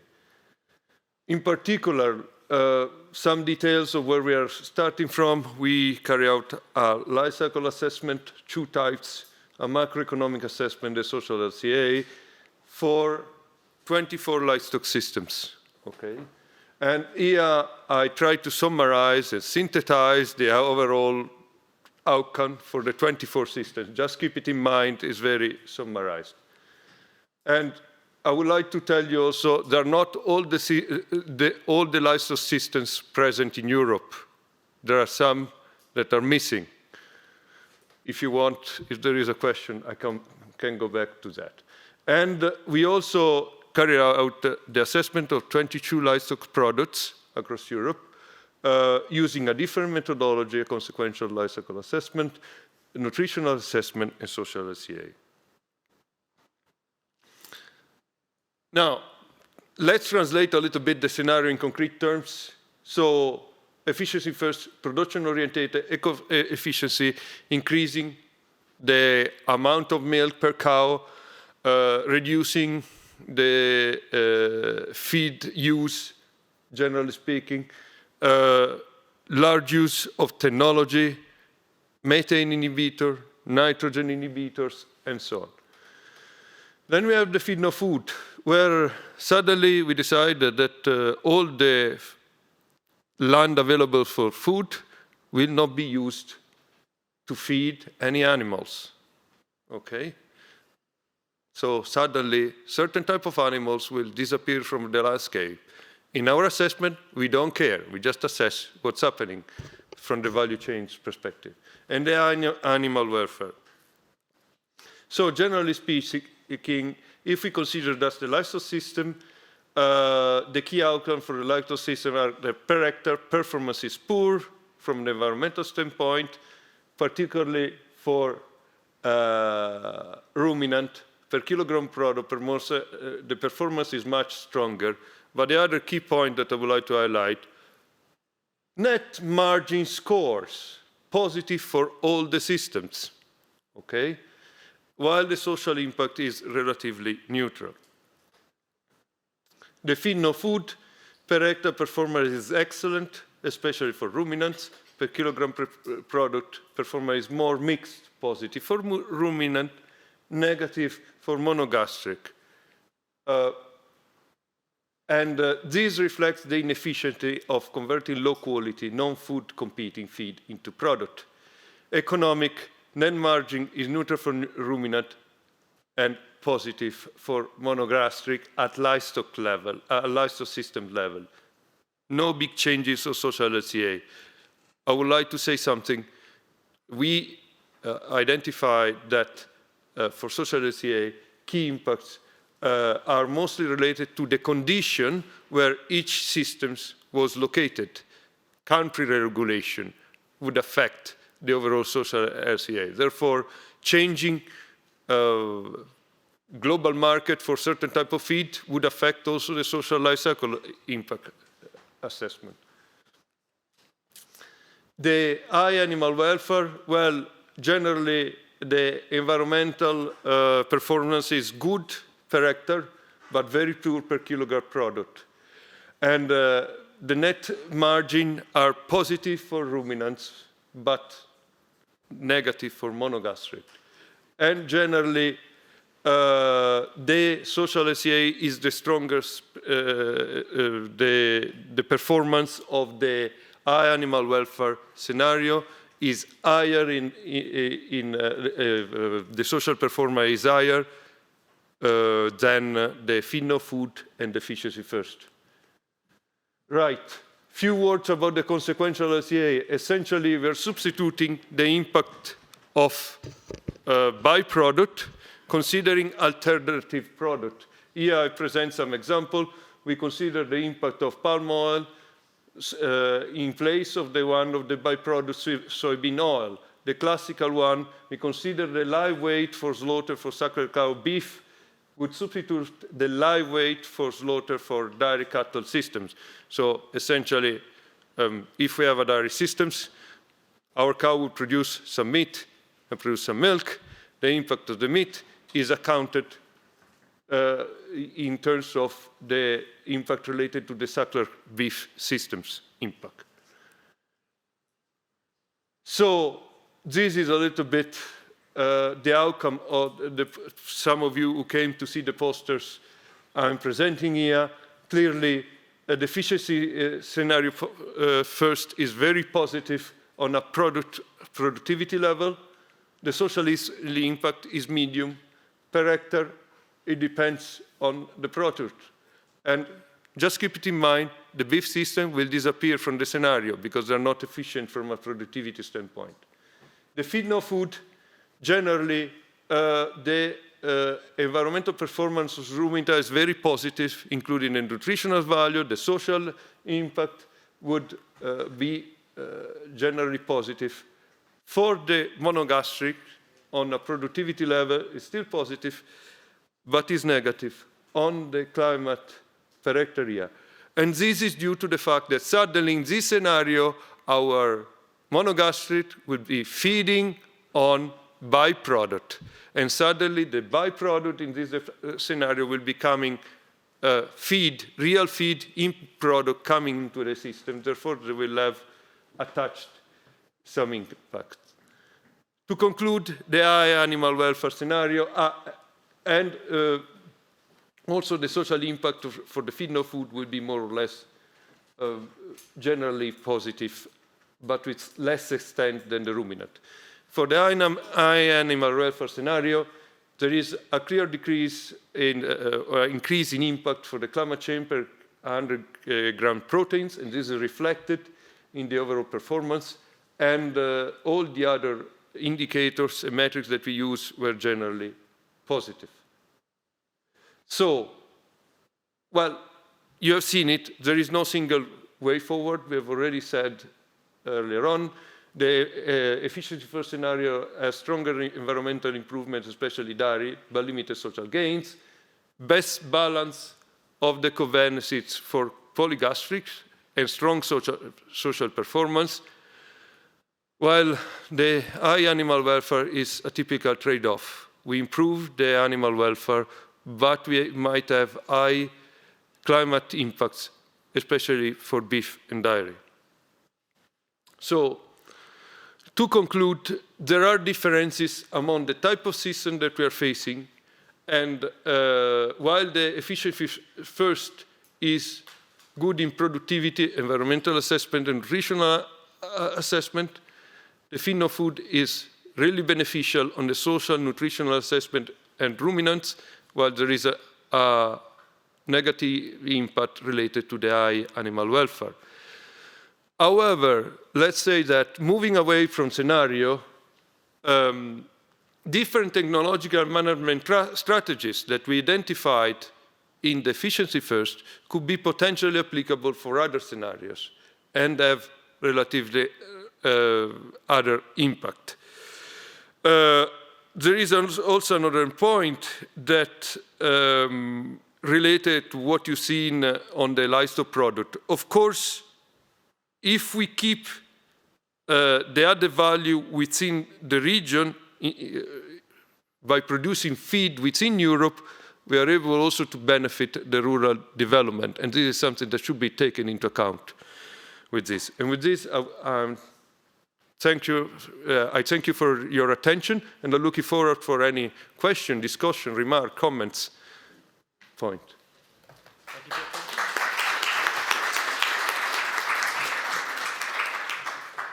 And now we'll hear from Catherine Pfeiffer, who's from the Research Institute for Organic Agriculture in Switzerland, otherwise known as FEEBLE.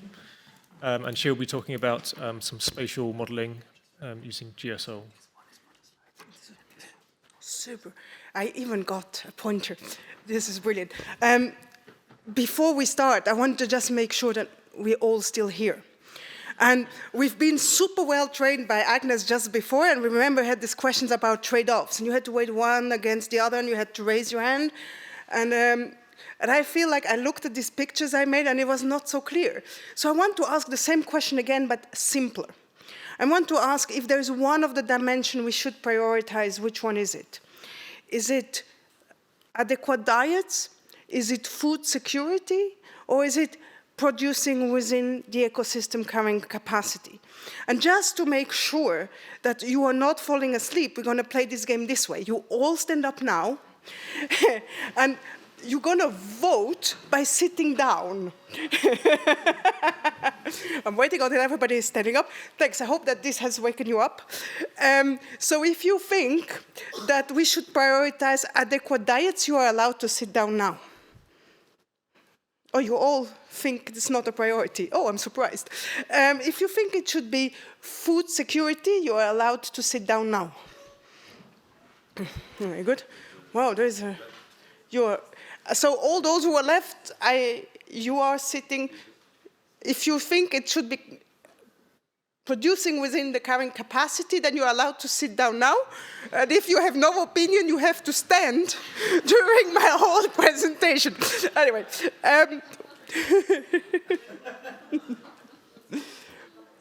I'm not so sure we are on the right slides. I think you need to move forward. Sorry for that. Here we are. Keep going. Oh, I need to keep going? Okay. Yes, maybe you need to keep going. I mean, paste it twice. Okay. But I didn't want to bore you with Here we are. So because the question I want to ask you today was really about what is a sustainable livestock transition. We're talking about this transition, but what is it actually? And I will focus really on the results we got from the spatially explicit food system modeling we did. So why a food system approach? Did we think about that for a second? And I got the pointer. Oh, I'm so lucky. What you see here is that the livestock is really in the middle of my graphic because livestock is in the middle of the food system. And this livestock, they produce food and healthy diets on the one hand, and on the other hand, they consume our grass, and they might consume byproducts from our crops, and also sometimes we feed directly, or actually quite often, we feed directly what we could eat as humans to this livestock. And in return, we have manure, and we close the cycle, and that's what is called a circular food system if we manage to balance these things. So livestock is really at the center, and if you change something in the policy about livestock, you're actually going to change many things at the same time. So you're going to change diets, land use, feeds, nutrients, food accessibility, anything. So it's important to look at it from a systems perspective. And we developed this new model, and it was a very technical poster. If you missed it, sorry for you. But let me say one thing about the model. Basically, it is about Not how much livestock should we have, but much more asking where, which feed, which nutrients flows, and what is the ecological consequence. And still, if you're curious about it, you're welcome to still look at the technical poster. Key learnings. I will go through 4 key learnings from that modeling. This doesn't come as a surprise. You heard it many times. There is no single best transition, livestock transition for livestock. I show here just the baseline soil nitrogen balance, and you really see there are different colors in the maps, which means there are very, very different situations across Europe, and we should account for that. Nitrogen is just the illustration. We found the same with ecosystem services. Which region provides what for which reason? It's very, very different. So you cannot go for the one option fits all. The second key learning is maximizing animal efficiency does not maximize food security. So let's look at this. So you're going to see plenty of these graphs passing by. Well, let me see. Here, the first column is always the baseline. It's always what is the current situation. The red box, or if we run more than one scenario, we call them scenario families. The efficiency first scenario families, different assumptions are in red, and the feed no food ones are in the blue box here. So what does it show us?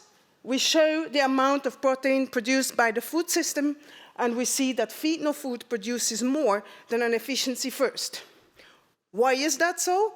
Well, in the feed no food, we produce less animal-sourced food product because we stop feeding crops that we could eat ourselves to animals, so we liberate land, and we use that land for producing food for humans. We can produce more, but with less animals. This is what's happening here. So if you voted for food security, think about that. If you take this argument the other way around, and let me be quite provocative here, is, well, a more efficient food system requires more inefficient animals. Like, I put them in bracket because I think these animals are very efficient.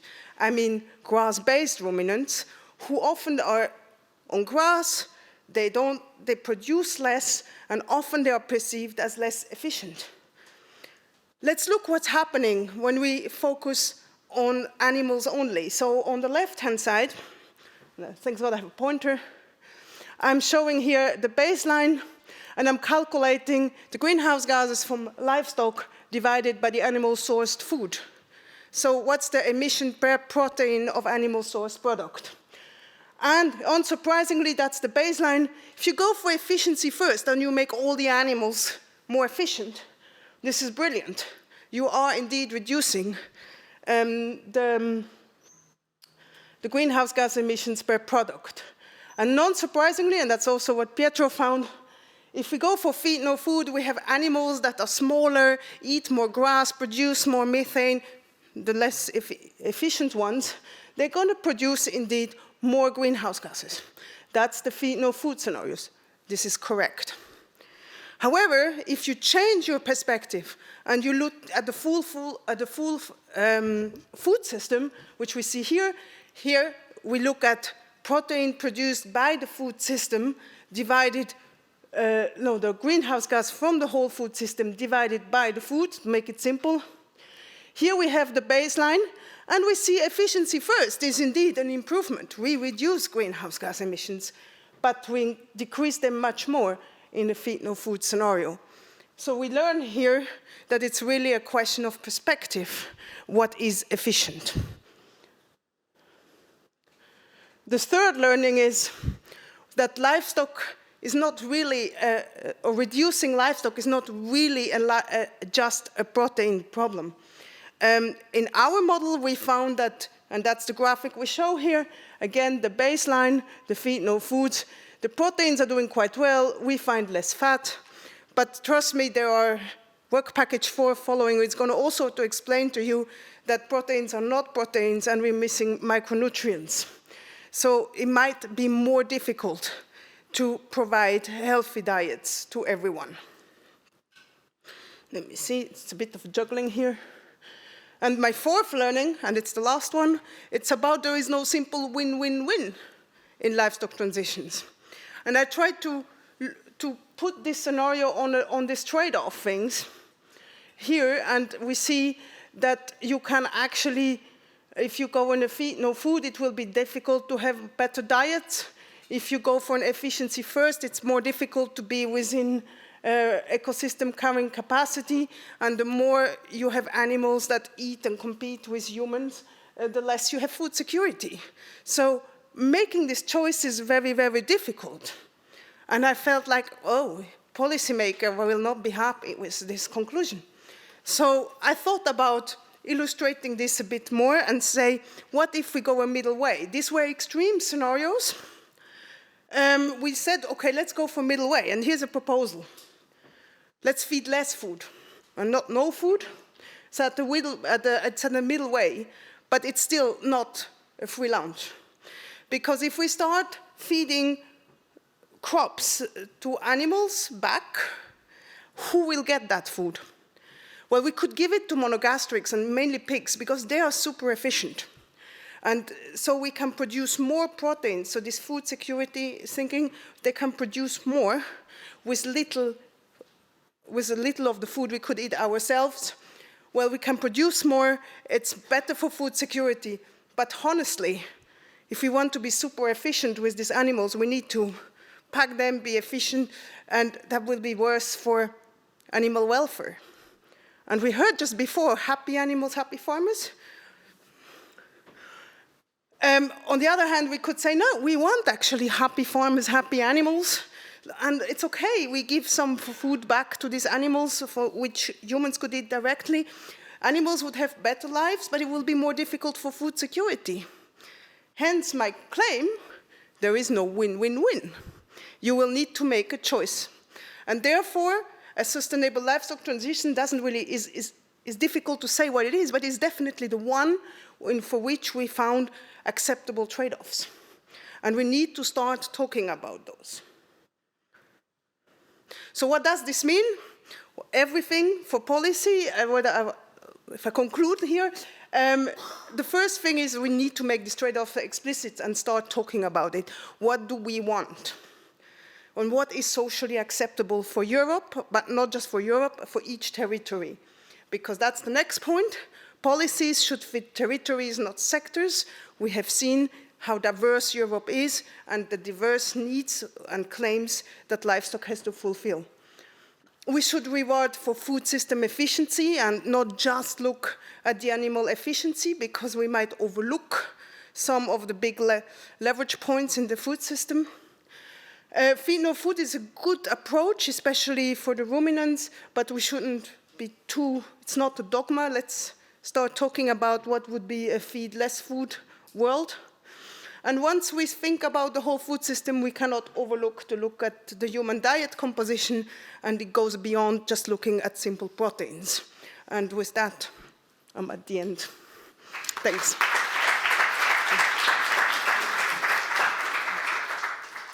Thank you, Catherine. And next we have Michele Moretti, who's an associate professor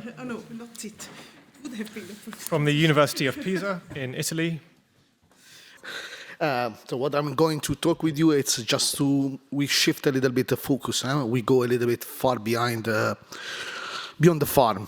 We look at the value chain, perspective. So what we actually try to do in these activities we have run through the project is just to look actually at try to put together introducing the idea of what could be a sustainable value chain, how it should, and then actually the governance of the value chain enters as a main argument in there, and a main argument of analysis, of course, and then of course try to couple it with the different scenarios that have been. So try to look at, okay, if we go through the scenarios that we have described all over the day, I would say, since Lawrence this morning, what will happen then in the value chain.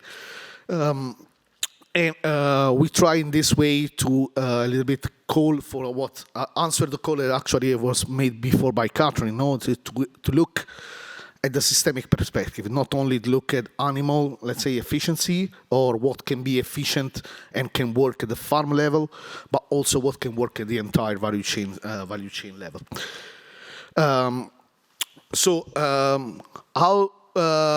Why we did this? We went through this kind of path, I would say, within the Pathways project.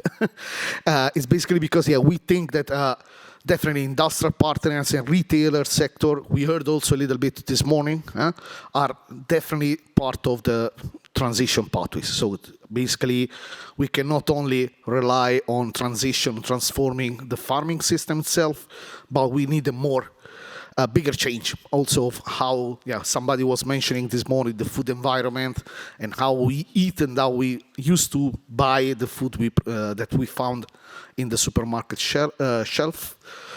Of course, this is actually to reinforce what's already said by the different, all the work packages actually, that there is no one-fit-all model, of course, because Europe, it's great. There is a great diversity, not only on farming system, but I will say as a consequence of the diversity in the farming system, there is also a huge difference in how value chains are organized and are governed. So there are highly intensive countries in the terms of production system, which actually rely on very industrialized and very high efficient also value chains, which is not possible to have this kind of models in every country. So we are in Europe, of course. And that's why the third, I would say, conclusion that we came out, it's like the territorial and governance difference are something that matters and needs to be taken into account, especially, I would say, at the policy level when we are actually proposing tools that can foster or can support this transition. And the other point, which actually relies a little bit on the social impact that was mentioning also at the farming system level, is that more or less on all of the transition that we analyze, all the scenarios, they actually could lead to important job losses in terms all over the value chain. I'm not talking only of farming, but also in industry and retailing sector, which of course should be taken into account because we need to find solution potentially that can, prevent or adjust this before it happens, I will say. So basically, these are actually a couple of kind of infographics to summarize what are basically the output of the different scenario that we actually model. We modeled 3 actually scenario. We didn't manage to model all of them, all the 5. So we only did for efficiency first, for the feed no food scenario, and for the rural renaissance scenario. And that's basically because that's another key point I would like to raise. It's kind of a call also to policymaker or actor in the further phases of rather than farming. The availability of data is an issue there because of course I might understand there are it's a complex domain and complex discussion, but if we have kind of good quality of data, especially in terms of granularity of the data and the territorial level for the farms. That's because we have the cap and we are mandating to collect data at the farm level. This is not the case for the industrial phase and the retailing sector. And without data, it's difficult to analyze things, and it's difficult to look at how things are going, and then to propose potential solutions. So I know that's quite a tricky point, I would say, also at the policy level, but we should try to put this up in the agenda, I would say. Those are basically a summary, very, very concise summary of the output of the scenario in terms of value chain assessment. Basically, the efficiency first, it comes basically with the assumption and the logic of increasing competitiveness or preserving competitiveness of the livestock value chains in Europe, which might bring some risks in terms of further concentration of activity. We have seen by Catherine showed before, the hotspot of nitrogen issues around Europe. This might be even worse if in the efficiency first scenario, and which might also bring to job losses. This is mainly due because we actually consider the introduction of innovation, technology, AI, robotics, and all these kind of things, which might, of course, decrease the number of employers in the value chain. There's the feed no food. It goes more with the logic of ecosystem resilience. So we have seen already from other, we have heard, so increasing the area to pasture, dedicated to pasture, reduce the amount of animal per unit of hectare, and so on. And what is the conclusion and the risk? That's actually we need probably for that one to happen a greater reconstruction of the entire value chain, including what is actually also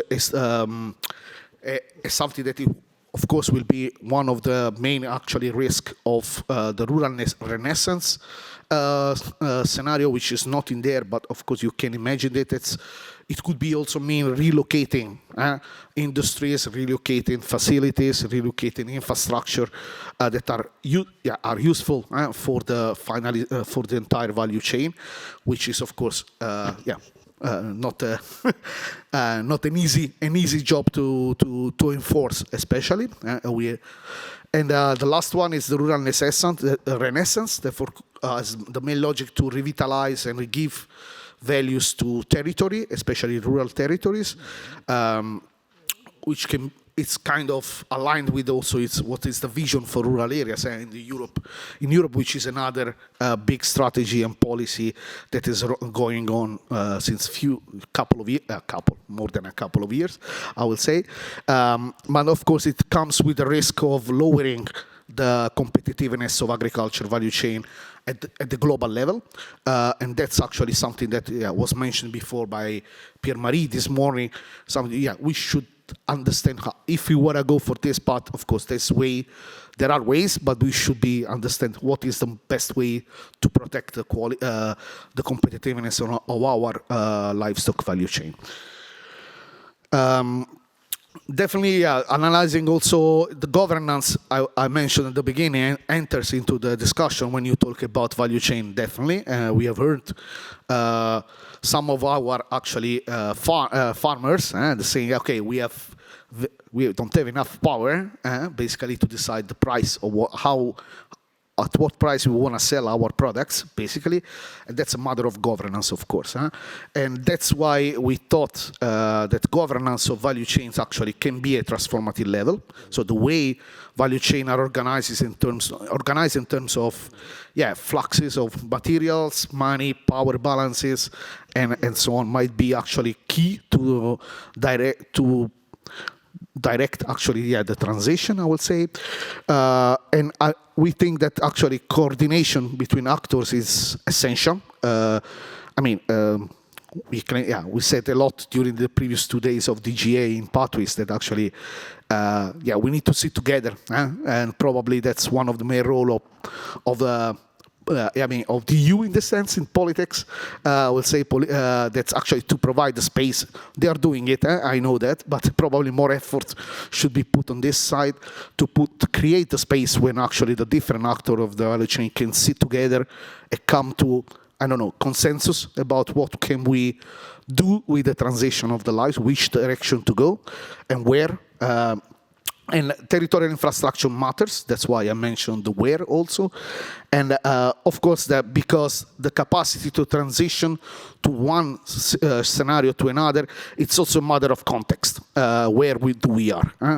There are highly intensive livestock system countries. Probably they will not go for the rural renaissance. So they have a lot to change to go for the rural renaissance, while other countries are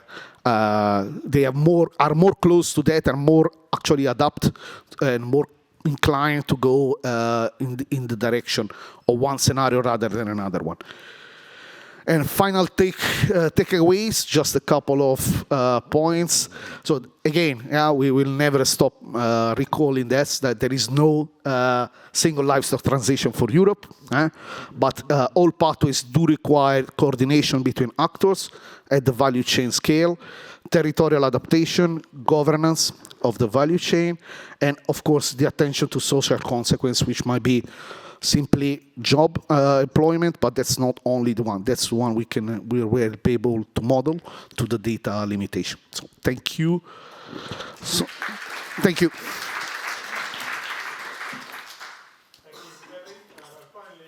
Have Stéphane Dusmet, so it's not Gilles as shown. Stéphane is standing in, and he is a professor from Ghent University who will be talking about some consumer perspectives. I'm indeed replacing Gilles, who could not stay for this afternoon. He was work package leader dealing with consumer perspectives and nutrition and links to the future scenarios. Actually, we did not really do research on the consumer position of future scenarios, but Hannah did a great job in a consumer survey that addressed consumer archetypes and their willingness to change, acceptance of future policies related to livestock production, and willingness to pay for sustainability innovation in livestock production. And I will try to make the link with the transition, and actually Katrien already made a good transition. Actually, 4 consumer archetypes were determined from the consumer survey carried out in 5 countries with more than 2,500 consumers. A consumer archetype determined by dairy, mainly dairy product consumption, starchy foods, a consumer archetype dominated by protein-rich foods, and then fruit and vegetables archetype, with different dietary patterns, of course, and also different willingness to change. Overall, and that's a bit disappointing, is that the overall willingness to change food consumption behavior was quite moderate for 3 of the 4 archetypes. The fruit and vegetables, they had a higher willingness to change. The other ones, not so high willingness to change. Probably insufficient to drive major change without structural changes in the food environment. That's a very important consideration for food policy. We will need somehow interventions, policies to support another food environment. And that's relevant to the future scenarios, because all the scenarios except for the efficiency first will require behavior changes and a reduction of meat consumption. When it comes to acceptance of policies related to meat and other animal product consumption, the ones highlighted in red, to be brief, so shift to efficient production system, shift to local production systems, organic, animal friendly, there was a higher acceptance for these policies than for instance, shift to artificial meat or protein-rich foods from other sources, substitutes, or, as we just said, significant reduction of meat consumption that was also less appreciated or less valued. And that was quite homogeneous among the different archetypes, as you can see. When it comes to willingness to pay for innovations, so several examples were taken from the practice hubs that we have heard about today. There it was quite clear that there was more willingness to pay for innovations that tackled animal welfare, that improved animal welfare, like the pasture-based systems, organic, compared to, for instance, environmental impact innovations like biogas production or reduction of water pollution. This is an example for 1 liter of cow milk, but the same appeared for 200 grams of cooked ham as a kind of example. Examples for animal welfare innovations were more appreciated than environmental impact. So that's again an important consideration for food policy, I think. I will go to the conclusions for the future scenarios and make the link to the future scenarios, is that there were no clear preferences for specific policies and scenarios, that there were differences between archetypes with varying preferences, but the future scenarios could not be interpreted as uniform scenarios, but as futures, and the plausibility depends on consumer segments, national context, and economic conditions. So, as we have heard several times already, there's no one-fits-all solution. Consumers are different, have different preferences. So, in making that transition, we will also have to take into account that consumer segmentation and the socioeconomic context. The moderate willingness to change is a barrier for some of the scenarios. So we will really need changes in the food environments, and that is not on the slides. But when talking to Hannah during the break, I want to emphasize that we think that incentives, for instance, on pricing, on labeling, will be really important to make that transition, and particularly also inform consumers. We heard this morning about the important role retailers have. There is today really information asymmetry in the retail, and we really will need to tackle this also, to inform consumers about the good practices that there are. When it comes to the scenarios, there is also a kind of trade-off with nutrition and with consumer expectations. The efficiency first scenario will be easiest to be implemented because it does not require behavior change. But consumer support is stronger, as we've just seen, for animal welfare first, for rural renaissance, and feed no food. So there's a kind of trade-off, I would say.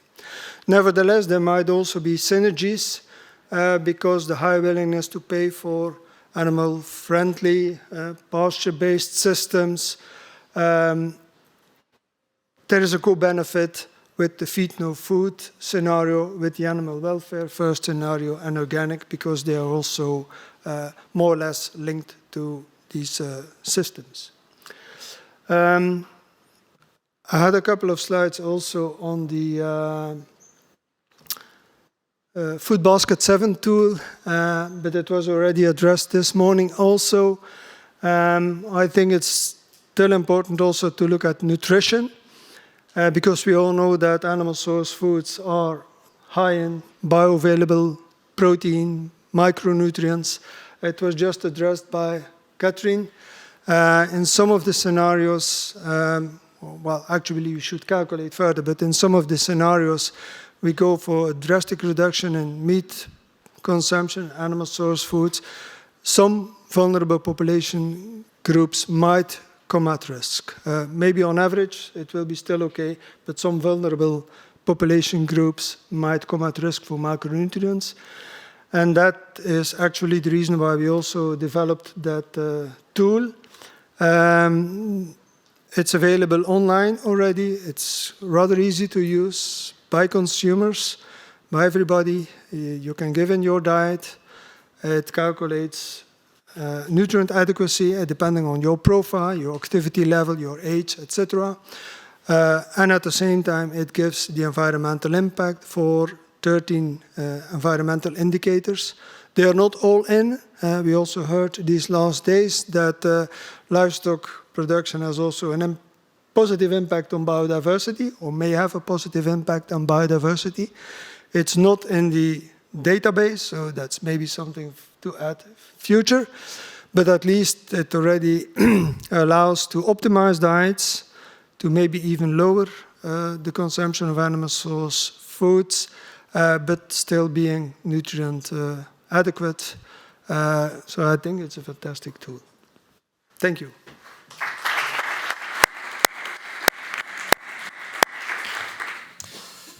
Great.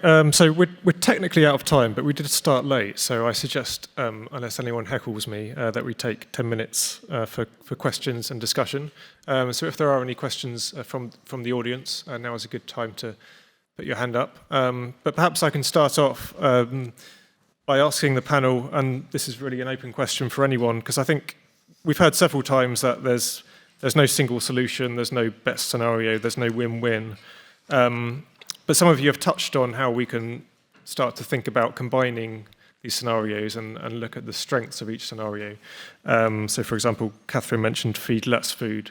But I just wanted to expand on that, if the panel have any thoughts on, instead of seeing these separate scenarios, how can we see the future of livestock scenarios building on the strengths that each of them presents, and picking out the best bits, if you like, in the future. I don't know if anyone has any thoughts on that. I might start, but I think that the direction to go must be negotiated with territories, with actors in the value chain, and I think fairly good example, I would say, a tentative at least.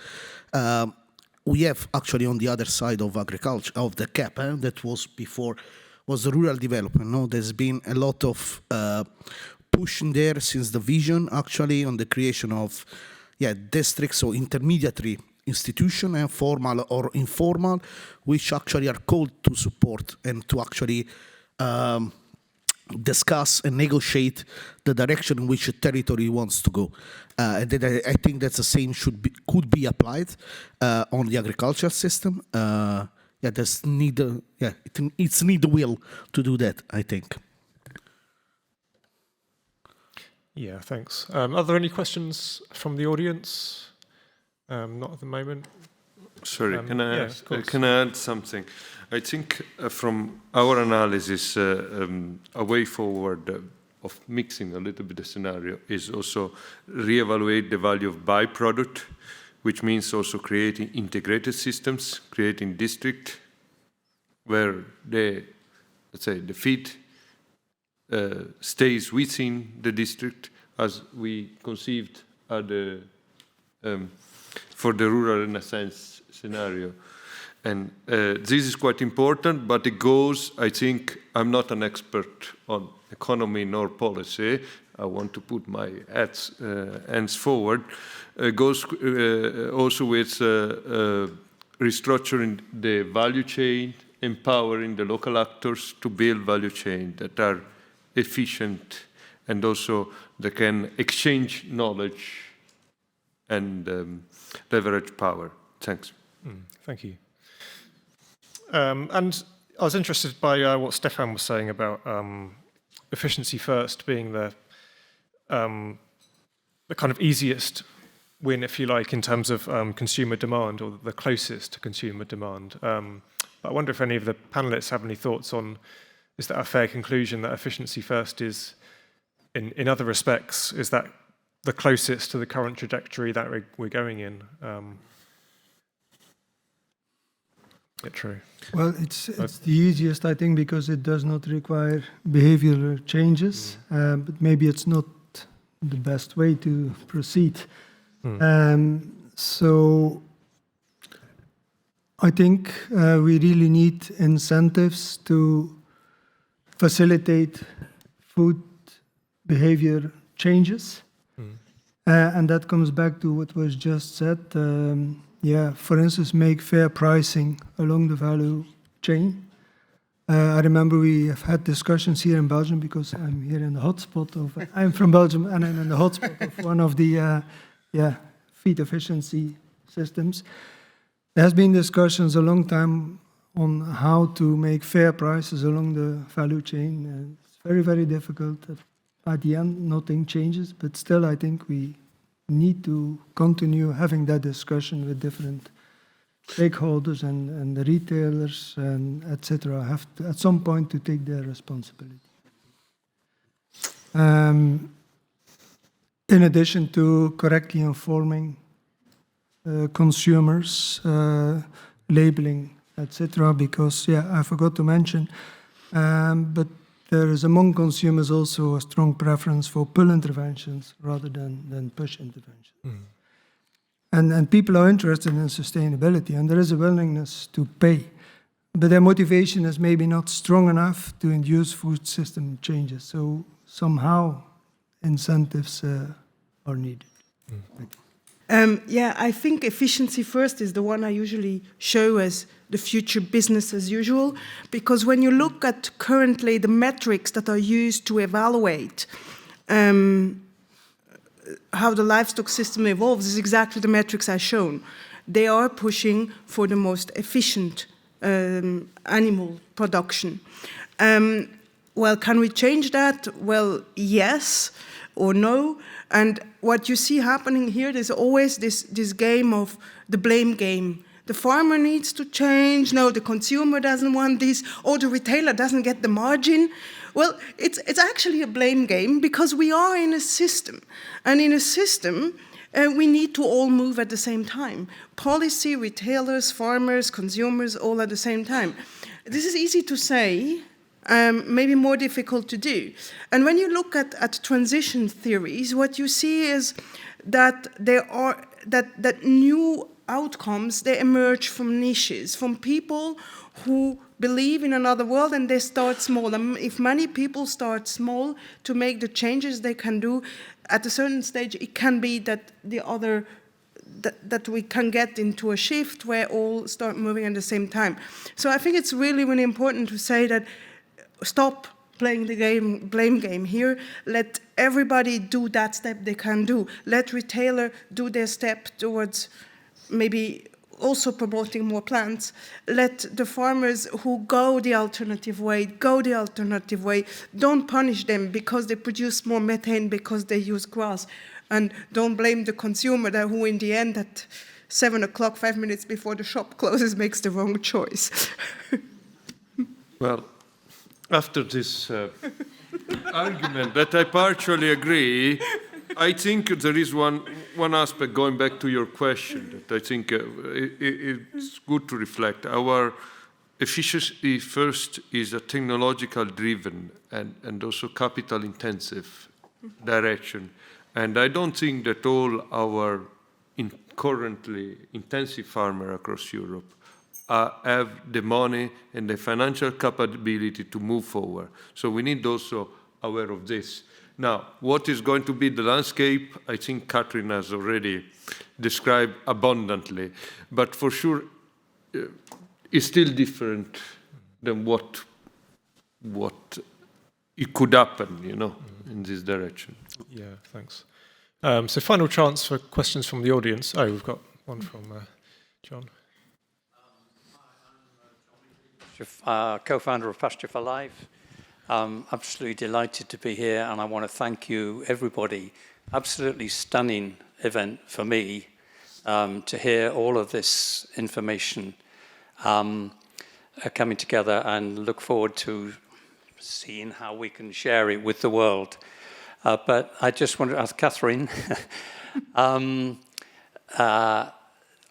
the ruminant animal, the point that you made that it's central. I mean, I believed this all my life, and in Africa and Asia where I worked, that's not a question, but here it is. And I just wonder how 10 years ago we produced Pasture for Life, It Can Be Done, which was a whole lot of economic data as well as stories about farmers, which was fundamental in changing attitudes towards the data was there. And I'm just wondering, ask you, how can you get that message across to people that the ruminant animal really is fundamental holistically to the life of the soil and everything, and it's not just about methane? Thank you. This is a really tough question that you are asking a scientist who are notoriously well known for not being the best communicators.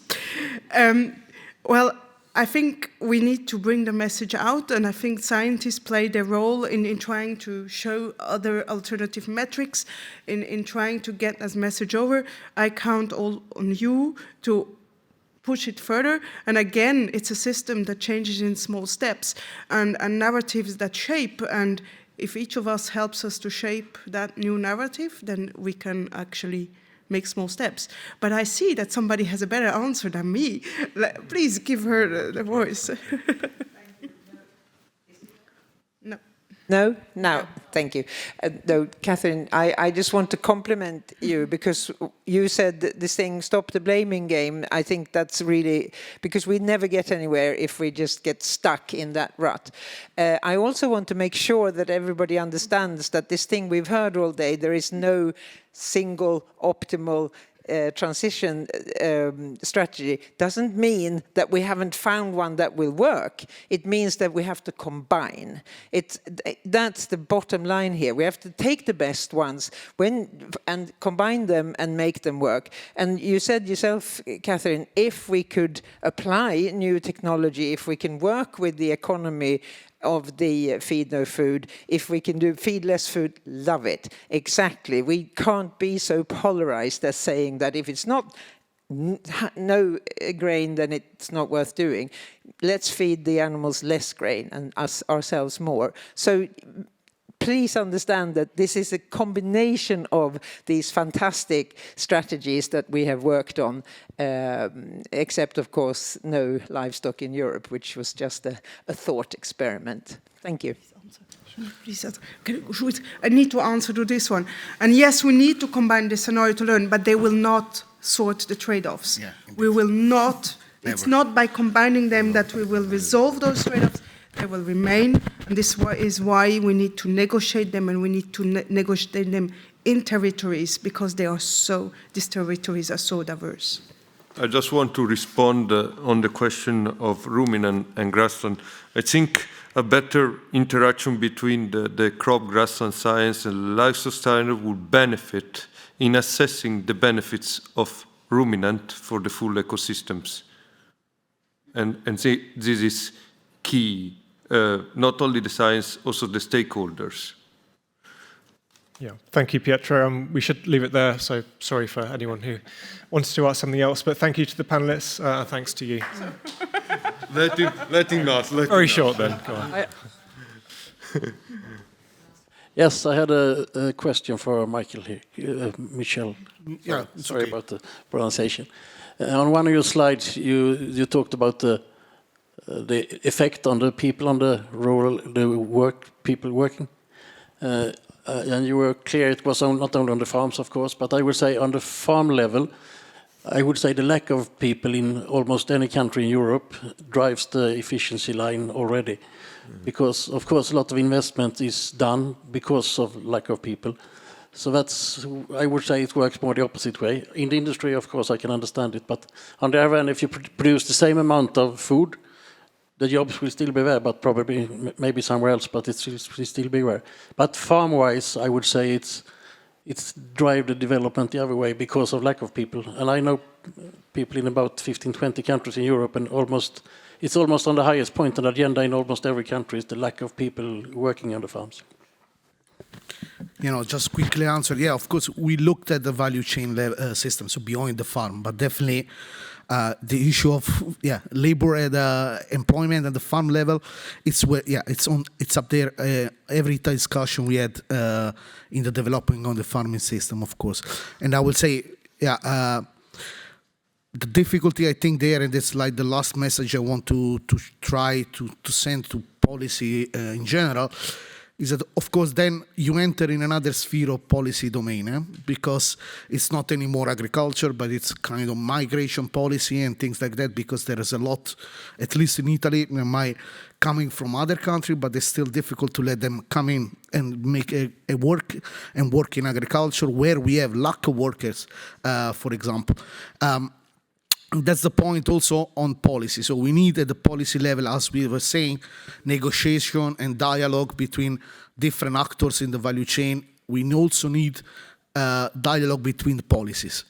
Policies cannot be siloed, and they should actually work together to allow this transition to happen, because that's not only with the CAP or with the rural development plan, the rural development policy, which we'll know, I don't know what will happen anyway in the future, but then we really need to have a coherent system of policy to get the transition happening, and that's something that might be more a policy, let's say, key message and request, I would say.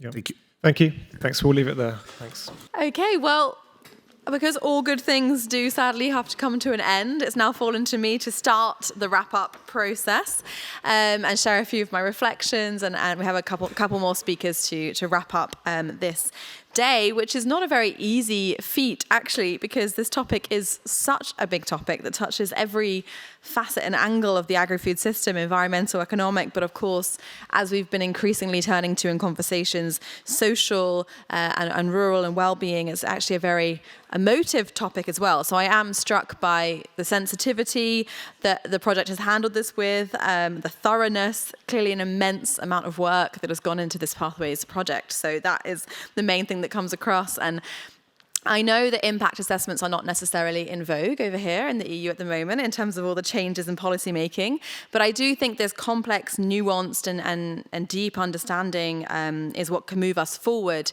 in confronting and accepting these trade-offs that we've spoken about so much today, and deciding which are these socially acceptable, making that decision in a really rooted way, rooted in knowledge, and exactly what's needed to as a base to move us forward in solid policy decisions, this long-term thinking that we heard from farmers. And of course, it falls at such a key moment, not only policy-wise, not only geopolitically, but it's also in a moment where I just feel that gap between citizens and people moving further from the realities of farmers and the frustration this brings. So I hope this goes some way to bridge this and stop this blame game we were talking about in this last panel.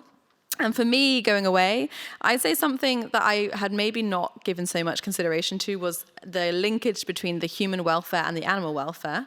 I think that's something that will really stay with me in the discussions as we talk about how social our farming policies should go and how far we go into that.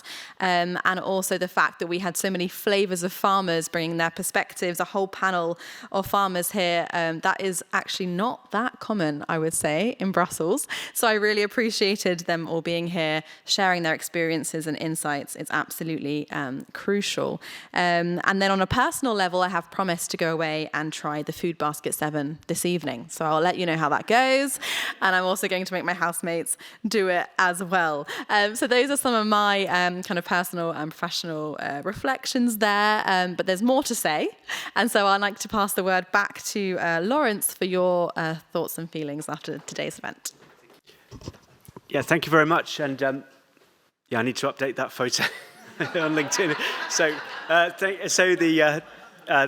the event has highlighted a number of key messages from the project. And as I mentioned, it's an incredibly diverse, talented group that I've been privileged to coordinate over the last 4.5 years or so. And bringing together the key messages from today, I think for me, it really highlights again that there's no one-size-fits-all approach. That phrase has come up time and again today. And from a scenario perspective, it seems that maybe the optimum way forward really is this combination of a feed no food and an efficiency-first approach. And thinking about that in the context of ruminants and monogastrics, in that context, is the way forward in terms of getting the best of both worlds. And also, in a related way, sort of considering the role of livestock in the food system has come out to me as a core message in terms of thinking about the ruminants as ecosystem engineers and soil health promoters as well in that context, and the benefits of livestock, monogastrics and ruminants in promoting circular economies, I think. So taking this whole food system perspective, I think requires us to sort of move out of our disciplines and silos and really capture that whole food system, including the cropping elements as well. And Pietro mentioned bringing together the disciplines there is essential as part of that process. From a farm practice level, I think one of the things the project and the messages today have highlighted is the benefits of communities of practice, and engaging with those as researchers, I think, is crucial to enable for sort of impactful and meaningful research. And the session we had this afternoon, I think, for me was incredibly powerful to hear from those individuals around the priorities and leverage points, the one welfare aspects and sustainability trade-offs. So the more of that we can see in projects, the better, I think. And I'd really encourage farmers and other stakeholders to engage in those conversations. And building on that as well, we've mentioned the retailers numerous times in creating this enabling environment for the food system to move towards sustainability. I think that conversation is crucial to allow us to promote one welfare and the associated benefits on ecosystems, animals and humans. And yeah, I'd just like to take the opportunity to thank all of our presenters today and all of the wonderful collaborators we've had over the last 4.5 years. As I say, it's been a true privilege to work with such a wonderful group of individuals, and long may it continue. So with that, I'll hand over to our next speaker, Valerio. So, thank you. First of all, I have to acknowledge your resilience, because it's 5 o'clock and you're still here, a few of you.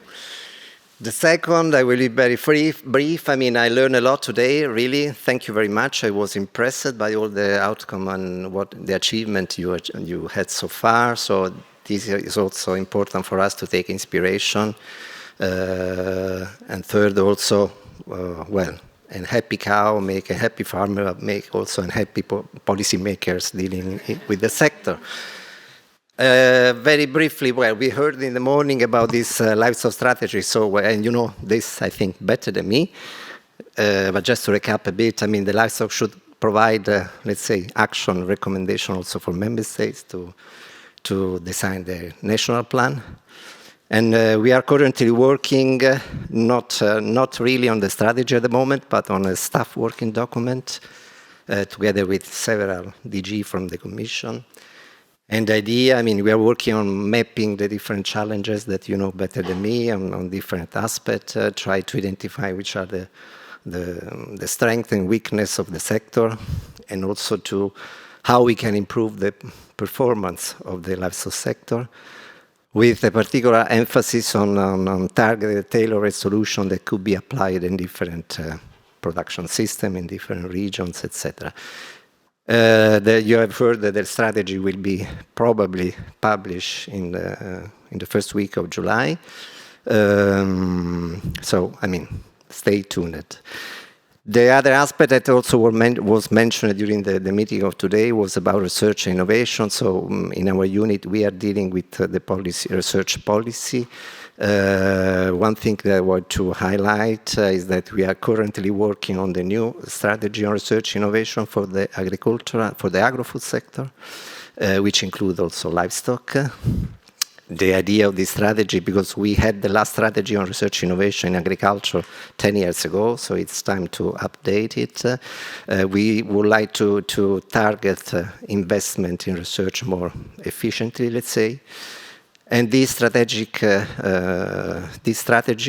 approach to research innovation aim to identify which are the thematic areas that are important, that should be funded.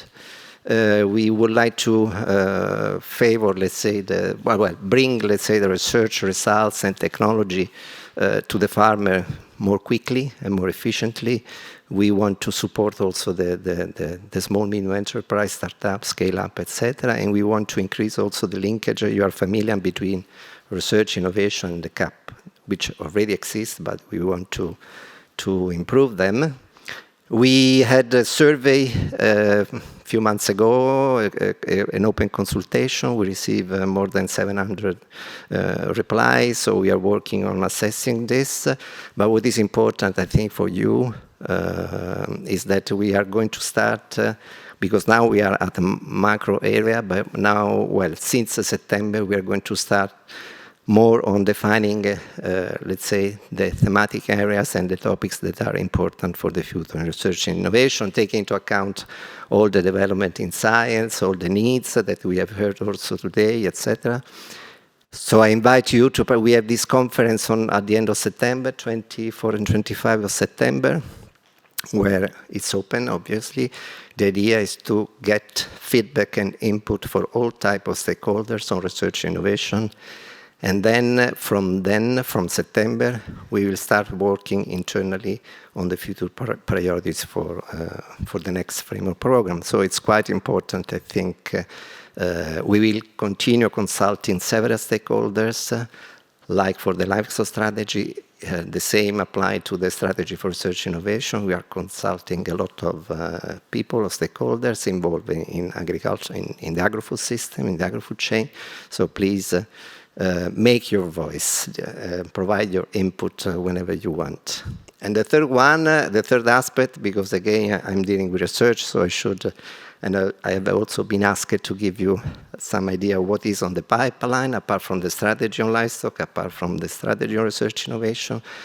We are working on the next Horizon, the next framework program for research innovation, which is, again, Horizon Europe. In this case, I mean, you are certainly aware that there is a proposal from the Commission how to structure the next framework program for research innovation. Horizon Europe will remain more or less the same, the structure, let's say. So within the pillar, the second pillar dealing with competitiveness, there will be the so-called windows or policy windows on agriculture, health, biotech, agriculture, and bioeconomy. And the proposal from the Commission is to allocate at least 20 billion euro for these policy windows, which include, as I mentioned before, health, bioeconomy, agriculture, etc. Obviously, this is not the only opportunity for researchers working on livestock, but because there are other policy windows. There will be one on climate, where livestock also has a voice. There will be another on digitalization, where livestock also has a voice, so agriculture in general, etc., etc. The other aspect of the next multi-annual financial framework, which include the Horizon Europe, well, you know, I forgot to remind you, but I mean, the proposal from the Commission foresees 2 trillion euro for the multi-annual financial framework, which includes several tools, let's say. And one of these is Horizon Europe and the European Competitiveness Fund, which is a new tool, a new programming, a new fund. Should be in the future, because this is the proposal.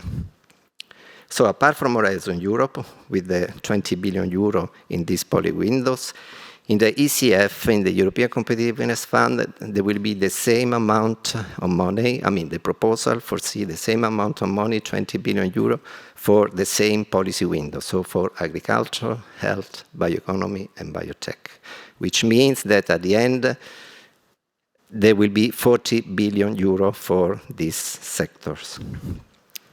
What is the aim of the ECF? Well, it's mainly to increase the competitiveness of strategic sector and technology. So is agriculture a strategic sector? I think so. We have heard in the morning about the annual turnover of 400 billion euro for agriculture, the 4 million farmers, etc., etc. But for somebody, maybe this is not a strategic sector. Keep this in mind. What does it mean? I mean, the ECF, in general terms, aim to, well, I mentioned increase the competitiveness, but increase also the impact, the economic and technological impact, aim to, let's say, reduce the dependency. We have heard today the dependency from, in our case, from feed, fertilizer, from important plant protein, or from other things. Aim to increase also to attract the private sector to research innovation, and aim also to provide or support and provide access to infrastructure, so pilot demonstration facility, etc., and also to skills. They will be within this ECF, European Competitiveness Fund. There will be several possibilities, several tools, not only grants.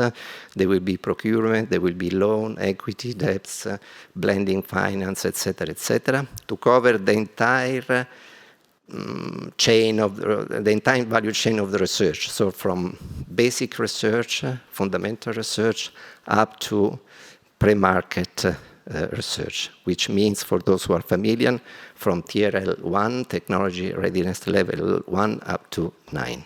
So the aim is to cover the entire range of possibility.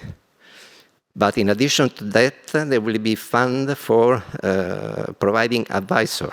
We have heard also today, I mean, there is lack of skill, lack of knowledge, etc. So there will be fund allocated to provide advisor to farmers, advisor to small, medium enterprise, etc. how to access finance, how to access capital, how to increase the sharing of knowledge. There will be funding allocated to skill, so upgrading skill, renewing the skill, also increasing the sharing of knowledge and best practice among all stakeholders. And there will be also within the ECF also fund for the usual collaborative research program. So this is in general. The problem that, the Commission made its proposal. Now there is a trialogue, as you know, with the Parliament and with the Council. The Council seems to be in favor. The Parliament has some reserve, some concern. There is a recent proposal from the Parliament that the policy window, which includes agriculture, so health agriculture, is not so strategic. So I ask also you to make your voice.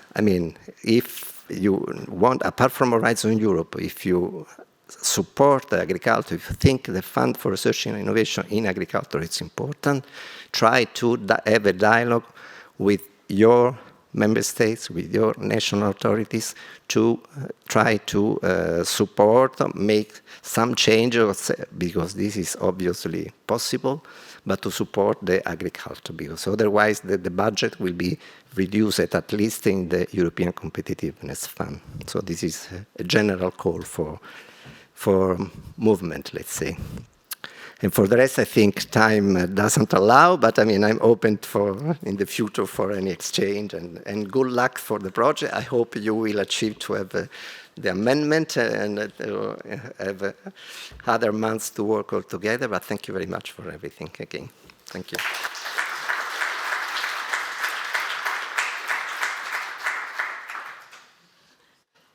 Well, time may not allow for more exchanges here in this room, but we do have time for lots of exchanges, continuing conversation over drinks now this evening. Do you have something to add before I... No. Oh, okay. I was just going to announce drinks, so maybe now.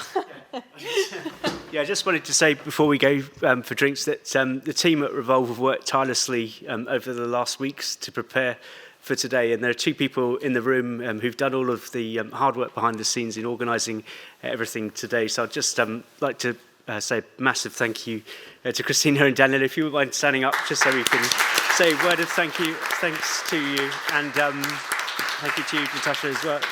And thanks to the wonderful team here at the Residence Palace as well. Thank you for your support and the wonderful food and coffee as well. So yeah, thanks for all the hard work. Yes. So let's go have a drink. Let's go have a drink. That's it. Have a nice evening.